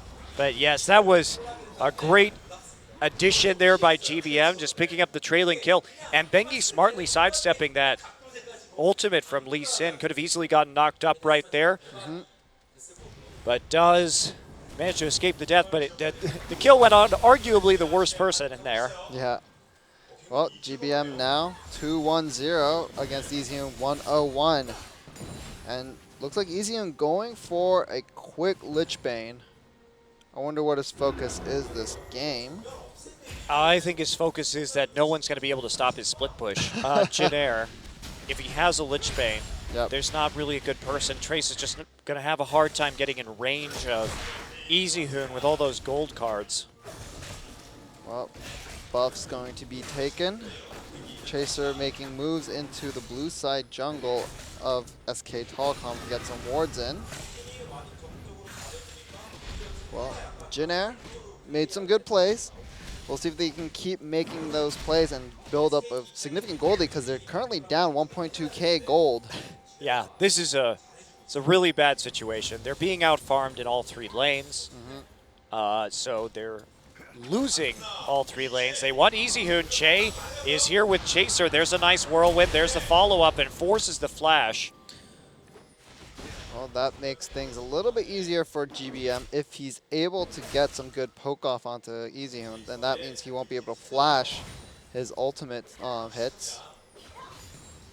So EasyHoon gonna have to play a little more cautiously now, and GBM's flash is back up. Indeed it is. So, where is Jin Air going to go next? This next dragon up in 2 minutes will be very useful for them. There are a lot of summoners down on the part of SK Telecom. So they should have some freedom in terms of how they deal with that. They have pushed Easy Hoon in. Easy Hoon doesn't have mana really to contest at this blue buff right now. Bengi going to walk up, but it's going to be risky for them to go for this. They don't know that Bengi's there. They do now that the ward goes down, but that's not enough, and Jin Air takes away the blue. And Trace even came down to help out with that, but exhaust on Pilot. There may be Wow. some tussling going on in the bottom lane. Jay really saved that with a tornado. If he hadn't hit that tornado, Pilot was definitely going to get pulled, headbutted backwards, and die. So Wolf just barely out of range for the pull. Now the slow going down. Chaser's here, so is Bengi. Bengi just gets kicked away. He's even taking a lot of damage though. Oh, and more tussling in the bottom lane. Pilot's still there. Pilot wants to be aggressive right now. Summoner heal goes down. Now there's the gate. Pilot running backwards, and he's going to get hit. Wild cards, but there's no follow-up. Wolf tanks a couple of turret hits. Could have used the Unbreakable Will, but doesn't. A little bit of miscoordination there by SK Telecom. Let's see how much damage GBM can get on this turret. Bengi's coming in to shore up this mid lane. And yeah, decent amount of damage on it. Oh, he's got him. Oh, does he have it? And Yeah. yes, he does. GBM comes through, and that's what we've come to expect from his Xerath play. He is very accurate with those skill shots, and he's very tricky about how he uses them. Got the slow, chained it into the Q, and then he was able to get the finisher onto this very squishy Evelynn. Yeah. Of course, that Warrior Enchant first, GBM going to be pumping out quite a bit of damage early. And GBM gets his second blue buff. They're going to be able to take this dragon too. So Jin Air really starting to turn things around. They're still behind in gold though. The farm. They need to take turrets fast. Yes, yes they do. And it's going to be hard because Bang is here on a Trinity Force power spike. He's going to at least get some poke damage down. There Wolf has isn't. his ultimate. Okay, Teleport we're going to see coming down. TPs coming in from both teams. But there's no TF ult right now. Oh. Easyhood on the side. There's, oh man, Easyhood completely caught out. He's going to go down first in this fight. Wolf also just falling apart on the side. GBM gets 2 kills, a double kill for him so far, and Sivir picks one up as well. SKT on the retreat. They picked up the dragon, but they lost a lot of members for that. Bengi didn't have Agony's Embrace. Easyhood didn't have his ultimate. There really wasn't a reason for SKT to go into that fight. And the last person you want to feed right now is this Xerath, and he's already 5-1-1 in 16 minutes. Yep, and a blasting wand in his inventory. He's probably going to go back and make a huge buy. I'm guessing a Rabadon's Deathcat, but let's look at this fight first. Yeah, I mean, they think they may have an advantage, but Easyhood just got caught out immediately. Trace with a great flash to follow him up. Chaser gets that position and kills him. Keeps him on the equalizer Yeah. during the kick for more damage. Really good ult from Chaser. And GBM just playing cleanup. And you know what, Barry? Xerath may not be ideal, but a 5-1-1 Xerath is still going to do a whole heap of damage. And look at that, a Rabadon's Deathcat with the Morellonomicon at 17 minutes. Yikes. This is a terrifying Xerath. If he gets a Luden's Echo on top of that, that is going to be some insane poke coming out from him. Yeah, and I love watching GBM's Xerath. I think he's one of the best Xerath players in the world. But that said, it just doesn't work. But this time, the kills have all gone his way. He's had that presence on the map. He's really making it work. Yep. And Che making some roads into the enemy jungle, getting some deep wards in. And they're getting wards at every camp to make sure they can keep eyes on Bengi. And yeah, 0-3-2, not the best game for Bengi. And Jin Air, in their last series against Najin, one of the major complaints was these guys aren't getting deep wards in. They're not playing the vision game very well. Well, guess what? It's entirely turned around this time. They're going to try and dive Trace again. Trace does not have Equalizer. He just used it to clean the wave, so he's going to die. I believe. See if he can get out. Actually, Scrap Shield. Easyhood was tanking that, but Marin will finish off the kill. Yep. Trace sacrifice for maybe a bottom tier 1. GBM making his way down.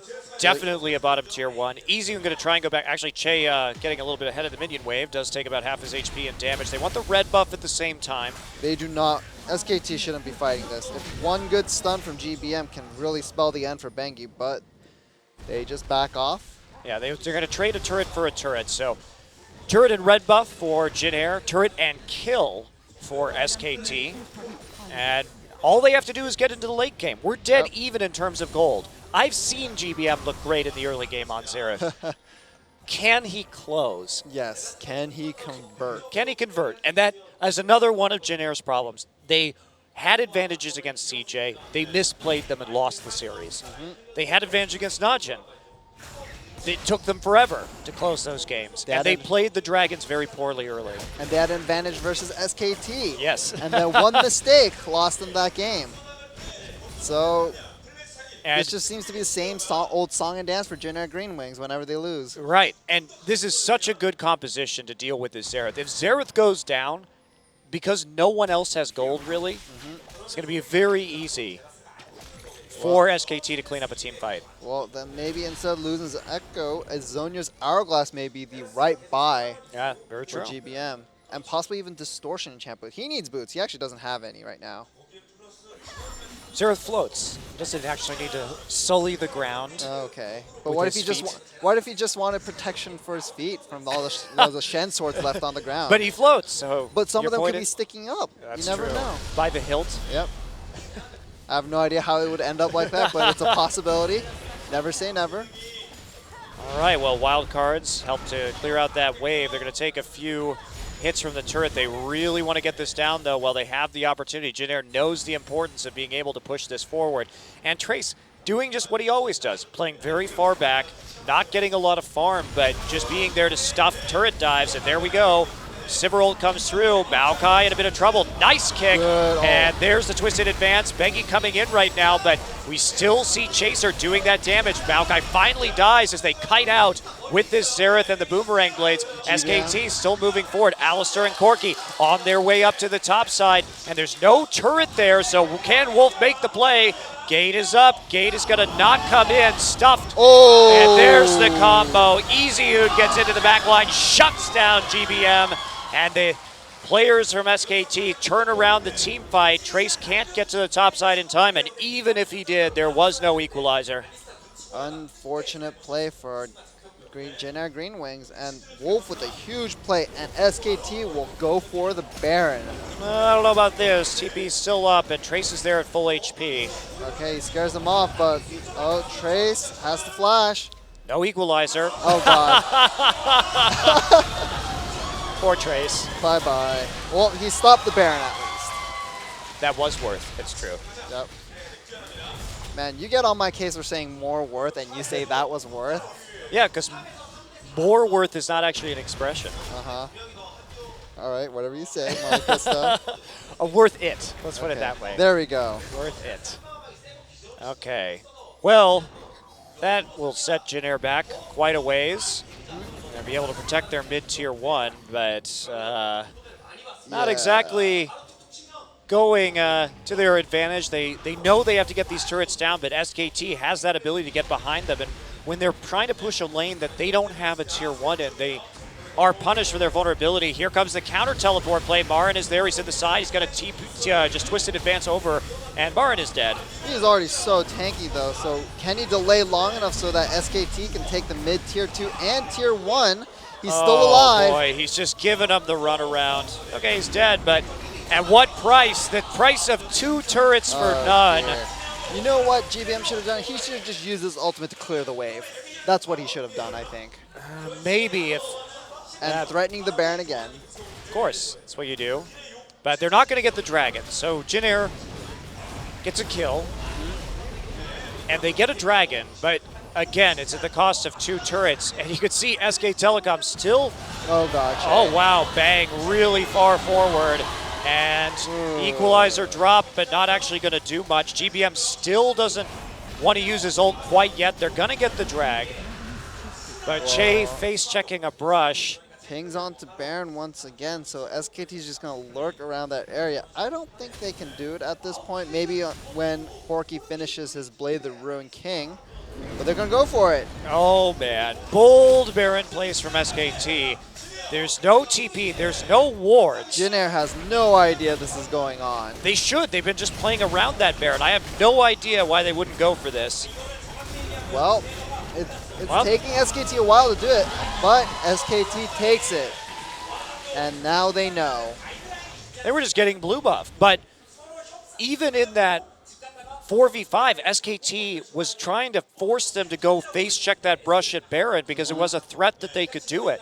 Now, Marin had just spawned and was in the top lane just clearing out the wave, but they have enough tankiness with that Alistar. If he pops his ult, it's easy to tank out that Baron, even at sub 25 minutes.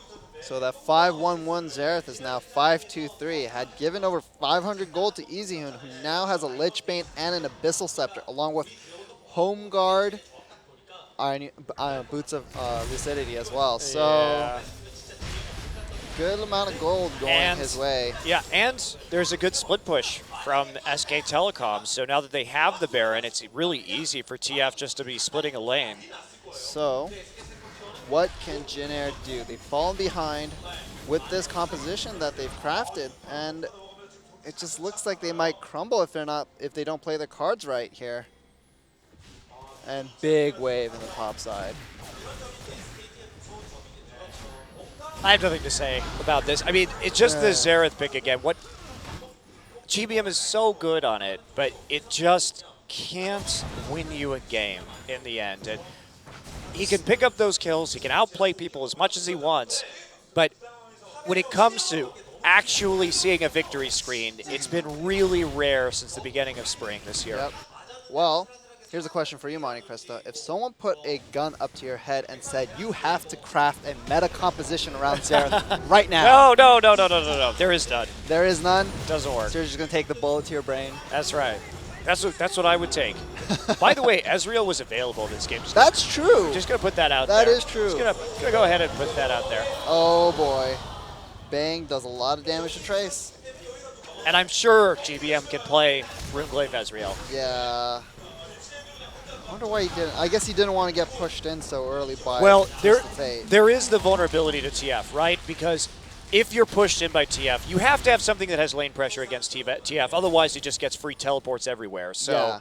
So that's probably why they locked in. Now that I think about it, that's probably why SKT locked in that Twisted Fate so early. yep, that's probably a big part of it. I agree with you. Well, EasyHoon enjoying the split push life. And meanwhile, the rest of SKT just constantly sieges Jin Air Green Wings. And now they have such an overwhelming advantage that there's probably no way that Jin Air can win this game because it's just going to go late and they don't have enough damage to actually kill the tanky members of SKT. Well, Baron buff just wore off for SK Telecom, so that will prompt them recalling and buying up some items. And a Zhonya's Hourglass completed for Twisted Fate. Yep, that's exactly what he needs. Now GBM is kind of a sitting duck back there between all of the many options that SKT has to punish him. And Jin Air only managed to get 2 dragons in the meantime. Yep. So there's not really a threat for them to be stacking anything particularly dangerous anytime soon. So Marin is 2,600 gold up on Trace. Yeah, pretty normal for Marin. Yep. And he will be crossing the Flame Horizon any time now. Pretty much does that every game these Yep. days. To be Classic. completely honest. I mean, there's a reason why Marin is number 2 in GPM in this entire league. He's above Bang. He's above every other mid laner and AD carry whose name is not Faker, who is number 1. Okay? So his GPM has been incredible. He takes so many resources from this team. And he does well with it. He converts it into wins, so Yep. well invested by SK Telecom. Yeah, and I mean, we're in another game too where SKT has Corki and Maokai. And Yep. these are champions that SKT simply does not lose with. If these are meta champions, you give them to Bang and you give them to Marin, Bang is 23-1 all time on Corki. I believe Marin is 22-1 on Maokai. And you have to remember, this stretches back to when they were on SKTS, a team that has a net win rate under 50%. And still made it to the semifinals of Champions. Well, one season, sure. Yeah. Yeah, one season, sure they did. But the point is that these players have been very good at these champions for a while now, and giving them over is incredibly dangerous. Yes, it is. So, Dragon, in 25 seconds, Baron up in a minute 50. So what will SKT do? What will Generic Green Wings do is the bigger question. Will they just roll over and die? Or will they just try to make some sort of risky play that puts them back into the game? I mean, with the Dragon and the Baron timers offset, there's not even really a good way for them to contest either of these. They have no vision over the Dragon right now. They've got some pink wards, as we were looking at, in the topside jungle, but that's not going to help them in the immediate future. And by the time SKT gets this Dragon, they're just going to recall and be back to clear out the opposite side in time for the Baron pickup. Well, 7K gold lead for SK Telecom, and this was a composition for Generic Green Wings that needed a gold lead in the early and mid game, and it is now reaching late game territory. I wonder when the Xerath is just going to die, Barry. It will never die. I want it to work as badly as GBM does. I really do. He's so good on it. He is so good on it, but it's not going to work. Do you need more proof? Then you can't carry a game at 5-1-1 at 15 minutes. Yeah. You know what he should do? If he wants to really play a poke champion, he should just play Ziggs. Yeah, or Ruglaive Ezreal, which is Ruglaive available. Ezreal. Well, the thing about playing Ziggs into the TF is that he can match that wave pressure. I don't know why he doesn't play it more. Yeah, well, maybe we'll see it this series. We were talking about that earlier, actually. It is a little bit of a mystery why we're not seeing more Ziggs these days. I think maybe It's a very due strong for, champion. Yeah, a resurgence. It does give you so much control over the minion waves. And here comes the ward clearing crew, sweeping them out. You know what would have been even better than, or just as good as Ziggs? An Orianna. You know what else GBM plays is Ahri. Yeah, that's true. There's a lot of options. GBM does not have a shallow champion pool, so. Well, Generic Green Wings. I mean, Ahri obviously In a the little hole. bit more questionable because you still can get hit by those gold cards during your Spirit Rush. So that, but even so. Even so. At least has that kill pressure on the Twisted Fate. Yeah, but you have to think about throwing your pick a card then because otherwise you're gonna. Holy cow! Yeah, that is a holy cow. The pulverize. They're trying to disengage, but Trace is there, And he is going to just get rooted in place and Oh, dear. absolutely destroyed. Good job, Wolf. That Good was a job, nice. Wolf. That was a nice pulverize. Holy cow, indeed. I was sudden. I really didn't expect that to happen. Yeah, it was off the screen too. I think it was it was a flash WQ. Yep. Well played by Wolf. Man, where was this Wolf at MSI, man? Well, he was busy playing his first professional game on Nautilus in Game 5 versus EDG. Not sure why that decision was made, by the way. Well, all right. SK Telecom looking for the mid turret and the mid inhibitor. Marn just cutting the wave and just being a huge bully. As Maokai's are wont to do. So 2 inhibitors now with 32 minutes for SK Telecom. Boom. There's an ult. Now, they're going to try. This is their best shot. Nope, they're not going to take it. They're not going to have SKT at lower health bars than they did right there. But there was no Equalizer or Dragon's Rage, so actually there was just no follow-up. Generic could not have done anything. Well, Baron is now up. SK Telecom recalls in a little weird, in an odd fashion. They might have this taken away by Generic Green Wings, but Marn's teleport is up along with Home Guard. And Gate's going to be up in just about 5 seconds, so Here's Bang. Generic still has no ults, really, to speak of.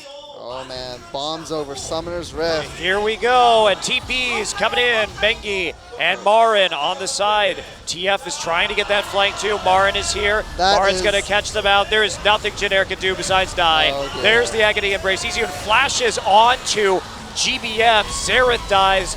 There falls Rumble and Sivir. Shut down onto Easy Hoon by Trace, but it's just not going to be enough. It'll maybe slow them up a little bit now that they don't have that Lich Bane to tank the turrets, but the super minion wave is there. Great engage from SKT to close this one out. Yep, and well played by SK Telecom, and questionable draft from Generic Green Wings this game. We'll see if they can clean up next game, but first SK Telecom needs to take this Nexus, which they will. So good game, well played. Well, SKT wins game 1. You know, to me, it looks very similar to the last time they played Jin Air. Jin Air tries for a non-meta pick that works very well in the early game, but can't actually carry them to a victory. It's another loss for GBM Xerath. No doubt a fine player of that champion, but you need to be able to make it work. That's Yeah. it. It has to be able to produce wins, and it just can't. Well, tough loss for Jin Air Green Wings. We'll see if they can take it back to the drawing board and maybe come up with a different draft in response to what SKT is fielding right now. You know, the more I think about it, the more I like that early Twisted Fate pick. Yeah, I think it actually did work right here. And of course, with a lot of the poke and global play, TF has been in the meta and will probably continue to rise as a champion selection. Easy Hoon had a couple rough ganks with it early on, but Yep. in the end had some solid engages. There's GBM not looking too terribly happy about that loss, understandably. Well, Easy Hoon, first game in a while and played very well. He's just visualizing his CF plays right now. He's like, oh yeah, I had a great gate. And Chaser just doesn't look pleased, always with the furrowed brow. He always looks very Concerned. pensive and concerned. He's like a, Bengi, on the other hand, just gonna bite his knuckles and clap Looks- the back of his hands together. looks super comfortable in that booth right there. He's Maybe, been- maybe he's thinking he doesn't need to play with both hands this game. I don't know about that one. I don't know about that one. Well, we're gonna get into game 2 when we get back, guys. Can Jin Air come back like they did in the last one? We'll find out.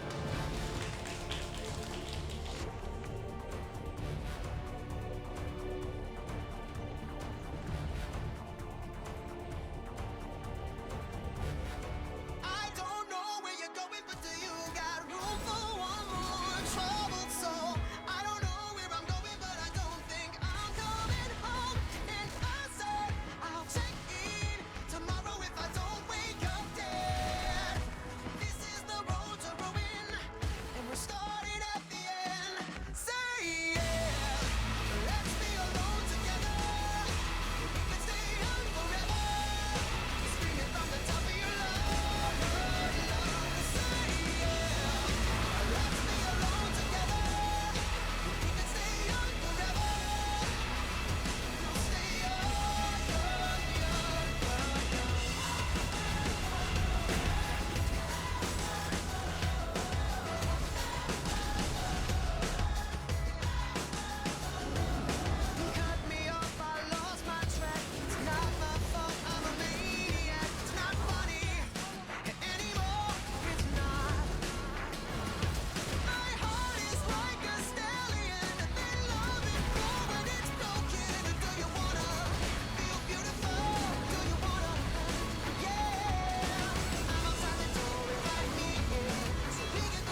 Welcome back to Champion Summer, and Wolf takes home his second MVP of the season.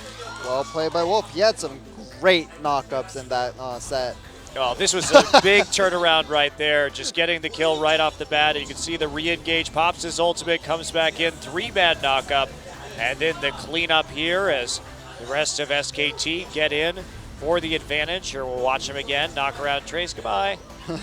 And then this one. This one was so beautiful. Baby, Flash WQ, and that is a kill. And a bunch of more kills as GBM cannot escape because he is playing against a composition that is pretty much designed to mess up Maokai.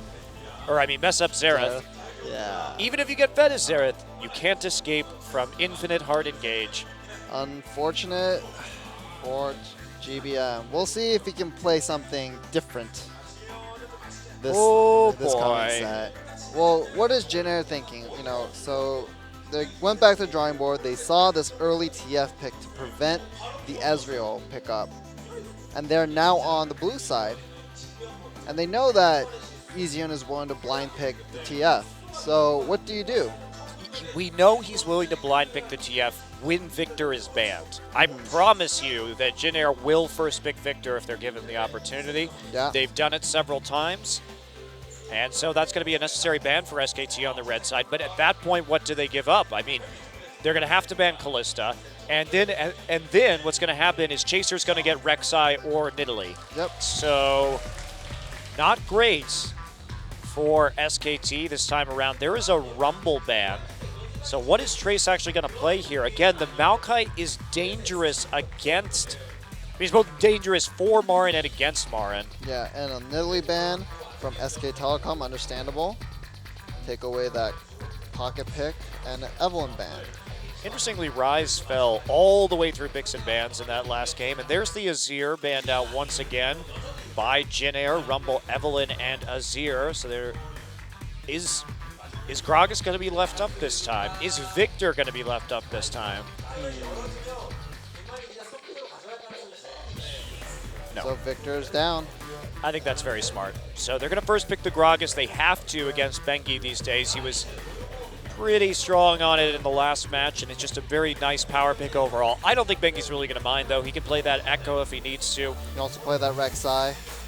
Yeah, lots of choices. Actually hasn't played Rek'Sai in a while. Well, Corki looks to be one of the first pickups for SK Telecom. And I agree with this here because we know Pilot is a very good Corki player. Yeah. And he does shine on some of these caster AD carries, so it will be the Corki and the Rek'Sai as the follow-up picks. Maokai could be taken away, but you are running a risk of getting Fizzed. that fizzed. Well, they're thinking about it, and a reminder to you guys at home, vote at ogn.ozubu.tv and vote for your favorite Super Play of the Week. Goes towards giving money to the players. That's right. They win money, Barry. They have to earn it, damn it. They're not giving it. Okay. They earn it, and then they're giving it. Well, Alistar looks to be a takeaway, and Cassiopeia for ganked by Mom. Well, they're talking it over right now. You have to wonder if Cassie's still going to be vulnerable to TF Rek'Sai ganks.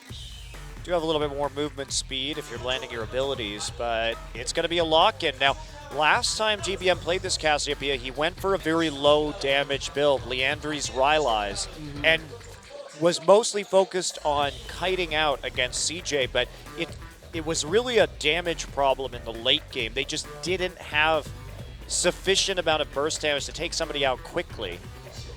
So let's see. We'll see if GBM decides to opt in that same build, and looks like it could either be a Twist of Fate or an Orianna pick for EasyHoon. Yeah, remember, this is a matchup that EasyHoon is very comfortable with. At MSI versus EDG in the finals, he won in both sides of the Ori-Cassiopeia matchup, so he's very good at playing either Ori or Cassie Well, right maybe now, going to but they're leave it just, for I think the they're going to leave it. Because if we think about it, they still have that kill pressure with the Maokai if they want to go for the Twisted Fate. That's a very easy lane to gank. Okay. Just going to wait for the 80. Okay, I guess. Seems like you should just pick your support right there, but they are slightly concerned about what Jin Air is up to, not knowing if they need to go more for the engage or the disengage. Now, what is Trace going to play? He's overwhelmingly been playing Maokai and Rumble. He's actually only played 4 different champions this season. Casio top, maybe? I mean, the Nautilus is still up. That's a Trace special. The Gnar is still up. That's another champion that he plays. Well, we'll see what he decides to go with in the end. Beginning to think Nautilus may be a viable pick here. It is a bit of a... Oh, Hecarim. I was really not a fan of his Hecarim the last time he played it. He missed a lot of ultimates, and he's just a farmer. He gets hung out to dry a lot by Jin Air, and so he doesn't have that pressure needed to reliably farm into those big items, which means that his power spikes on Hecarim are later than most of his other players in the top lane. So that is Sivir and Hecarim locked in all the same. But now, maybe with that also is going to preempt, or that's also going to maybe force SKT into a more disengaged support role. Going all in here might be risky. I think the John is way better for SKT. Yep. Well, whatever Hecarim may be lacking a bit at times will be made up for a little bit, at least both the Sivir ult and team fights. A little bit. A little bit, it's true. I think you have to take Janna here because you need to protect the Orianna versus the Hecarim, because if the Ori gets targeted early by that Hecarim in a team fight, if he does come in with the home guards, you are not going to have a lot of peel for her, and she has the chance of getting one-shotted. So yes, the Janna, I think the better of the picks available to SKT. SKT puts together probably one of the most standard team compositions you've ever seen. Good engage, good peel, Zone solid mage. poke, zone mage, Yep. early game jungler, good secondary engage with Rek'Sai, very well-rounded, very standard. Jin Air actually opting for mostly the same thing. They have the engage with the Hecarim and the Alistar. A little more all in. it seems like. A little more all in for sure. They don't have the same amount of poke. That's really the difference. But they do have a higher DPS if they get in range. Definitely Cassiopeia and Sivir are going to be outputting more damage over time. Well, what I want to see this game is Chaser making more early game plays, because on Lee Sin, he tried to make the plays, but it was after the 8-minute mark, 9-minute mark, and he should have been doing it pre-6 as well. To be fair, he did try for that level 2 gank in the mid lane. It just didn't work out because the wave pressure wasn't going in Jin Air's favor, so they couldn't make it work, and that actually ended up costing the first blood for GBM in the end. Yep.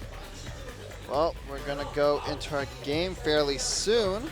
We'll see if Jin Air has a plan to maybe not lose as hard as they did in game 1. Well, at least they have a standard composition this time, Barry. They've got damage threats out of the top lane, so Cassiopeia can build a little more utility as GBM likes to build her. And we're going to see if it works out for them. Can Jin Air come back versus SK Telecom, or does SK Telecom win best of 3, number 19?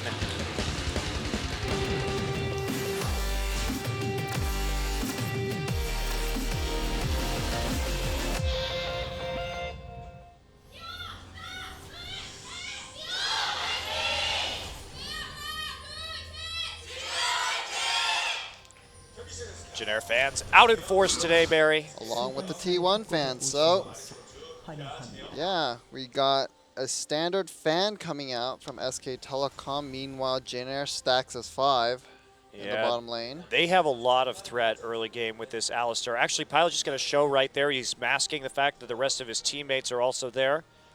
And they're going to wander into a brush, but that's going to be sussed out immediately with the help of that ward from Bang, and he knows everyone just going to take a nice saunter through their bottom side jungle, get some wards down.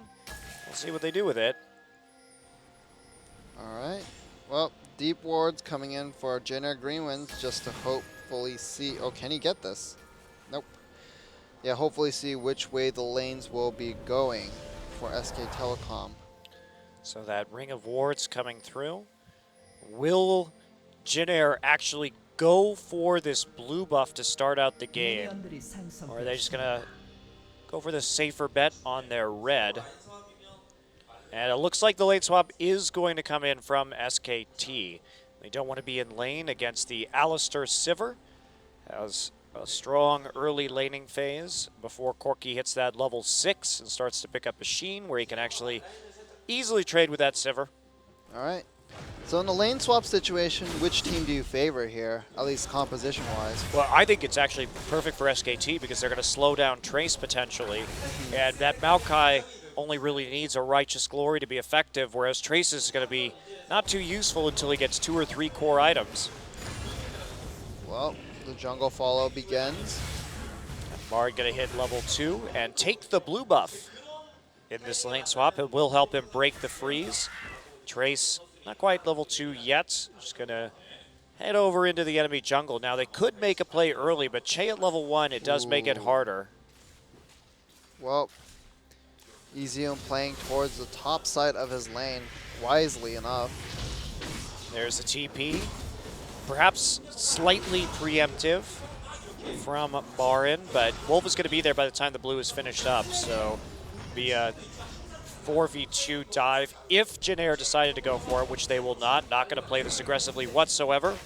And Wolf going to pop into that tri-brush. That is, okay, Wolf, that is a little bit dangerous.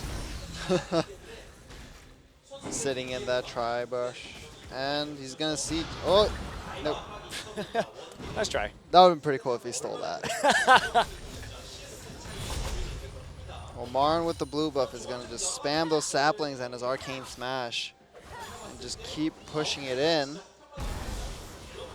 And Bengi going to go for the red buff here. All right.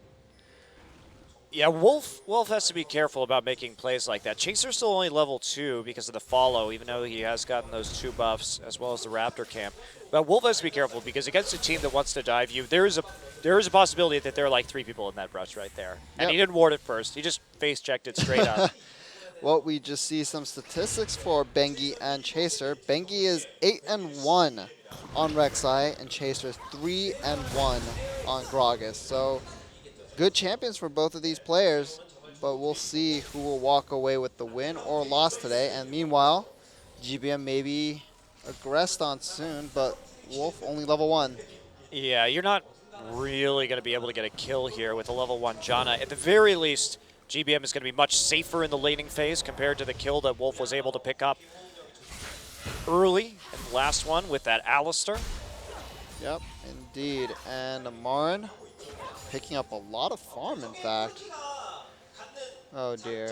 Poor Trace. Poor Trace, and he's in lane, in a lane swap against Corki. He's one of the most high damage champions against a melee top laner.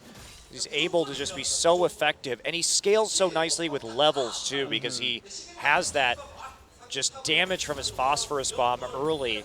It takes a big boost. But Trace finally able to start pruning this wave a little bit. He's going to get a lot of CS as it comes back, but not as much as Marin. And Chase still level 1. Gonna take a few hits right there. Pilot doing what he can, but he only has that Doran's shield, or Doran's blade rather, so Marin going to be able to do some nice arcane smash damage, and now Trace going to pick up what he can underneath the turret. No pickup, I think, most of them here. Yep, should be all right. We're going to take this opportunity now that the wave is pushed back just to recall, buy himself another Doran's Ring, and here comes the swap. So they're going to change their lane assignments right now. Of course, right as Corki's about to hit that level 6, and he has that easier time in lane up against the Sivir. So good timing here from SKT. Well, Jin Air Green Wings, what do they want to do with this composition of theirs? Because team fighting, I feel like it's in favor of SK Telecom, especially with the Orianna ultimate and the really, really fast Maokai that's going to be happening with the Righteous Glory and Home Guard enchant from the teleport flank. So I'm not entirely sure. I think we've got a pretty even matchup here. It just depends on who gets the flank first, because it's incredibly important that Trace deal damage to EasyHoon at the start of a fight or force EasyHoon to use his abilities on himself. If Jin Air can close the gap, they definitely will be having a big advantage in the late game. Their damage output is really crazy if they get in range with Sivir and with Cassiopeia. well, we'll also see if GBM opts for a higher damage build than he went for last time. Currently, the mid lane fairly even with a slight CS lead towards GBM. Yeah, Bengi actually just going to start doing the Dragon right now. He got the deep boards in. Chaser's not there. This is a great call from SKT. They came back to lane earlier, so they were able to get control over the wave. And Orianna pushing up. Can you So actually solo this? no, though? he can't solo it. But now that Bang and Wolf have pushed up, they're just going to go walk up and do it. All right, here comes EasyHoon to possibly Chaser's help not there. out. There's no chance. Well, good Dragon take by SK Telecom T1 at 7 minutes. Very, very easy. They sneak that one through.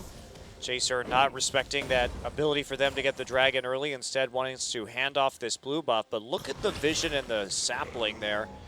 He's keeping eyes on Chaser this entire time. Trace just not having an easy time of it in the top lane either. Falling behind by about 20 CS. He's also starting with that Null Magic Mantle, so which means that his Triforce is going to be delayed. I don't know about this. If you're going to play that, I mean, if you want to do that, I think you just play the Gnar instead.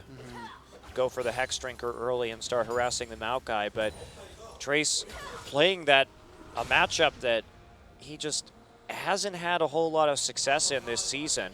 Well, he has the Ignite, so he technically does have more kill pressure than Marin does, and Chaser making his way to the top lane. He's level 6 versus level 7, and Chaser decides against going to the top lane.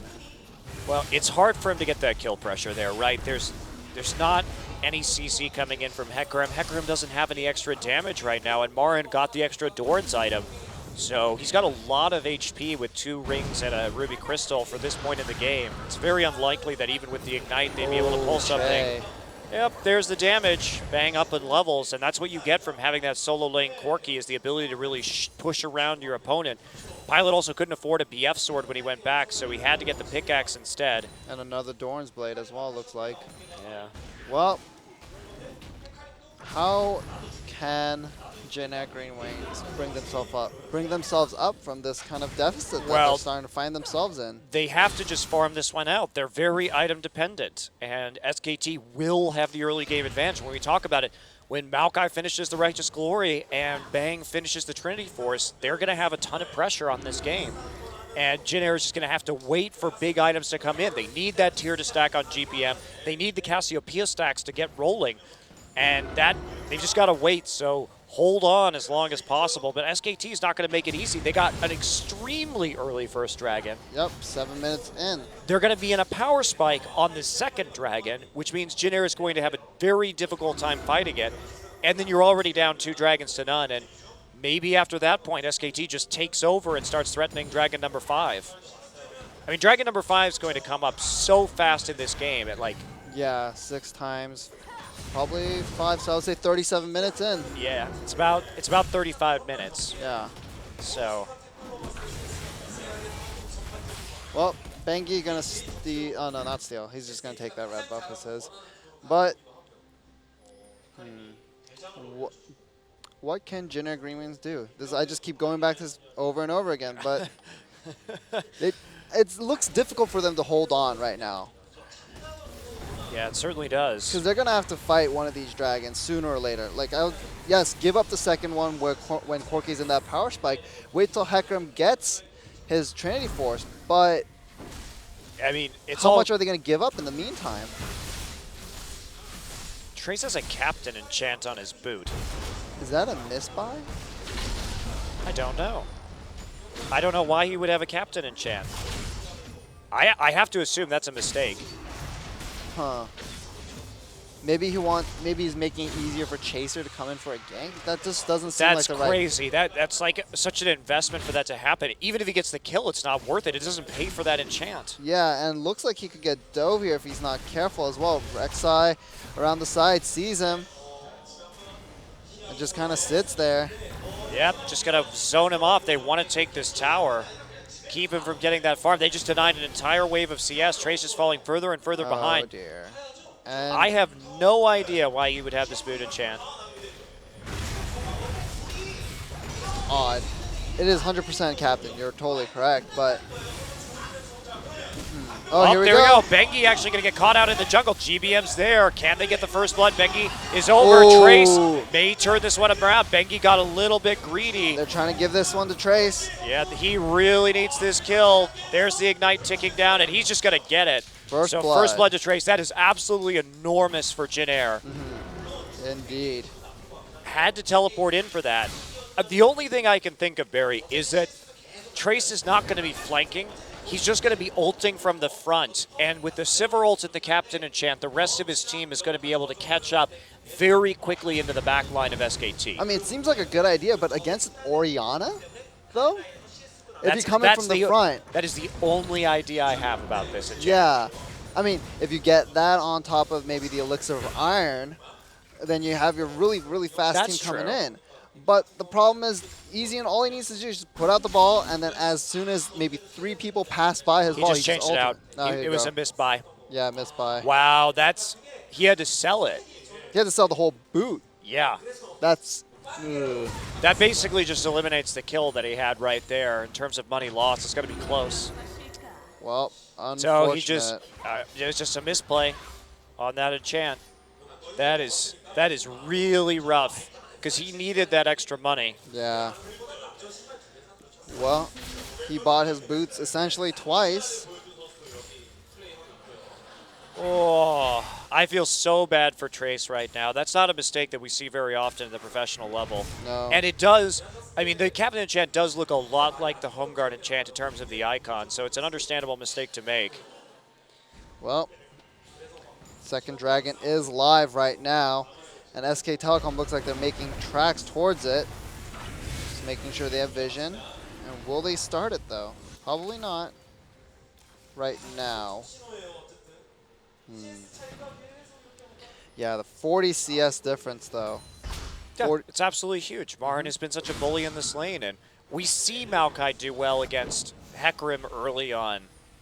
Has that ability to trade very efficiently with Hecarim. Of course, Trace getting closer to that Phage right now. Still going to be about equal, but the Rampage is really what turns that matchup because you just get so much free health from Hecarim trying to Rampage on you. Yeah, and all right. There's the Shockwave. It's not going to be enough, though. Wolf gets caught out a little bit in the front.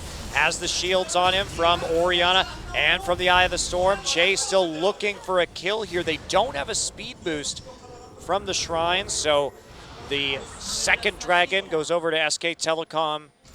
In addition to that first one, they disengage very cleanly thanks to the Monsoon. Chaser not able to get in range to pull off his smite. Yeah, and meanwhile, during that Dragon take, the top laners were really going at each other, trading very heavily, and they still are right now. Yeah, it's just over time. You can't win this fight yet if you're the Hecarim. You have so many problems. Now, Trace still has his ult up. He could surprise Marin maybe here. Oh, Bangi's coming in, though. Yeah, Bengi's just going to walk right in the Tri-Brush. They want to deny another minion wave. Chaser's here. This is so rough for this Hecarim. But, I mean, you have to respect how SKT is playing this out. They are playing it out incredibly well to punish the Hecarim pick, keep him from getting those items, because they know that they're going to have an edge if they do that. Well, Bang takes a lot of damage, but in the end is able to still just farm up nicely. This is pretty dire. So, Bang, now they're going to get the turret. And it's going to bounce back. Yep, the freeze is going to be there, more than likely. Marin's going to take a couple more minions before that happens. Actually, he's going to push it all the way up, interestingly. So that actually might freeze pretty poorly for Marin if he's not careful. GBM grabs his blue buff. That's actually going to give Hecarim some farm. The wave is going to hit really nicely. Yeah. For Jin Air. Not sure he should have taken that. Maybe he needed the money for the glory. That's the only thing I can think of. Well, SK Telecom currently up 2K gold. And Marin has been unleashed on the map right now. This is absolutely terrifying. And Because Hecarim is just going to be sitting there, not applying pressure. And, well, actually, Hecarim's going to be forced to overextend.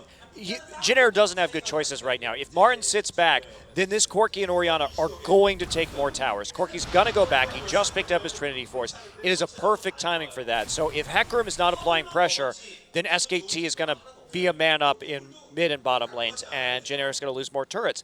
But if Hecarim does push up, well, he's overextended, and they can just kill him. Yep. And so, can Jin Air fight the third dragon that's going to come up? That's the real question here. Because if Trace can manage to somehow cobble together his Trinity Force, that might be a viable option for them to fight that third dragon. But meanwhile, every lane seems, well, maybe with the exception of mid lane, but the bottom and top lane just going SKT's way right now. Oh no, mid lane is as well. Easy Hoon is up in CS by about 30. Jin Air just getting comprehensively destroyed across the map in both of the games today. And Faker's not even playing. Faker's not even playing. But Easy Hoon is certainly great on a lot of these control mages. And I mean, frankly, so much of both of these games has been Marin. Yeah, Marin, such dominating play. And who's going to stop this guy? We talked about Marin's GPM, his ability. This is the Marin that we were supposed to see when he came into the professional early scene. season 4. Being a carry top laner, just having the pressure and the ability to outplay 1v1 his opponents. And we see him past that flame horizon nearly every game now. Yep. He gets so many resources from SKT. They want him to be a carry. And Bang has to survive on a little less gold, a little less farm, but it's been repaid. I mean, Marin did great on Maokai in the last game too. Yeah, and it's such a winning formula for this team, and they just, no one's been able to really figure them out and maybe really drive the screws in towards them. Well, you have to be able to outplay them first. And Yeah. outplaying Marin and Faker is no easy task, even for Regen. And there's a TP. Jin Air wants to play this, but they mess up the cask. Jacer drops it after the flash from Wolf, so Wolf just gets pushed away, and there's a TP burn. Trace now, TP down. Marin has TP advantage. Oh dear. boy. And he's going to have it for the Dragon. Well, Righteous Glory completed. Hecarim still trying to get a Sheen. Wow, but, Bang is 1v2ing right now. Wolf comes back in. There you go.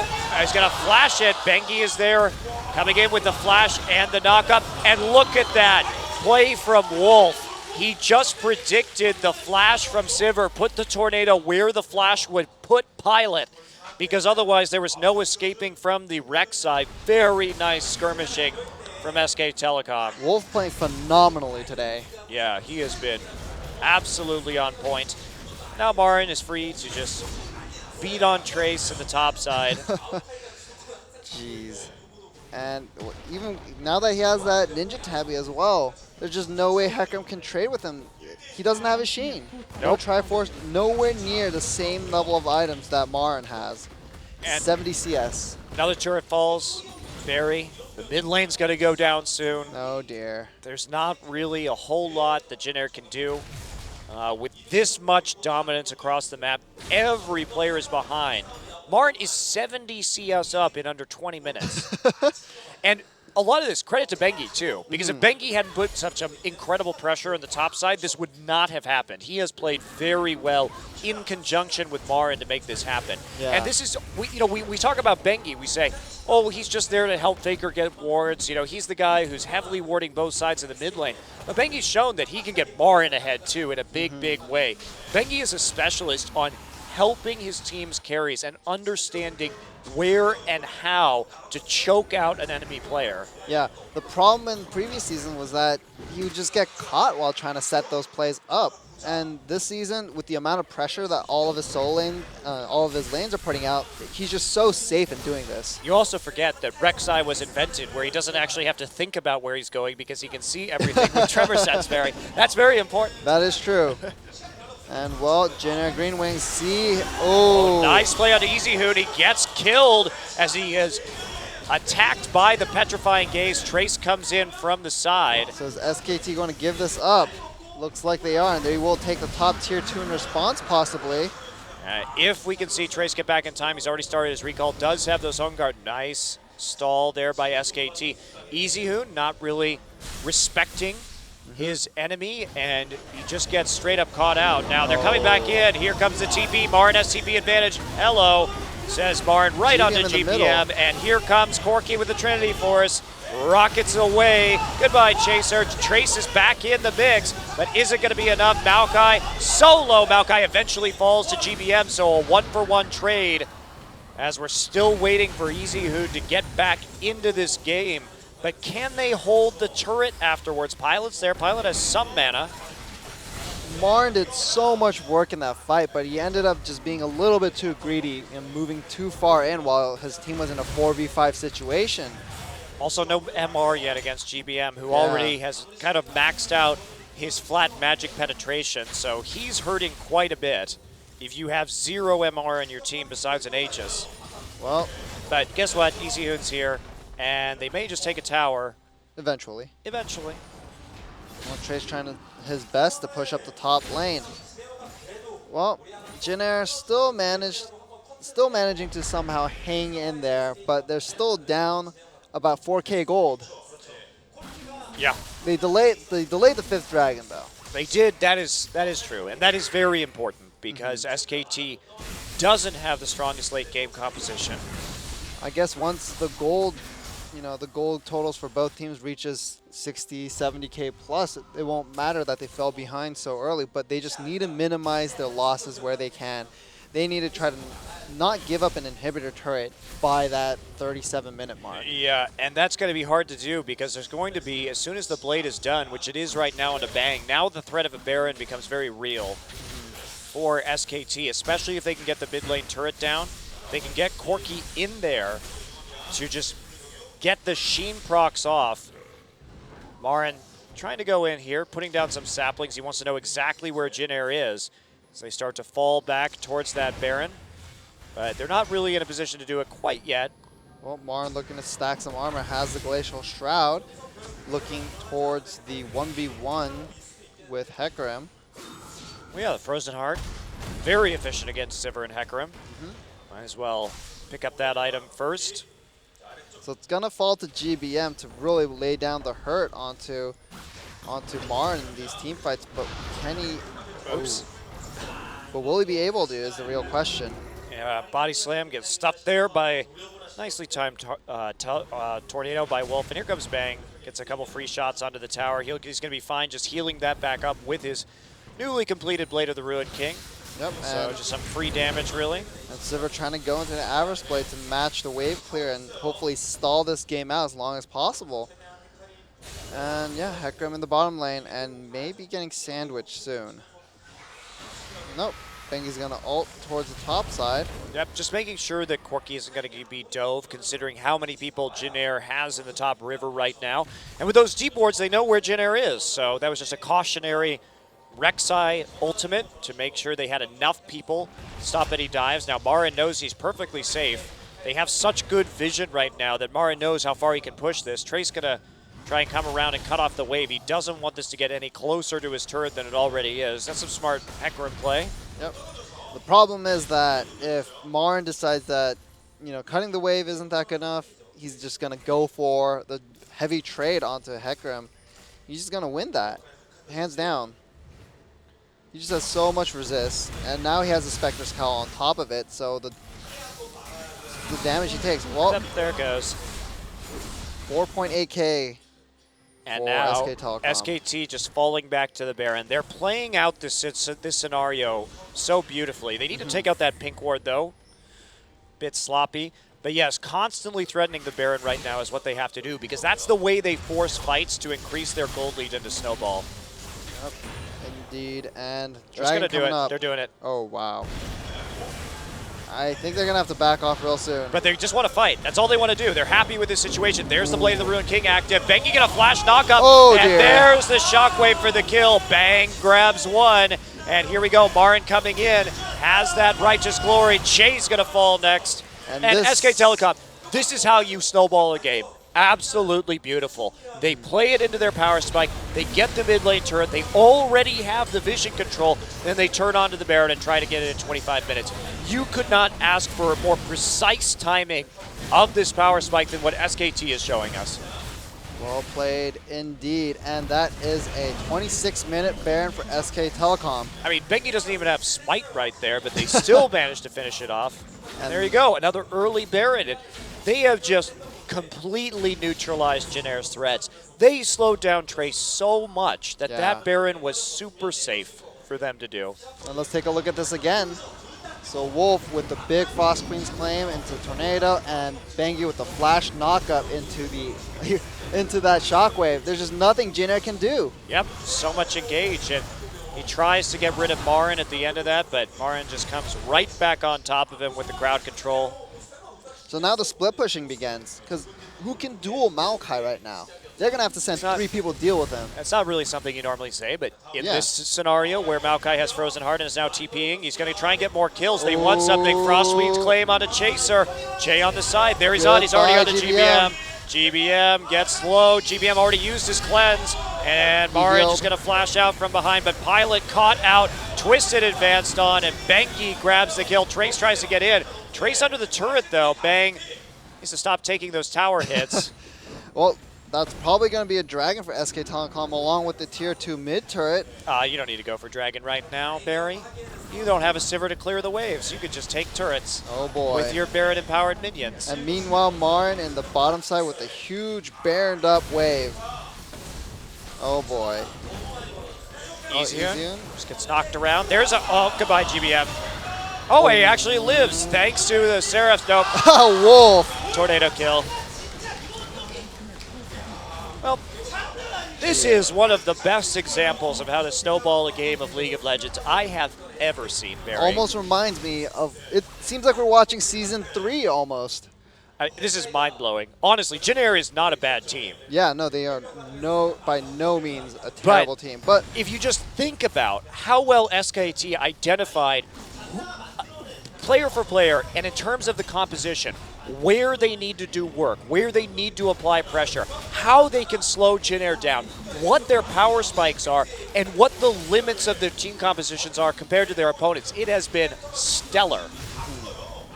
extremely well played by SK Telecom. They came into this with a clear plan of what they wanted to do, and that is the 3rd Dragon for them. I am just blown away by SKT this game, and you know, they have a 10K gold lead. It looks very unlikely that Jin Air is going to be able to make a rebound and come back into this one with the continual pressure that is coming down right now. Another Tier 2 will go to Bang. Nothing's going to stop him up here in top. Holy moly. Holy moly indeed. And SKT has been able to assemble in under 30 minutes a more than 10K gold lead while only having 6 kills. Talk about playing the map well. Yes, they are so good at that. I mean, we saw that game versus Spenu. They were down so many kills, like 7-1, and still up 2K gold. Yep, well, that's why you play for objectives. You need more proof. It's right there, staring you in the face. SK Telecom's beating you over the head with it right now. It's just the synergy that this team has together. They've really figured out what works. And even when they have EasyHoon in, EasyHoon putting in a perfectly fine performance this game. Synergizing well with the rest of his team. But, you know, one of the reasons why they can sub out EasyHoon and Faker is that Marin is the shot caller. Yeah. So as long as you have Marin up there, your shot calling is going to be fine. Ooh. Good flash from Bang, and he's going to just constantly pour out damage on Trace. Trace taking a lot of damage and almost dies. All he has is that Trinity Force. He doesn't have the tools to deal with the kind of punch that SKT has right now. Yeah, sure, the Baron's fallen off, but you're still in a 4-1 split, and there's still nothing Jin Air can do to prevent you from closing. And now the siege begins. I mean, Trace doesn't have his TP. There is very few ways that you can engage on it. Jay has to go all in. There he goes. Mon coming in from the flank. Nice, actually, nice pull. Oh, Very boy. good. They destroy EasyHoon at the backside. Marin's already there, though, and there's so much damage coming out of Bang. Even still, GBM going to eat some more rockets in the end, and the dive continues. Exhaust onto GBM. Bang is there. Bang just going to turn around for the double, and Wolf tanks enough turrets. They're going into the fountain. Jeez, so Boomerang Blade nearly kills Wolf. The Wolf is there with the medic Monsoon just to get the heal up. And they're waiting for the next wave. Now they've got it. And they're going to get an inhibitor turret and another inhibitor before Trace and GBM can respawn. They have to be a bit careful. Trace has TP again. Yep.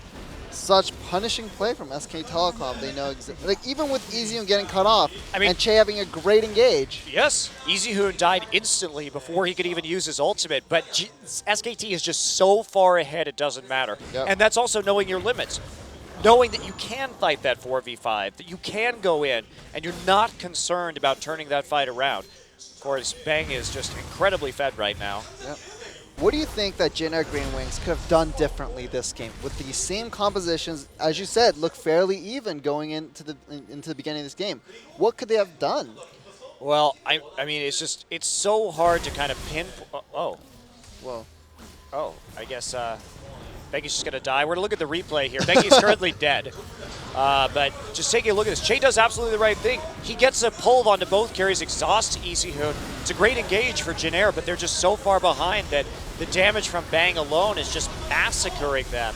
And Marin is unkillable. So they're able just to dive on, continue straight through. Bengi with another flash on Burrow to get the knock up onto GBM, and now there's that exhaust too. They try to get Che. They're going for that fountain kill. Yeah, can't quite get there before Che gets to the edge of the regen range. Bengi randomly died in the mid lane, by the way. Well, Bengi's still dead. And SK Telecom looking for the Baron buff that will be coming up in about 20 seconds. And they can do it very quickly. Rek'Sai already there. Yeah, going back to what we were talking about, what could have Jin Air done differently in the early game? I mean, I think they just had to play more around Trace, but that's not something that Jin Air is used to doing.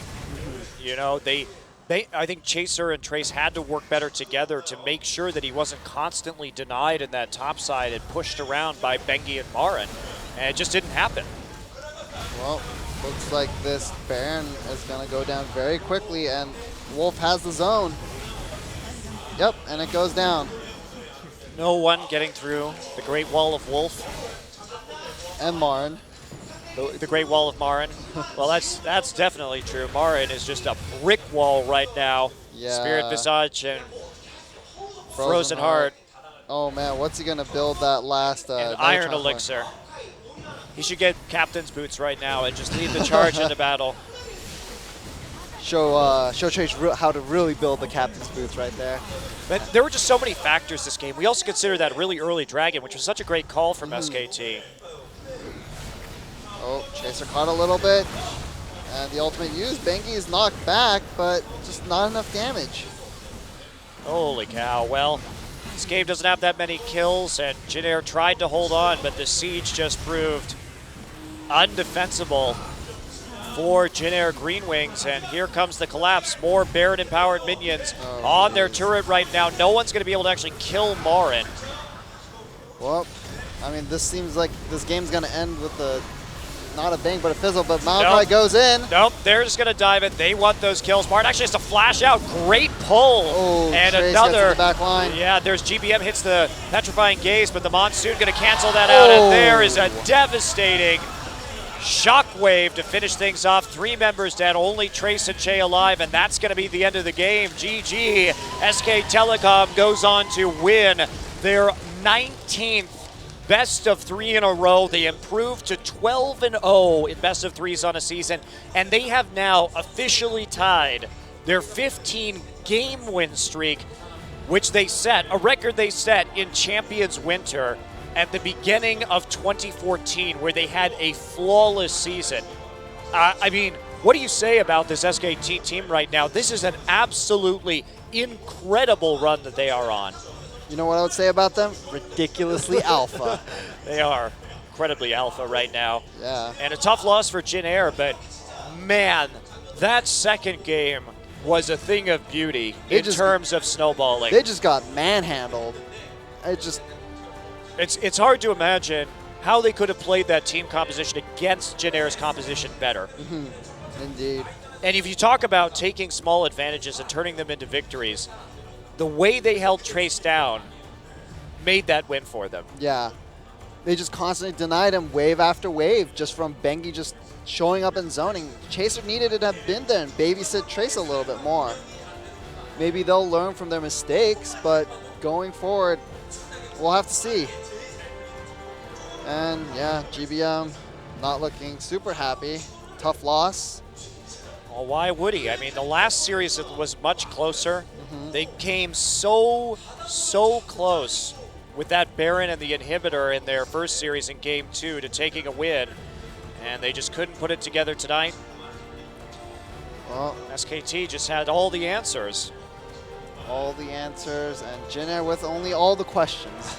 Well, they don't have that many questions. I mean, they have been doing well in this league. Oh, There's yeah. no denying it. They But are a in this solid specific team. matchup, they just look so lost. Well, who's going to stop SKT at this point? I mean, Ku is the last hope, Yeah. really, to stop them, and even that seems like a long shot.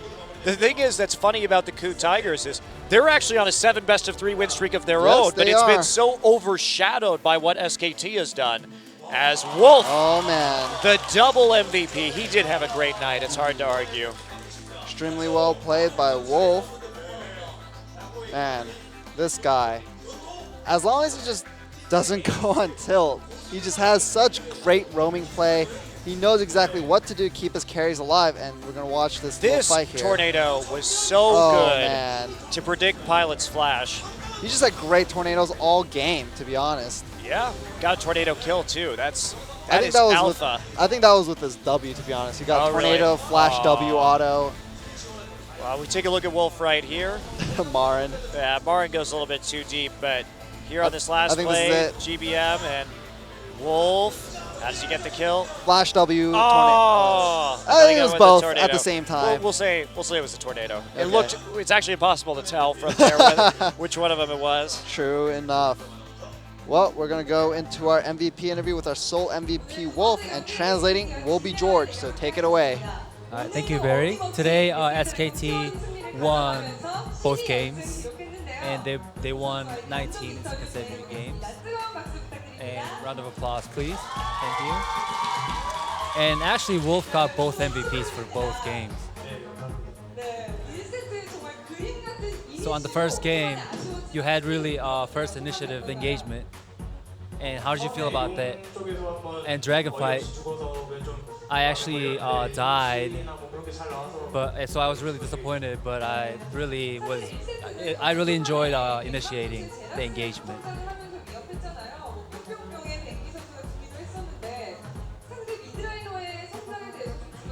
So were you worried that Bengi or the other opponents mid laner growing so fast? So yesterday I actually played with GBM, solo rank with GBM, and he actually was playing not so well. So I actually did a lot. I actually practiced with him a lot, so that's why I was able to actually win it today. I think one of the main reasons why you guys won was because was the top team fight. I know you were able to initiate very well. 다른 보시나 미드를 좀 밀었으면 했어요. 밀었었는데 좀 탑의 상황이 괜찮게 나와서 이거 I actually thought at first we wanted to push the lanes in the mid and bottom, but actually I looked at it and it looked like we were able to win at the top fight, so top team fight. So I just initiated it. That is disturbing. Actually, it's pretty. I would love to see Wolf in a Janna cosplay. Oh, please. Oh gosh. 딱히 데뷔를 했다기보다는 워낙 저희 팀이 So I know the SKT. Actually, if you guys just get one team fight win, then I know you guys are able to kind of control the whole game as well. So I think that was one of the main reasons they won it. That's what Wolf said as well.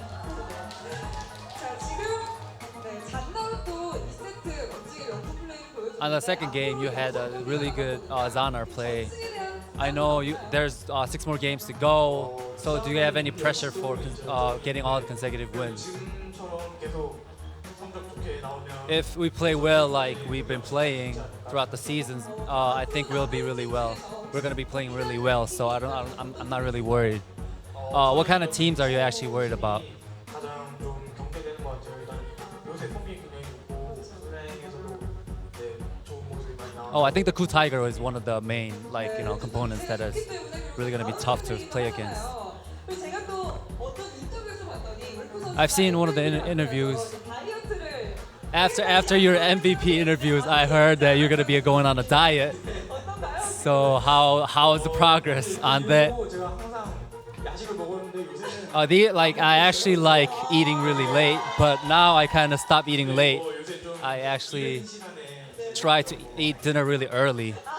So I hope that's really helpful. 시간에 먹고 이제 4시 이후로는 그다음에 아무것도 안 먹고 And I really try not to eat after 4 p.m. 많이 할 텐데 당 보충이 될지. I know that you guys are playing really late, practice really late, but I hope that it doesn't hurt you in a way. 야식 삼형제였는데 I know Bengi and we always eat a lot late. 오른쪽에 보이는 분도 위기감을 요새 느껴서 I know I've been getting really fat, I guess. So, and I've seen Bengi gaining weight a lot of weight. So I kind of wanted to lose weight as well. So I kind of stopped eating after at late. 자, 다음 상대. So next game, 있다고 말씀하셨던 쿠타이거즈잖아요. you guys are gonna be playing against Ku Tigers. 멋지게 한마디 해주시죠. So please tell us about how you guys are gonna be preparing for that 제가 듣기로 game. 고릴라 형이 소통이 좀 안 좋다고 들었어요. I know Gorilla has not been playing very well. I heard. 안타깝고요. So I kind of feel bad for him 항상 because of his wrist. 해서 네, 잘또 다음에 And I hope 노력하겠습니다. really we really get this win against the Ku Tigers. 연습하셔도 될 것 같아요. 제가 항상 들어가 있는 시간에 보면 항상 게임 I know Ku Tigers been practicing really a lot for a long time because every time I play solo link, I see all of them playing. So I heard. I hope. 다시 한번 큰 Thank you for everything. Back to Barry and Monte. All right, thank you, George, for your translations. And yeah, that wraps up tonight. Two very hyped matches, but the second one seemed very, very one-sided. A lot more than we thought it would be. Yeah, especially after the last meeting between these two teams, and Jin Air really kind of going out with a bang, but they didn't really have any chance tonight whatsoever, even though Easy Hoon was playing. Same results. So our results tonight, KT Rolster comes back from a one-game deficit to take out CJ Entis, 2-1 in the end. Nagne getting the pentakill in game 3, Yep. and then another 2-0 for SK Telecom. It is their 7th consecutive 2-0. What do you say about this team? Well, Will they lose this season? Will they lose at all? this season. This season. I'm not sure they will, Barry. I'm not sure they will. And the only sets they dropped were against the kind of the bottom feeder teams here too. Anarchy and Samsung still the only teams to even take a game off of SKT. Here's our schedule for next week, or for tomorrow rather. It will be Najin versus Rebels Anarchy and the Ku Tigers versus IM. I'm very curious about Incredible Miracle because now with Expression, Paragon, they did look a lot better. They did look a lot better, but these games are must wins for Ku Tigers and Najin. Yes. They have to win these in order to make sure to keep their playoff aspirations alive. And possibly World's aspirations. Obviously, the Ku Tigers have a lot of circuit points already, but Najin does not. Najin and KT are the most desperate out of the top 6 teams to get circuit points to make the gauntlet at the end of the year. So Barry will be back tomorrow night. I'm Monte Cristo, and we'll see you then.